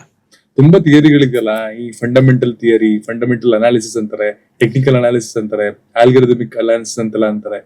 ಎಲ್ಲವೂ ಫ್ಯಾನ್ಸಿ ಹೆಸರುಗಳು, ಬಟ್ ಎಲ್ಲ ಯಾವ್ದೋ ಒಂದು ಅನಾಲಿಸಿಸ್ ಮೂಲಕ ಅದನ್ನ ಅವರು ಟ್ರೇಡ್ ಅಲ್ಲಿ ಯಾವ ಸ್ಟಾಕ್ ಅನ್ನು ತಗೋಬೇಕು, ಯಾವ ಸ್ಟಾಕ್ ಅನ್ನು ಬೈ ಮಾಡ್ಬೇಕು ಅಥವಾ ಸೆಲ್ ಮಾಡ್ಬೇಕು ಅನ್ನೋದನ್ನ ನೋಡ್ತಾ ಇರ್ತಾರೆ. ಯಾವ ಅನಾಲಿಸಿಸ್ ಕರೆಕ್ಟ್ ಆಗಿದೆ ಅಥವಾ ಇದೆಲ್ಲವೂ ಒಂಥರ ಮಾರ್ಕೆಟ್ ಸ್ಟ್ಯಾಂಡರ್ಡ್ಸ್ ನ ರೈಸ್ ಮಾಡೋದಕ್ಕೆ ಒಬ್ಬೊಬ್ರು ಒಂದೊಂದು ಹೆಸರನ್ನ ಇಟ್ಕೊಂಡು ಮಾಡ್ತಿರುವಂತಹ ದಂಧೆನ? ಇಲ್ಲ ನಿಜವಾಗ್ಲೂ ಇದನ್ನ ಹೇಳ್ಬೇಕು ಅಂದ್ರೆ ಫಂಡಮೆಂಟಲ್ ಅನಾಲಿಸಿಸ್ ಅಂತ ಏನೇ ಕೇಳ್ತಾರೆ ಅಂತ ಕೇಳಿದ್ರೆ ಆ ಕಂಪನಿ ಏನ್ ಮಾಡ್ತಾ ಇದೆ, ಬಿಸ್ನೆಸ್ ಓರಿಯೆಂಟೆಡ್ ಏನ್ ಮಾಡ್ತಾ ಇದೆ, ವರ್ಷ ಇಯರ್ ಆನ್ ಇಯರ್ ಏನ್ ರಿಟರ್ನ್ ಕೊಡ್ತಾ ಇದೆ, ಇದನ್ನೆಲ್ಲ ಅನಲೈಸ್ ಮಾಡಿದೆ ಫಂಡಮೆಂಟಲ್ ಅನಾಲಿಸಿಸ್. ಈ ಫಂಡಮೆಂಟಲ್ ಅನಾಲಿಸಿಸ್ ನಮ್ಗೆ ಎಲ್ಲಿ ವರ್ಕ್ ಆಗುತ್ತೆ ಅಂದ್ರೆ for a longer period of time. So company ನಾನು ಏನಾದ್ರು 1 ವರ್ಷ 2 ವರ್ಷ 3 ವರ್ಷ 5 ವರ್ಷ ಏನಾದ್ರು ಹೋಲ್ಡಿಂಗ್ ಪೀರಿಯಡ್ ಇದ್ದರೆ ಮಾತ್ರ ನನಗೆ ಫಂಡಮೆಂಟಲ್ ಅನಾಲಿಸಿಸ್ ವರ್ಕ್ ಆಗುತ್ತೆ. ಅದೇ ಥರ ಇವಾಗ ಟೆಕ್ನಿಕಲ್ ಅನಾಲಿಸಿಸ್ಗೆ ಬಂದಾಗ ಶಾರ್ಟ್ ಟರ್ಮ್ ಸ್ವಿಂಗ್ ಟ್ರೇಡಿಂಗ್ ಅಂತ ಕರಿತೀವಿ. ಅಂತ ಕೇಳಿದ್ರೆ ಮಂತ್ಲಿ ಟ್ರೇಡಿಂಗ್ ಅಂದ್ರೆ ಇವಾಗ ಸ್ಟಾಕ್ನ ತಗೊಂಡಿರ್ತಾರೆ, ಕೆಳಗಡೆ ಇದ್ದಾಗ ಒಂದು ಸ್ವಲ್ಪ ರೇಸ್ ಆಗಿದ ತಕ್ಷಣ ಅದನ್ನ ಮಾರ್ಬಿಡ್ತೀರಾ. ಇದರ ನಾವು ಸ್ವಿಂಗ್ ಟ್ರೇಡಿಂಗ್ ಅಂತ ಕರಿತೀವಿ. ಆ ಒಂದು ಸ್ವಿಂಗ್ ನ ಮಾತ್ರ ಹಿಡಿತೀರಾ. ಸೊ ಅಂತ ಮೂಮೆಂಟ್ ಅಲ್ಲಿ ಟೆಕ್ನಿಕಲ್ ಅನಾಲಿಸಿಸ್ ವರ್ಕ್ ಆಗುತ್ತೆ. ನೀವು ಇವಾಗ ಅಲ್ಗಾರಿದಮ್ ಟ್ರೇಡಿಂಗ್ ಅಂತ ಅಂದ್ರಲ್ಲ, it is an algo platform. ಇದೇನಾಗುತ್ತೆ ಅಂತ ಕೇಳಿದ್ರೆ ಇವಾಗ ಜನರು ಕಲ್ತಿರ್ತಾರೆ, ಅವ್ರ ಮೈಂಡ್ ಸೆಟ್ ಅಡ್ಡ ಬಂದ್ಬಿಡುತ್ತೆ. ಅವಾಗ ಏನ್ ಮಾಡ್ತೀವಿ, ಇಂಥ ಅಲ್ಗಾರಿದಮ್ ಟ್ರೇಡಿಂಗ್ ಕೊಡ್ತೀವಿ. ಇವಾಗ ಏನಾಗುತ್ತೆ, ಅದೇ ನಿಮ್ಗೋಸ್ಕರ ಟ್ರೇಡ್ ಮಾಡುತ್ತೆ, ಅದೇ ನಿಮ್ಗೋಸ್ಕರ profit and loss, stop loss ಎಲ್ಲ ಮೇಂಟೈನ್ ಮಾಡುತ್ತೆ. ಜನರು ಏನು ಮಾಡೋ ಅವಶ್ಯಕತೆಗಳಿಲ್ಲ, ಅವರಲ್ಲಿ ದುಡ್ಡು ಹಾಕಿ ಕೂತ್ಕೊಂಡ್ರೆ ಸಾಕು. ಓಕೆ, ನಿಮ್ಮ ಇನ್ಸ್ಟಿಟ್ಯೂಟ್ ಅಲ್ಲಿ ಯಾವ ಅನಾಲಿಸಿಸ್ ನ ನೀವು ಪ್ರಾಮುಖ್ಯತೆ ಜಾಸ್ತಿ ಕೊಡ್ತೀರಾ? ಸೊ ಇವಾಗ ಅವರ ಒಂದು ಕ್ಯಾಟಗರಿ ಮೇಲೆ ಡಿಪೆಂಡ್ ಆಗುತ್ತೆ. ಜನರು ಲಾಂಗ್ ಟರ್ಮ್ ಮಾಡ್ತಿದ್ರೆ ಫಂಡಮೆಂಟಲ್ ಕೊಡ್ತೀವಿ, ಅವರು ಶಾರ್ಟ್ ಟರ್ಮ್ ಸ್ವಿಂಗ್ ಟ್ರೇಡಿಂಗ್ ಮಾಡ್ತಿದ್ರೆ ಟೆಕ್ನಿಕಲ್ ಅನಾಲಿಸಿಸ್ ಕೊಡ್ತೀವಿ. ಅದೇ ತರ ನಮ್ದೇ ಒಂದು ಆಲ್ಗೋ ಪ್ಲಾಟ್ಫಾರ್ಮ್ ಕೂಡ ಇದೆ, Tide up with alloys blue. So ಏನಾಗುತ್ತೆ, ಇಲ್ಲಿ ನಾವು ಕಂಪ್ಲೀಟ್ ಆಗಿ ಆಲ್ಗೋರಿದಮಿಕ್ ಟ್ರೇಡಿಂಗ್ ನ ನಡೆಸ್ತೀವಿ. ಆಲ್ಗೋರಿದಮಿಕ್ ಟ್ರೇಡಿಂಗ್ ಅಂದ್ರೆ ಇದರಲ್ಲಿ AI ಬ್ಯಾಕ್ ಎಂಡ್ ಅಲ್ಲಿ ವರ್ಕ್ ಮಾಡ್ತಾರೆ. ಹೌದು. ಸೊ ಇಲ್ಲಿ ಏನಾಗುತ್ತೆ, ಟ್ರೇಡರ್ಸ್ ಗುರುಕುಲ್ ಸೆಂಟರ್ ನಮ್ಮ ಒಂದು ಕೋಚಿಂಗ್ ಸೆಂಟ್ರಲ್ಲಿ ಏನಾಗುತ್ತೆ, will be a partner with alloys blue. ಇವ್ರು ಏನು ಮಾಡ್ತಾರೆ, ನಮ್ಗೆ ಒಂದು ಸ್ಟ್ರಾಟಜಿನ, ನಮ್ಮದೇ ಆದ ಒಂದು ಸ್ಟ್ರಾಟಜಿನ ನಾನು ಅಲೈಸ್ ಬ್ಲೂ ಅವ್ರಿಗೆ ಕೊಟ್ಟಿರ್ತೀನಿ. ಈ ಸ್ಟ್ರಾಟಜಿನ ಅವರು ಆಲ್ಗೋ ಮಾಡಿಕೊಡ್ತಾರೆ, because they are a SEBI registered platform. So ಅದರಿಂದ ಏನಾಗುತ್ತೆ, ಅವ್ರು ಆಲ್ಗೋ ಮಾಡ್ಬೋದು. ಸೊ ಅದನ್ನೆಲ್ಲ ಬ್ಯಾಕ್ ಟೆಸ್ಟ್ ಮಾಡಿ ಅಲ್ಲ, ಬ್ರೋಕರ್ಗಳ ಹತ್ರ ಜಾಸ್ತಿ ಇದಿರುತ್ತೆ, ಅಡ್ವಾಂಟೇಜಸ್ ಇರುತ್ತೆ. ಸೊ ಅದಕ್ಕೆ ಬ್ರೋಕರ್ ಕೈಯಲ್ಲಿ ಕೊಟ್ಬಿಟ್ರೆ ಇಟ್ ಈಸ್ ದಿ ಬೆಸ್ಟ್ ಅಂತಾನೆ ಕರಿಬೋದು. ಈಗ ಏನಾಗುತ್ತೆ, ಬ್ರೋಕರ್ ಕೈಯಲ್ಲಿ ಕೊಟ್ಟಿರ್ತೀವಿ, ಬ್ರೋಕರ್ ಏನು ಮಾಡ್ತಾನೆ, ಸ್ಟ್ರಾಟಜಿನ NSE ಅಲ್ಲಿ ಅಪ್ರೂವ್ ಮಾಡಿಸ್ಕೊತಾನೆ. NSE ಅಲ್ಲಿ ಅಪ್ರೂವ್ ಆದ್ಮೇಲೆ ಆ ಸ್ಟ್ರಾಟಜಿನ ನೀವು ಅಲ್ಗೋ ಮಾಡ್ಬೋದು ಅಂತ ನಮಗೆ ಒಂದು ಪರ್ಮಿಷನ್ ಕೊಡ್ತಾನೆ. ಸೊ ಅದಾದ್ಮೇಲೆ ನಾವೇನ್ ಮಾಡ್ತೀವಿ ನೋಡಿ, ನಮ್ಮ ಈ ಒಂದು ಸ್ಟ್ರಾಟಜಿಗಳಿದೆ, ಮ್ಯಾಕ್ಸಿಮಮ್ ಡ್ರಾಡೌನ್ ಇಷ್ಟಿದೆ, ಮ್ಯಾಕ್ಸಿಮಮ್ ಪ್ರಾಫಿಟ್ ಇಷ್ಟಿದೆ, ಆ್ಯಂಡ್ ವರ್ಷಾನುವರ್ಷ ಇಷ್ಟಿಷ್ಟು ಪ್ರಾಫಿಟ್ನ ಕೊಡ್ತಾ ಬರ್ತಾ ಇದೆ. ಸೊ ಡ್ರಾಡೌನ್ ಅಂತ ಬಂದಾಗ ಮಿನಿಮಮ್ ಆದ್ರೂ ಒಂದು 20-30% ಡ್ರಾಡೌನ್ ಇದ್ದೇ ಇರುತ್ತೆ. ಸೊ ಈ ಡ್ರಾಡೌನ್ ನ ನೀವು ಒಪ್ಕೊಂಡ್ರೆ ಮಾತ್ರ ನೀವು ಆಲ್ಗಾರಿದಮ್ ಟ್ರೇಡಿಂಗ್ ಮಾಡ್ಬೋದು ಅಂತ ಒಂದು ಇನ್ಸಿಸ್ಟ್ ಮಾಡ್ತೀವಿ. ಹೇಗಿದೆ ಇಂಡಿಯಾದಲ್ಲಿ ಫ್ಯೂಚರು ಈ ಆಲ್ಗಾರಿದಮಿಕ್ ಟ್ರೇಡಿಂಗ್? ಬಿಕಾಸ್ AI ಎಲ್ಲ ಇವಾಗ ಬರ್ತಾ ಇದೆ, ಇನ್ನು ಜನಗಳು ಇನ್ನೂ ನಂಬ್ತಿದ್ದಾರೆ. ಹೇಗಾಗುತ್ತೆ ಏನು ಮುಂದೆ ಅಂತ ಗೊತ್ತಿಲ್ಲ. ಕೆಲವ್ರು ನಂಬ್ತಾರೆ, ಕೆಲವ್ರು ಅಫ್ಕೋರ್ಸ್ ನಂಬಲ್ಲ. ಅಂಡ್ ನಮ್ ದುಡ್ಡನ್ನ ಹಾಕ್ಬಿಟ್ಟು AI ಕೇಳಿಲ್ಲಪ್ಪ ಹೆಂಗ್ ಮಾಡ್ಸೋದು ಏನೋ ಅಂತೆಲ್ಲ ಒಂದಷ್ಟು ಇನ್ಸೆಕ್ಯೂರಿಟೀಸ್ ಇರುತ್ತೆ. ಸೊ ಇಲ್ಲಿ ಏನಾಗುತ್ತೆ ಅಂತ ಕೇಳಿದ್ರೆ, ಆ ಒಂದು ಪ್ಲಾಟ್ಫಾರ್ಮೇ ಬೇರೆ, ಆ ಒಂದು ಸೆಗ್ಮೆಂಟೇ ಬೇರೆ ನೀವು ಹೇಳ್ತಾ ಇರೋದು. ಅದೇ ನಮ್ಮ ಒಂದು ಪ್ಲಾಟ್ಫಾರ್ಮೇ ಬೇರೆ. ಇದೇನು ಅಂತ ಕೇಳಿದ್ರೆ AI ಮ್ಯಾನ್ಯುವಲ್ ಟ್ರೇಡ್ಸ್ ತೊಗೊಳಲ್ಲ. ಸೊ ಇವಾಗ ಏನಾಗುತ್ತೆ, ನಮ್ಮ ಒಂದು ಪ್ರಿಫರ್ಡ್ ಸ್ಟ್ರಾಟಜಿಗಳಿರುತ್ತೆ, ಆ ಸ್ಟ್ರಾಟಜಿಯಲ್ಲಿ ಅಲರ್ಟ್ಸ್ ಬರುತ್ತೆ, ಎಲ್ಲಿ ನೀವು ಎಂಟ್ರಿ ತಗೋಬೇಕು, ಎಲ್ಲಿ ಎಕ್ಸಿಟ್ ತಗೋಬೇಕು ಅಂತ. ಆ ಒಂದು ಅಲರ್ಟ್ಸ್ ನ ಮಾತ್ರ AI ನ ಬೇಸ್ ಮಾಡಿರ್ತೀವಿ, ಅದು AI ಟ್ರೇಡ್ ನ ಪ್ಲೇಸ್ ಮಾಡುತ್ತೆ. ಸೊ ಈ ಟೆಕ್ನಿಕಲ್ ಅನಾಲಿಸಿಸ್ ಅಂತ ಅಂತಾರಲ್ಲ, ಅಥವಾ ಫಂಡಮೆಂಟಲ್ ಅನಾಲಿಸಿಸ್ ಅಂತ, ಬೇರೆ ಬೇರೆ ಇನ್ಸ್ಟಿಟ್ಯೂಟ್ಗಳು ಬೇರೆ ಬೇರೆ ಫಾರ್ಮುಲಾಗಳನ್ನ ಈ ಒಂದು ವಿಷಯಗಳಲ್ಲೇ ತಗೊಂಡು ಜನಗಳಿಗೆ ಹೇಳ್ಕೊಡೋದಾ? ಹೌದು. ಇಟ್ ಈಸ್ ಸ್ಟಾಕ್ ಮಾರ್ಕೆಟ್ ಅಲ್ಲಿ ಫಂಡಮೆಂಟಲ್ ಅನಾಲಿಸಿಸ್, ಟೆಕ್ನಿಕಲ್ ಅನಾಲಿಸಿಸ್ ಎಲ್ಲ ಒಂದೇ. ಇಲ್ಲಿ ಏನಾಗುತ್ತೆ ಅಂತ ಕೇಳಿದ್ರೆ, the way they explain to the clients. ಇವಾಗ ಯಾವ ಒಂದು ವೇ ಅಲ್ಲಿ ಅವ್ರು ಎಕ್ಸ್ಪ್ಲೇನ್ ಮಾಡ್ತಾರೆ, ಜನರ ತಲೆ ಒಳಗಡೆ ನೀಟಾಗಿ ಹೋಗಿ ಅರ್ಥ ಆಗೋ ತರ ಯಾರು ಹೇಳ್ಕೊಡ್ತಾರೆ ಅವ್ರ ಹತ್ರ ಜನರು ಹೋಗ್ತಾರೆ ಅಷ್ಟೇ. ಅದು ಬಿಟ್ರೆ topics are the same. And ಒಂದ್ಸಲಿ ಇವಾಗ ನಿಮ್ಮ ಹತ್ರ ಕಲ್ತ್ಕೊಂಡೆ ತಾನೇ ಅನ್ಕೊಳ್ಳಿ, ಬರ್ತೀನಿ 6 ತಿಂಗಳು ಕಲ್ತ್ಕೊಂಡೆ, ಅಲ್ಲಿ ಸೆಲ್ಫ್ ಸಫಿಶಿಯಂಟ್, ನನ್ನ ಪಾಡಿಗೆ ನಾನು ಟ್ರೇಡ್ ಮಾಡ್ಕೊಂಡು ಹೋಗ್ಬೋದಲ್ವಾ? ಮತ್ತೆ ಇನ್ನೇನಾದ್ರೂ ಕಲಿಯುವಂತದ್ದು ಇರುತ್ತಾ ಒಂದ್ಸಲಿ ಕಲ್ತಾದ್ಮೇಲೆ, ಅಥವಾ ಇಯರ್ ಆನ್ ಇಯರ್ ನನ್ನ ಎಕ್ಸ್ಪೀರಿಯನ್ಸ್ ಇನ್ನು ಬೆಟರ್ ಮಾಡ್ಕೋಬೇಕು, ಅಥವಾ ಆ ತರದ್ ಏನಾದ್ರು ಸ್ಟಾಕ್ ಮಾರ್ಕೆಟ್ ಅಲ್ಲಿ? ಇವಾಗ ಏನಾಗುತ್ತೆ ಅಂದ್ರೆ, ವಿತ್ ಟೈಮ್ ಸ್ಟಾಕ್ ಮಾರ್ಕೆಟ್ ಕೂಡ ಚೇಂಜ್ ಆಗ್ತಾ ಇರುತ್ತೆ. ಆ ಚೇಂಜಸ್ ನ ನಾವು ಚೇಂಜ್ ಮಾಡ್ತಾನೆ ಇರ್ತೀವಿ. ಇವಾಗ ಟಾಪಿಕ್ಸ್ ಗಳನ್ನು ನಾವು ಚೇಂಜ್ ಮಾಡ್ತಾ ಇರ್ಬೋದು. ಮಾರ್ಕೆಟ್ ಈ ಒಂದು ಮೂಮೆಂಟ್ ಅಲ್ಲಿ ಈ ತರ ಒಂದು ಬಿಹೇವಿಯರ್ ಇರ್ಬೋದು, ನೆಕ್ಸ್ಟ್ ಟೈಮ್ ಬೇರೆ ತರ ಇರ್ಬೋದು. ಸೊ ಇದನ್ನೆಲ್ಲ ನಾವು ಫ್ಲಕ್ಚುಯೇಷನ್ ನಾವು ಚೇಂಜ್ ಆಗ್ತಾ ಇದ್ರೆ ಮಾತ್ರ ಮಾರ್ಕೆಟ್ ಅಲ್ಲಿ ಸಸ್ಟೈನ್ ಆಗಕ್ಕಾಗತ್ತೆ. ಈ ಸಸ್ಟೈನ್ ಆಗೋದಕ್ಕೆ ಬೇಕಾಗಿರೋ ಎಲ್ಲ ನಾಲೆಡ್ಜ್ಗಳನ್ನ ನಾವು ಕೊಡ್ತಾ ಇರ್ತೀವಿ. ಅಂಡ್ ಒಂದು ಪ್ಲಸ್ ಪಾಯಿಂಟ್ ನೀವು ಹೇಳಿದ್ದು, ಸೊ ನಾವೇನ್ ಮಾಡ್ತೀವಿ ಅಂದ್ರೆ, once our student is enrolled to traders Gurukul centre, ಅವ್ರು ನಾವು ಎಷ್ಟೇ ಪೋರ್ಷನ್ಸ್ ನ ಚೇಂಜ್ ಮಾಡಿದ್ರು we are ready to give them an education for free. ಅಂದ್ರೆ ಒಂದ್ಸಲಿ ಅವ್ರು ಎನ್ರೋಲ್ ಆದ್ರು ಅಂತಂದ್ರೆ, ಈಗ ಪ್ರತಿ ವರ್ಷ ಮತ್ತೆ ನಾನು ಕೇಳಕ್ ಬರ್ಬೇಕು ಅಂದ್ರೆ ಏನ್ ಮತ್ತೆ ಎನ್ರೋಲ್ ಮಾಡಂಗಿಲ್ಲ? ಇಲ್ಲ. ಸೊ ಈ ಒಂದು ಅಡ್ವಾಂಟೇಜ್ ಕೊಡ್ತೀವಿ. ಇದ್ರ ಜೊತೆಗೆ, ಸೊ ಇವಾಗ ನೀವು ಹೇಳ್ದಂಗೆ ನಮ್ಮ ಇಂಡಿಯಾಲಿ ಬರೀ 4% of the people stock market ಅಲ್ಲಿ ಇದ್ದಾರೆ ಅಂತ. ಸೊ ಇದನ್ನ ಇನ್ನೂ ಒಂದ್ ಸ್ವಲ್ಪ ಬೆಳೆಸೋದಕ್ಕೆ, ಪ್ರತಿಯೊಬ್ರು ಸ್ಟಾಕ್ ಮಾರ್ಕೆಟಿಗೆ ಬರಬೇಕು, ಇದೊಂದು ಅವರಿಗೆ ನಾಲೆಡ್ಜ್ ನ ಕೊಡೋದಕ್ಕೋಸ್ಕರ ಪ್ರತಿ ಭಾನುವಾರ ಒಂದು ಫ್ರೀ ವರ್ಕ್ಶಾಪ್ನ ಮಾಡ್ತೀವಿ. ಬೆಳಗ್ಗೆ 10 ಗಂಟೆಯಿಂದ 1 ಗಂಟೆ ತನಕ ನಮ್ಮ 3 ಬ್ರಾಂಚಸ್ಗಳಲ್ಲಿ, ಬೆಂಗಳೂರು, ದಾವಣಗೆರೆ ಆ್ಯಂಡ್ ಹುಬ್ಳಿ. ಸೊ ಇಲ್ಲಿ ಏನಾಗುತ್ತೆ, ಪ್ರತಿ ವಾರನೂ ಜನರು ಬಂದಾಗ ಅವರಿಗೆ ಸ್ಟಾಕ್ ಮಾರ್ಕೆಟ್ನ ಎಕ್ಸ್ಪೀರಿಯನ್ಸು, ಸ್ಟಾಕ್ ಮಾರ್ಕೆಟ್ನ ಅವ್ರು ಹೆಂಗೆ ಮಾಡಬೇಕು ಅಂತ. ಇಲ್ಲಿ ಮೇಜರ್ ಏನಾಗ್ತದೆ ಗೊತ್ತಾ, ನನಗೆ ಗೊತ್ತಿರೋ ಪ್ರಕಾರ ಜನರಿಗೆ ಭಯ ಇದೆ, ನಾನು ಎಲ್ಲಿ ದುಡ್ಡು ಕಳ್ಕೊಂಡ್ಬಿಡ್ತೀನಿ ಅಂತ. ಅವರಿಗೆ ಮೇಜರ್ ಸ್ಟಾಕ್ ಮಾರ್ಕೆಟ್ ಹೆಂಗೆ ವರ್ಕ್ ಆಗುತ್ತೆ ಅಂತ ಹೇಳ್ಕೊಟ್ಟಾಗ they are ready to invest, they are ready to take the minute risk. ಯಾಕಂದ್ರೆ ಪ್ರತಿಯೊಂದು ಫೀಲ್ಡಲ್ಲೂ ರಿಸ್ಕ್ ಇರುತ್ತೆ ಅಂತ ಅವ್ರಿಗೂ ಕೂಡ ಗೊತ್ತು. ಅವ್ರ ಆ ರಿಸ್ಕ್ನ ತೊಗೊಳೋದಕ್ಕೆ ಅವ್ರ ಕೆಪಬಿಲಿಟಿ ಇದೆ, ಆದರೆ ಅದೇ ಥರ ರಿವಾರ್ಡ್ ಬರುತ್ತೆ ಅನ್ನೋ ಒಂದು ತೋರಿಸ್ಬೇಕು ದಾರಿನ. ಓಕೆ, ಈಗ ಒಂದು 6 ತಿಂಗಳು ನೀವು ಹೇಳ್ಕೊಡ್ತೀರಾ, ನಾನು ಕಲಿತೀನಿ. ಬಹುಶಃ ನನಗೆ ಥಿಯರಿಟಿಕಲ್ ನಾಲೆಡ್ಜ್ ಬಂತು, ಓಕೆ ಇದನ್ನ ಹೆಂಗ್ ಪ್ಲೇ ಮಾಡಬೇಕು, ಇದ್ರ ಗೇಮ್ ಹೆಂಗ್ ಆಡೋದು, ಏನ್ ಕತೆ ಅಂತ. ಬಟ್ ಥಿಯರಿಟಿಕಲ್ ನಾಲೆಡ್ಜ್ ಸಾಕಾ, ಇಲ್ಲಾಂದ್ರೆ ಪ್ರಾಕ್ಟಿಕಲ್ ನಾಲೆಡ್ಜ್ಗೂ ನೀವು ಹೇಳ್ಕೊಡ್ಬೇಕಾದ್ರೆ ಒಂದಷ್ಟು ಕರೆಕ್ಷನ್ಸ್ ಮಾಡಿಸ್ತೀರಾ, ಅಥವಾ ನನ್ನ ಕೈಲಿ ಎಡ್ವರ್ಟ್ ಮಾಡಕ್ಕೂ ಬಿಡ್ತೀರಾ? ಅಂಡ್ ನಾನು ಎಕ್ಸ್ಪೀರಿಯನ್ಸ್ ಮಾಡಬೇಕಾದ್ರೆ ಆ 6 ತಿಂಗಳು ನಾನು ಥಿಯರಿಟಿಕಲ್ ಜೊತೆಗೆ ಲೈವ್ ಎಕ್ಸ್ಪೀರಿಯನ್ಸ್ ಮಾಡ್ತೀನಾ? ಖಂಡಿತವಾಗ್ಲೂ ಈ ಥಿಯರಿಟಿಕಲ್ ಜೊತೆಗೆ ಪ್ರಾಕ್ಟಿಕಲ್ ನಾಲೆಡ್ಜ್ ಕೂಡ ಇಟ್ ಇಸ್ ದಿ ಮೇಜರ್ ಒಂದು ದಾರಿ ಅಂತಾನೆ ಹೇಳ್ಬೋದು. ಆ practical knowledge is the major part for stock market. ಈಗ ಏನಾಗುತ್ತೆ, ನಾನು ಎಷ್ಟೇ ಹೇಳ್ಕೊಡ್ಬೋದು, ಅವ್ರು ಎಷ್ಟೇ ತಪ್ಪು ಮಾಡ್ಬೋದು, ನಾವು ಒಂದು ದಾರಿ ಹೇಳ್ಕೊಟ್ಟಿರ್ತೀವಿ, ಅದು ಬಿಟ್ಟು ಜನರು ಒಂದಾದ್ರೂ ಸತಿ ನಮ್ಮ ಅಗೇನ್ಸ್ಟ್ ಹೋಗೇ ಹೋಗ್ತಾರೆ.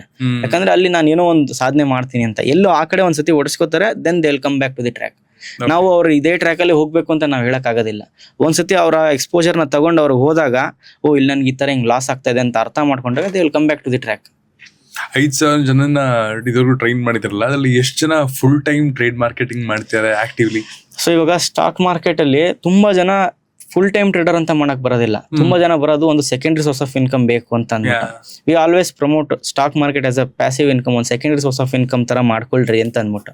ಫುಲ್ ಟೈಮ್ ಟ್ರೇಡರ್ ಆಗಬೇಕು ಅಂದ್ರೆ ಅವರಿಗೆ ಹ್ಯೂಜ್ ಫಂಡ್ ಬೇಕಾಗುತ್ತೆ ಅಂಡ್ ಹ್ಯೂಜ್ ನಾಲೆಡ್ಜ್ ಬೇಕಾಗುತ್ತೆ. ನಾಲೆಡ್ಜ್ನ ತಿಳ್ಕೊಂಡಿದ್ರು ಅಷ್ಟೇ, ರಿಸ್ಕ್ ಮ್ಯಾನೇಜ್ಮೆಂಟ್ ಯಾವಾಗಾದ್ರೂ ಒಂದ್ಸತಿ ಎಡವಟ್ಟು ಆದ್ರೆ they will have to bear the losses. So ಅದಕ್ಕೆ ಏನ್ ಮಾಡ್ತೀವಿ, ಸ್ಲೋ ಆಗಿ ನೀವು ಪ್ಯಾಸಿವ್ ಇನ್ಕಮ್ ನ ಮಾಡ್ಕೊಳ್ಳಿ ಸಾಕು ಅಂತ ಅಂದ್ಬಿಟ್ಟು. ಒಬ್ಬ ಪ್ರೊಫೆಷನಲ್ ಟ್ರೇಡರ್, ಒಬ್ಬ ಫುಲ್ ಟೈಮ್ ಟ್ರೇಡರ್ ಆಗಬೇಕು ಅಂದ್ರೆ ಮಿನಿಮಮ್ ಅಂದ್ರೆ 20 lakh ಇಂದ 50 lakh ಕ್ಯಾಪಿಟಲ್ ಮಿನಿಮಮ್ ಇರಬೇಕು. ದಟ್ ಈಸ್ ವೆನ್ ಅವ್ರಿಗೆ ಒಂದು ಲೈಫ್ ಸೆಕ್ಯೂರ್ ಮಾಡಕ್ಕಾಗತ್ತೆ. 1 ಲಕ್ಷ ಸ್ಯಾಲ್ರಿ ಬರಬೇಕು ಅಂದ್ರೆ 2 to 3% ತಗೊಂಡ್ರು ಅವ್ರ ಹತ್ರ 50 ಲಕ್ಷ ಇದ್ರೆ ಅವ್ರು 2% ದುಡಿದ್ರೆ 1 ಲಕ್ಷ ಆಗುತ್ತೆ. ಅಂದ್ರೆ 50 ಲಕ್ಷ ಫಂಡ್ ಬೇಕಾಗತ್ತೆ. ಸೊ ನಿಮ್ ಪ್ರಕಾರ ಎಷ್ಟು ಜನ 50 ಲಕ್ಷ ಫಂಡ್ ನ ಅರೇಂಜ್ ಮಾಡಕ್ಕಾಗತ್ತೆ? So that is a huge number of students.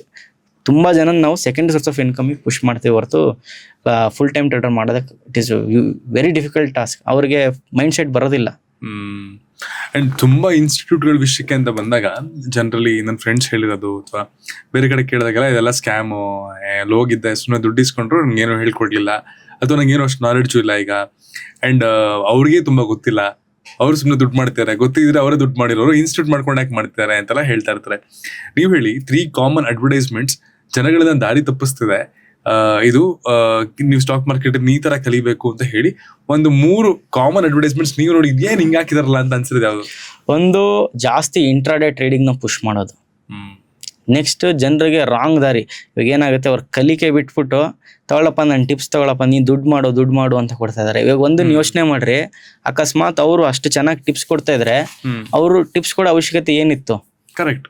ಇವಾಗ ಟಿಪ್ಸ್ ಕೊಡೋದ್ರಲ್ಲಿ ಮೇಜರ್ ಏನಾಗುತ್ತೆ ಅಂತ ಕೇಳಿದ್ರೆ, 100 ಜನ ಇದ್ರೆ 50 ಜನಕ್ಕೆ ಮಾರ್ಕೆಟ್ ಮೇಲೆ ಹೋಗುತ್ತೆ ಅಂತ ಕೊಡ್ಸಿರ್ತಾರೆ, 50 ಜನಕ್ಕೆ ಮಾರ್ಕೆಟ್ ಕೆಳಗಡೆ ಬೀಳುತ್ತೆ ಅಂತ ಟ್ರೇಡ್ ತಗೊಂಡಿರ್ತಾರೆ. ಇಬ್ರಲ್ಲಿ ಯಾರಾದ್ರೂ ಒಬ್ಬರಾದ್ರೂ ಗೆಲ್ಲೇಬೇಕಾ? ಗೆದ್ದವನ ಹತ್ರ ದುಡ್ಡು ಇಸ್ಕೋತಾರೆ, ಸೋತವನ ಹತ್ರ ನೀನೊಂದ್ಸತಿ ದುಡ್ಡು ಹಾಕಪ್ಪ, ನಿನಗೆ ಪ್ರಾಫಿಟ್ ಮಾಡಿಸ್ಕೊಡ್ತೀನಿ ಅಂತಾನೆ.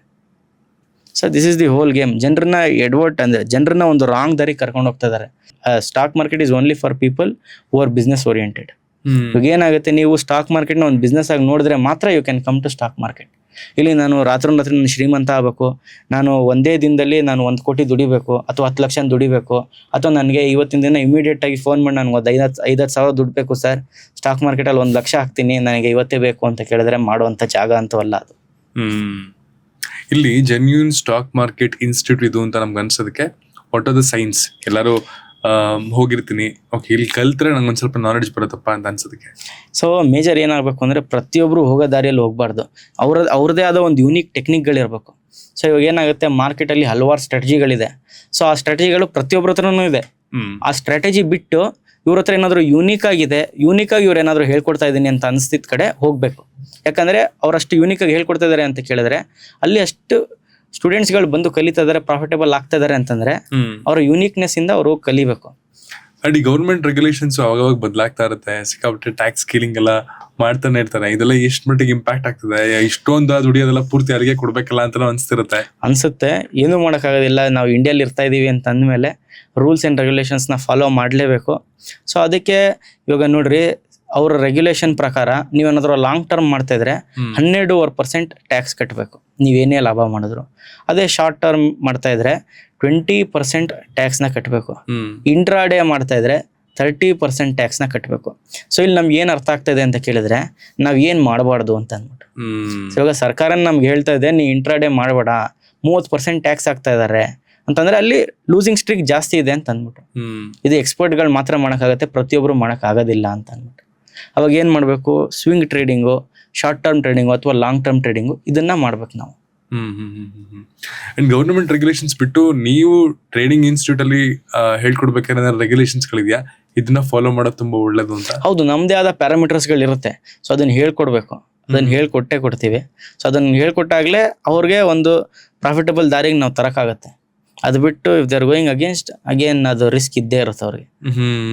2030 ಬರೋಷ್ಟೊತ್ತಿಗೆ, ಇಲ್ಲ ಇನ್ನೊಂದು 5 ರಿಂದ 10 ವರ್ಷ ಬರೋಷ್ಟೊತ್ತಿಗೆ ಎಷ್ಟು ಪರ್ಸೆಂಟೇಜ್ ಆಫ್ ಟ್ರೇಡರ್ಸ್ ಎಕ್ಸ್ಪೆಕ್ಟ್ ಮಾಡ್ಬೋದು ಇಂಡಿಯಾದಲ್ಲಿ ನಿಮ್ಮ ಪ್ರಕಾರ? ಇವಾಗ 4% ಇದ್ರೆ ಅಟ್ಲೀಸ್ಟ್ ಒಂದು 6 ಇಂದ 8% ಆದ್ರೆ it is an outstanding performance ಅಂತಾನೆ, ಇಟ್ ಇಸ್ ಅನ್ ಔಟ್ಸ್ಟ್ಯಾಂಡಿಂಗ್ ಇದನ್ನಂತಾನೆ ಹೇಳ್ಬೋದು. ಯಾಕಂತ ಕೇಳಿದ್ರೆ ಇವಾಗ 8% ಜನ ಬಂದ್ರೆ ಎಕನಾಮಿ ಕೂಡ ಬೆಳೆಯುತ್ತೆ.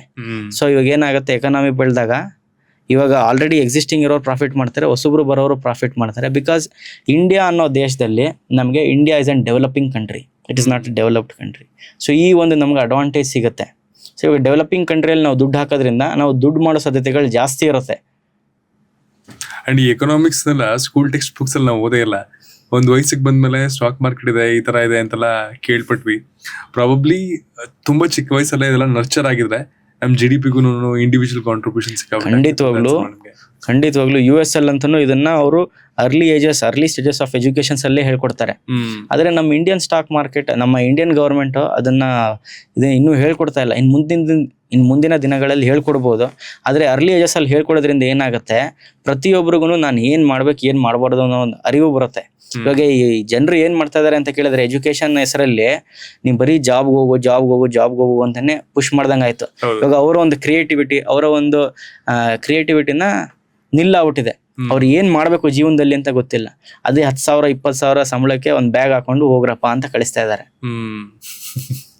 ಅಂಡ್ ಸ್ಟಾಕ್ ಬೈ ಮಾಡ್ಬೇಕಾದ್ರೂ ಅಂದ್ರೆ ನೀವ್ ಆಗ್ಲೇ ಹೇಳಿದ್ರಿ ಲಾರ್ಜ್ ಕ್ಯಾಪ್, ಮಿಡ್ ಕ್ಯಾಪ್ ಮತ್ತೆ ಸ್ಮಾಲ್ ಕ್ಯಾಪ್ ನ ಹೇಗೆ ಡಿವೈಡ್ ಮಾಡ್ಕೋಬೇಕು ಅಂತ. ಇಲ್ಲಿ ಇನ್ನೊಂದು ವಿಷಯ ಏನಂತಂದ್ರೆ, ಈಗ ಸ್ಮಾಲ್ ಕ್ಯಾಪ್ ಅಥವಾ ಮಿಡ್ ಕ್ಯಾಪ್ ಇದೆಲ್ಲದ್ರ ಬಗ್ಗೆ ನಾಲೆಡ್ಜ್ ತುಂಬಾ ಕಮ್ಮಿ ಇರುತ್ತೆ. ಇಲ್ಲಿ ಬಂದು ನಿಮ್ ಹತ್ರ ಇನ್ಸ್ಟಿಟ್ಯೂಟ್ ಕಲ್ತ್ಕೊಂಡು ಹೋಗಿರ್ತಾರೆ, ಬಟ್ ಸ್ಟಿಲ್ ಅವರ ಒಂದು ರಿಸರ್ಚ್ ಅವ್ರು ಮಾಡ್ಲೇಬೇಕಲ್ವಾ? ಆ ಡೇ ಆನ್ ಡೇ ಒಂಥರ ಎಕನಾಮಿಕ್ಸ್ ಸಿಕ್ಕಾಬಿಟ್ಟೆ ಕಲ್ತ್ಕೊಳ್ಳೇಬೇಕು, ಅದ್ರದ್ದು ಮಾಡ್ಲೇಬೇಕು. ಅದರ್ವೈಸ್ ಈಸಿ ಮನಿ ಅನ್ನೋದು ಇಲ್ಲಿ ಖಂಡಿತವಾಗ್ಲೂ ಸಾಧ್ಯನೇ ಇಲ್ಲ ಸರ್. ಈಸಿ ಮನಿ ಅನ್ನೋದು ಸ್ಟಾಕ್ ಮಾರ್ಕೆಟ್ ಅಲ್ಲಿ ಅಂತೂ it is impossible. Smart money ಅಂತ ಕರಿಬಹುದು. ಯಾಕಂತ ಕೇಳಿದ್ರೆ, if you are acting smart in the stock market, ನೀವು ದುಡ್ಡು ಮಾಡ್ಬೋದು. ಇಲ್ಲಿ ಹಾರ್ಡ್ ವರ್ಕ್ ಬೇಕಾಗಿಲ್ಲ ನಮಗೆ. We don't need hard work, we need smart work. So ಅಂದರೆ ನೀವು ದಿನ ಪೂರ್ತಿ ನೀವು ಕೂಲಿ ಕೆಲಸ ಮಾಡಿ ದುಡ್ಡು ಮಾಡಿ ಅಂತ ಹೇಳ್ತಾ ಇಲ್ಲ. ಸ್ಟಾಕ್ ಮಾರ್ಕೆಟಲ್ಲಿ ಸರಿಯಾದ ಒಂದು ನಾಲೆಡ್ಜ್ ಇತ್ತು, ಇದರಲ್ಲಿ ನೀವು 1 year ಪರ್ಫೆಕ್ಟ್ ಆದರೆ ನಿಮಗೊಂದು ನಾಲೆಡ್ಜ್ ಗೊತ್ತಾಗುತ್ತೆ. ಮಾರ್ಕೆಟ್ ಇಂಥ ಮೂಮೆಂಟಲ್ಲಿ ಇಂಥ ಬಿಹೇವಿಯರ್ ಇರುತ್ತೆ ಅಂತ ಅಂದ್ಬಿಟ್ಟು ಅದ್ರ ತಕ್ಕಾಗಿ ನೀವು ಟ್ರೇಡ್ಸ್ನ ಪಂಚ್ ಮಾಡಿದಾಗ will become a profitable trader. ಯಾವ ಮೂಮೆಂಟು ನಿಮ್ಗೆ ಅನ್ಸಿತ್ತು ನಾನು ಪ್ರೊಫೆಷನಲಿ ಟ್ರೇಡಿಂಗ್ ಅನ್ನ ತಗೋಬೇಕು ನನ್ನ ಲೈಫಲ್ಲಿ ಅಂತ? ಎಲ್ಲ ಎಜುಕೇಶನ್ಸ್ ಅನ್ನ ಸೈಡ್ ಲೈನ್ ಮಾಡಿ ದಿಸ್ ಮೈ ಪ್ರೊಫೆಷನ್ ಅಂತ ಅನ್ಸುತ್ತೆ. ಸೊ ಯಾವಾಗ ನಾನು ನನ್ನ ಒಂದು ರಿಸ್ಕ್ ಮ್ಯಾನೇಜ್ಮೆಂಟ್ನ ಕಂಟ್ರೋಲ್ ಮಾಡೋಕೆ ಕಲ್ತ್ಕೊಂಡೆ, ಆವಾಗ ಐ ಫೌಂಡ್ ದಟ್ ನಾನು ಕನ್ಸಿಸ್ಟೆಂಟಾಗಿ ಪ್ರಾಫಿಟ್ ಮಾಡ್ತಾ ಇದ್ದೀನಿ ಅಂತ. ಕನ್ಸಿಸ್ಟೆಂಟಾಗಿ ಪ್ರಾಫಿಟ್ ಮಾಡ್ತಾ ಇದ್ದೀನಿ ಅಂದಿದ ತಕ್ಷಣ I cannot jump as a full time career. ಯಾಕಂದರೆ ಮುಂದಗಡೆ ಫ್ಯಾಮಿಲಿ ಇರುತ್ತೆ, ಎಲ್ಲನೂ ಇರುತ್ತೆ, ನಾವು ನೋಡ್ಕೋಬೇಕಾಗಿರುತ್ತೆ. ಸೊ ಅವಾಗ ಏನು ಅನ್ನಿಸ್ತು ಅಂತ ಕೇಳಿದ್ರೆ, why not I try for 1 year ಅಂತ. ಕಂಪ್ಲೀಟ್ 1 year ಕಂಟಿನ್ಯೂಸ್ ಆಗಿ ಪ್ರಾಫಿಟ್ ಮಾಡಿದೆ. 1 year ಮಾಡಾದ್ಮೇಲೆ ಸೆಕೆಂಡ್ ಇಯರು ಇದೇ ಥರ ಆಗಲಿ ಅಂತ. ಸೊ ಒಂದು 2 years ಕಂಪ್ಲೀಟ್ ಆಗಿ ಇಯರ್ ಆನ್ ಇಯರ್ ಪ್ರಾಫಿಟಲ್ಲಿ ಇರಬೇಕಾದ್ರೆ ಒಂದು ನಂಬಿಕೆ ಬಂತು. ಸೊ ಇಷ್ಟು ಬಂಡವಾಳ ಹಾಕಿದ್ರೆ ನನಗೆ ಇಷ್ಟು % return on on average as a worst condition ಆದರೂ ಬರ್ತಾ ಇದೆ ಅಂತ ಅಂದ್ಬಿಟ್ಟು. So it is equivalent to ನಾನು ಎಲ್ಲಾದರೂ ಕೆಲಸಕ್ಕೆ ಹೋದ್ರೂ ನನಗೆ ಇದಕ್ಕಿಂತ ಜಾಸ್ತಿ ಬರ್ತಾ ಇದೆ. ಕಮ್ಮಿ ಟೈಮ್ ಎಕ್ಸ್ಪ್ಲೋರೇಷನ್ ಇದೆ. ಇದ್ರ ಜೊತೆಗೆ ನನಗೆ ಒಂದು ಅಡ್ವಾಂಟೇಜ್ ಕೂಡ ಸಿಗ್ತಾ ಇದೆ. ನಾನು ಎಲ್ಲಿ ಬೇಕಾದರೂ ಕುತ್ಕೊಂಡು ಐ ಕ್ಯಾನ್ ಟ್ರೇಡ್ ಅಂತ. ಈ ಒಂದು ನಂಬಿಕೆ, yes, this is a financial freedom. So ಇದು ನನಗೆ ಬಂದ ಮೇಲೆ I took stock market as a full time career. ನೀವ್ ಹೇಳಿ ಒಂದು ಸಖತ್ ಇನ್ಸ್ಪೈರ್ ಮಾಡಿದ ಇನ್ಕ್ರೆಡಿಬಲ್ ಸ್ಟೋರಿ. ನಿಮ್ಮ 5,000 ಜನ ಸ್ಟೂಡೆಂಟ್ಸ್ ಅಲ್ಲಿ ಯಾವ್ದಾದ್ರು ಒಂದು ಜರ್ನಿ ಸಿಕ್ಕಾಪಟ್ಟೆ ನಿಮ್ಮನ್ನ ಇನ್ಸ್ಪೈರ್ ಮಾಡಿದ್ವಾ? ಸಖತ್ ಬೇಗ ಕಲಿತು ತುಂಬಾ ಚೆನ್ನಾಗಿ ಮಾಡಿದಾರಲ್ಲ ಅಂತ. ಹೌದು, ತುಂಬಾ ಜನ ಇದ್ದಾರೆ. ಸೊ ಇವಾಗ ಏನಾಗುತ್ತೆ, ಒನ್ ಆಫ್ ಮೈ ಸ್ಟೂಡೆಂಟ್ ಏನ್ ಮಾಡಿದ್ರು ಅಂದ್ರೆ he had a capital of 20 lakhs. 20 lakhs capital ಇದ್ರು ಅವ್ರ ಹೂಡಿಕೆನ್ ಮಾಡ್ಲಿಲ್ಲ ಕಲಿಯೋ ತನಕ. ಕಲ್ತಿದ ತಕ್ಷಣ ಏನ್ ಮಾಡಿದ್ರು ಅಂದ್ರೆ ಪೇಪರ್ ಟ್ರೇಡಿಂಗ್ ಅಂತ ಬರುತ್ತೆ, ಅಂದ್ರೆ ವರ್ಚುವಲ್ ಟ್ರೇಡಿಂಗ್ ಅಂತ. ಅದ್ರಲ್ಲಿ ಹಾಕಿ ಟ್ರಯಲ್ ಮಾಡಿ ಮಾಡಿ ಮಾಡಿ ಅವ್ರ ಡೌಟ್ಗಳು ಏನೇನಿದೆ ಅದೆಲ್ಲಾನು ಕಲ್ತ್ಕೊಂಡ್ರು. ಎಲ್ಲಿ ಎಡವಟ್ ಆಗ್ತಾ ಇದೆ ಅದನ್ನೆಲ್ಲ ನೀಟಾಗಿ ಕಲ್ತ್ಕೊಂಡ್ರು. What are the wrong things, what are the right things, ಇದನ್ನೆಲ್ಲ ಕಲ್ತ್ಕೊಂಡಾದ್ಮೇಲೆ ಈ ಸ್ಟಾರ್ಟೆಡ್ ಇನ್ವೆಸ್ಟಿಂಗ್. ಸೊ ಇವಾಗ ಏನಾಗುತ್ತೆ, ಒಬ್ಬ ಗುರುಗೆ ಅವರ ಸ್ಟೂಡೆಂಟು ಕಂಪ್ಲೀಟಾಗಿ ಕಲಿತದ ಅದೇ ಉತ್ಸಾಹದಿಂದ ಅಂತ ಕೇಳಿದ್ರೆ ಅವ್ರಿಗೆ ಅದೇ ಒಂದು ಹ್ಯಾಪಿನೆಸ್ ಇದ್ದೇ ಇರುತ್ತೆ. ಸೊ ಇವಾಗ ಏನಾಗುತ್ತೆ, ಅವ್ರು ಅಷ್ಟು ಚೆನ್ನಾಗಿ ಕಲ್ತಾದ್ಮೇಲೆ ಈಸ್ ಅ ಪ್ರಾಫಿಟೇಬಲ್ ಟ್ರೇಡರ್ ನಾವು. ಇವಾಗ ಏನಿಲ್ಲ ಅಂದ್ರೂ ತಿಂಗಳಿಗೆ ಒಂದು 3-4% ಈಸಿಯಾಗಿ ದುಡಿತಾ ಇದ್ದಾರೆ. ಸೊ ಅದಕ್ಕಿಂತ ಇನ್ನೇನ್ ಬೇಕಾಗತ್ತೆ. ಫೈನಲಿ ನೀವು ಹೇಳಿ 3 ಟಿಪ್ಸು ಇವತ್ತು ಈ ವಿಡಿಯೋ ನೋಡಿ ನಿಮ್ಮ ಮಾತುಗಳನ್ನ ಕೇಳಿ ಪ್ರಾಬ್ಲಿ ಇನ್ಸ್ಪೈರ್ ಆಗಿ ನಾನು ಟ್ರೇಡಿಂಗ್ ಸ್ಟಾರ್ಟ್ ಮಾಡ್ತೀನಿ ಅಂತ ಅನ್ನೋರಿಗೆ 3 ಟಿಪ್ಸ್ ಕೊಡೋದಾದ್ರೆ. ಸೊ ಫಸ್ಟ್ ಮೇಜರ್ ಥಿಂಗ್ ಏನ್ ಬೇಕು ಅಂದ್ರೆ, ಕಲಿಕೆ ಇಲ್ದಲೆ ಅವ್ರು ದುಡಿಮೆ ಮಾಡೋಕ್ಕಾಗೋದಿಲ್ಲ. First learn and then earn. Okay, first ಹೋಗಿ ಸ್ಟಾಕ್ ಮಾರ್ಕೆಟ್ ಒಂದು ಒಳ್ಳೆ ಕಡೆ, ಸ್ಟಾಕ್ ಮಾರ್ಕೆಟಿಂದ ಎಜುಕೇಶನ್ನ ಪಡ್ಕೋಬೇಕು. ಪಡ್ಕೊಂಡು ಆಗಿದ ತಕ್ಷಣ ನಾನು ದುಡ್ಡನ್ನ ದುಡಿಬೇಕು ಅಂತ ಹೋಗೋದಕ್ಕಿಂತನೂ ವರ್ಚುವಲ್ ಟ್ರೇಡಿಂಗ್ ಮಾಡಿ ಒಂದು ಫಸ್ಟ್ ಅಲ್ಲಿ ಒಂದು ಪ್ರಾಫಿಟಬಲ್ ಜರ್ನಿನ ನೋಡಾದ್ಮೇಲೆ ದುಡ್ಡನ್ನ ಹೂಡಿಕೆ ಮಾಡ್ಕೊಂಡು ಬರ್ಬೋದು. ಆದರೆ ಇಲ್ಲಿ ಎಲ್ಲೂ ಅಷ್ಟೇ ದಾರಿ ತಪ್ಪೋ ಥರ ಮಾಡ್ಕೋಬಾರ್ದು. ಯಾವುದೇ ಥರ ಟಿಪ್ಸ್ ಆಗಿ ಕಾಲ್ಸ್ ಆಗಲಿ ತೊಗೋಬಾರ್ದು. ಯಾವುದೇ ಥರ ಓವರ್ ಟ್ರೇಡಿಂಗ್ ಮಾಡಬಾರ್ದು. ಯಾವುದೇ ಥರ ಇಮೋಷನ್ಸ್ನ ಮಧ್ಯಕ್ಕೆ ತರಬಾರ್ದು. Profit and loss is a stock market game. So ಇಲ್ಲಿ ನೀವು ಒಬ್ಬ ಪ್ರಾಫಿಟಬಲ್ ಆಗಬೇಕು ಅಂತ ಕೇಳಿದ್ರೆ you have to take the losses with a happy face. ನಂಗೆ ಲಾಸ್ ಆದಾಗಲೂ ನಾನು ಅಷ್ಟೇ ಖುಷಿಯಾಗಿರ್ತೀನಿ. ಯಾಕಂದರೆ ಇವತ್ತು ನನಗೆ ಲಾಸ್ ಆಗಿದೆ, ನಾಳೆ ದಿನ ಪ್ರಾಫಿಟ್ ಆದಾಗ ನಾನು ಅದೇ ಥರ I will be happy, I have recovered my money ಅಲ್ವಾ. ಸೊ ಈ ಒಂದು ಮೈಂಡ್ ಸೆಟ್ನ ಇಟ್ಕೋಬೇಕು. ಇದ್ರ ಜೊತೆ ಕನ್ಸಿಸ್ಟೆಂಟ್ ಆಗಿರಬೇಕು ಸ್ಟಾಕ್ ಮಾರ್ಕೆಟಲ್ಲಿ. ಇವತ್ತು ಬಂದೆ, ಇವತ್ತು ಕಲಿತೆ, ನನಗೆಲ್ಲೋ ಮಧ್ಯದಲ್ಲಿ ಒಂದಿನ ಲಾಸ್ ಆಯಿತು, ನಾನು ಅದನ್ನು ಬಿಟ್ಬಿಡ್ತೀನಿ ಅನ್ನೋದನ್ನ ಬಿಟ್ಟು ಕನ್ಸಿಸ್ಟೆಂಟಾಗಿ ಪ್ರಾಫಿಟ್ ಆಗಲಿ ಲಾಸ್ ಆಗಲಿ 1 ಲಕ್ಷನ ಹೂಡಿಕೆ ಮಾಡ್ತೀನಿ, ಇದನ್ನು ನಾನು ಕಲಿತೀನಿ, ಇದನ್ನು ಕಲ್ತಾದ್ಮೇಲೆ ನನಗೆ ಇನ್ನೂ ದುಡ್ಡು ಬೇಕಂದ್ರೆ ನಾನು ಹೂಡಿಕೆ ಮಾಡ್ತೀನಿ. ಇಂಥ ಒಂದು ಮೈಂಡ್ ಸೆಟ್ಟಲ್ಲಿ ಸ್ಟಾಕ್ ಮಾರ್ಕೆಟಿಗೆ ಬರಬೇಕು ಅವರು. ಥ್ಯಾಂಕ್ಸ್ ಲಾಟ್ ಸೂರಜ್ ಮಹೇಶ್ ಅವರೇ for your wonderful insights stock market ಬಗ್ಗೆ, ಟ್ರೇಡಿಂಗ್ ಬಗ್ಗೆ, ಆ್ಯಂಡ್ ಇಂಟ್ರಾಡೇ ಮಾಡಿದ್ರೆ ಹೇಗಿರುತ್ತೆ ಚಾಲೆಂಜಸ್ಸು, ಅಥವಾ ಲಾಂಗ್ ಟರ್ಮಲ್ಲಿ ಮಾಡೋದ್ರಿಂದ ಏನು ಒಳ್ಳೇದಾಗುತ್ತೆ, ಒಬ್ಬ ಬಿಗಿನರ್ ಆದವನು ಯಾವ ಯಾವ ವಿಷಯಗಳಿಂದ ಕಲೀಲೇಬೇಕು, ಒಂದು ಪ್ರಿನ್ಸಿಪಲ್ಸ್ ಅನ್ನೋದು ಒಬ್ಬ ಮನುಷ್ಯನ ಇಲ್ಲಿಂದ ಎಲ್ಲಿವರೆಗೂ ತೊಗೊಂಡೋಗ್ಬೋದು ಸ್ಟಾಕ್ ಮಾರ್ಕೆಟಲ್ಲಿ ಸುಮಾರಷ್ಟು ಉದಾಹರಣೆಗಳನ್ನ ಕೊಟ್ರಿ. And very all the best ನಿಮ್ಮ ಗುರುಕುಲ್ ಇನ್ಸ್ಟಿಟ್ಯೂಟ್ಗೂ ಕೂಡ ಇದೇ ತರ ಸುಮಾರು ಜನಕ್ಕೆ ನಾಲೆಡ್ಜ್ ಟ್ರಾನ್ಸ್ಫರ್ ಆಗ್ತಾ ಇರಲಿ. ಅಂಡ್ ನಮ್ಮ ಇಂಡಿಯಾದಲ್ಲೂ ಕೂಡ ವೆಸ್ಟರ್ನ್ ಅವ್ರ ತರ 40%ಗಿಂತ ಜಾಸ್ತಿ ಟ್ರೇಡರ್ಸ್ ಆಗ್ಲಿ, ಅಂಡ್ ನಮ್ಮ GDP ಕೂಡ ಚೆನ್ನಾಗ್ಲಿ ಎಕ್ಸ್ಪೆಕ್ಟ್ ಮಾಡ್ತೀನಿ. Thanks a lot. Thank you sir, thank you very much.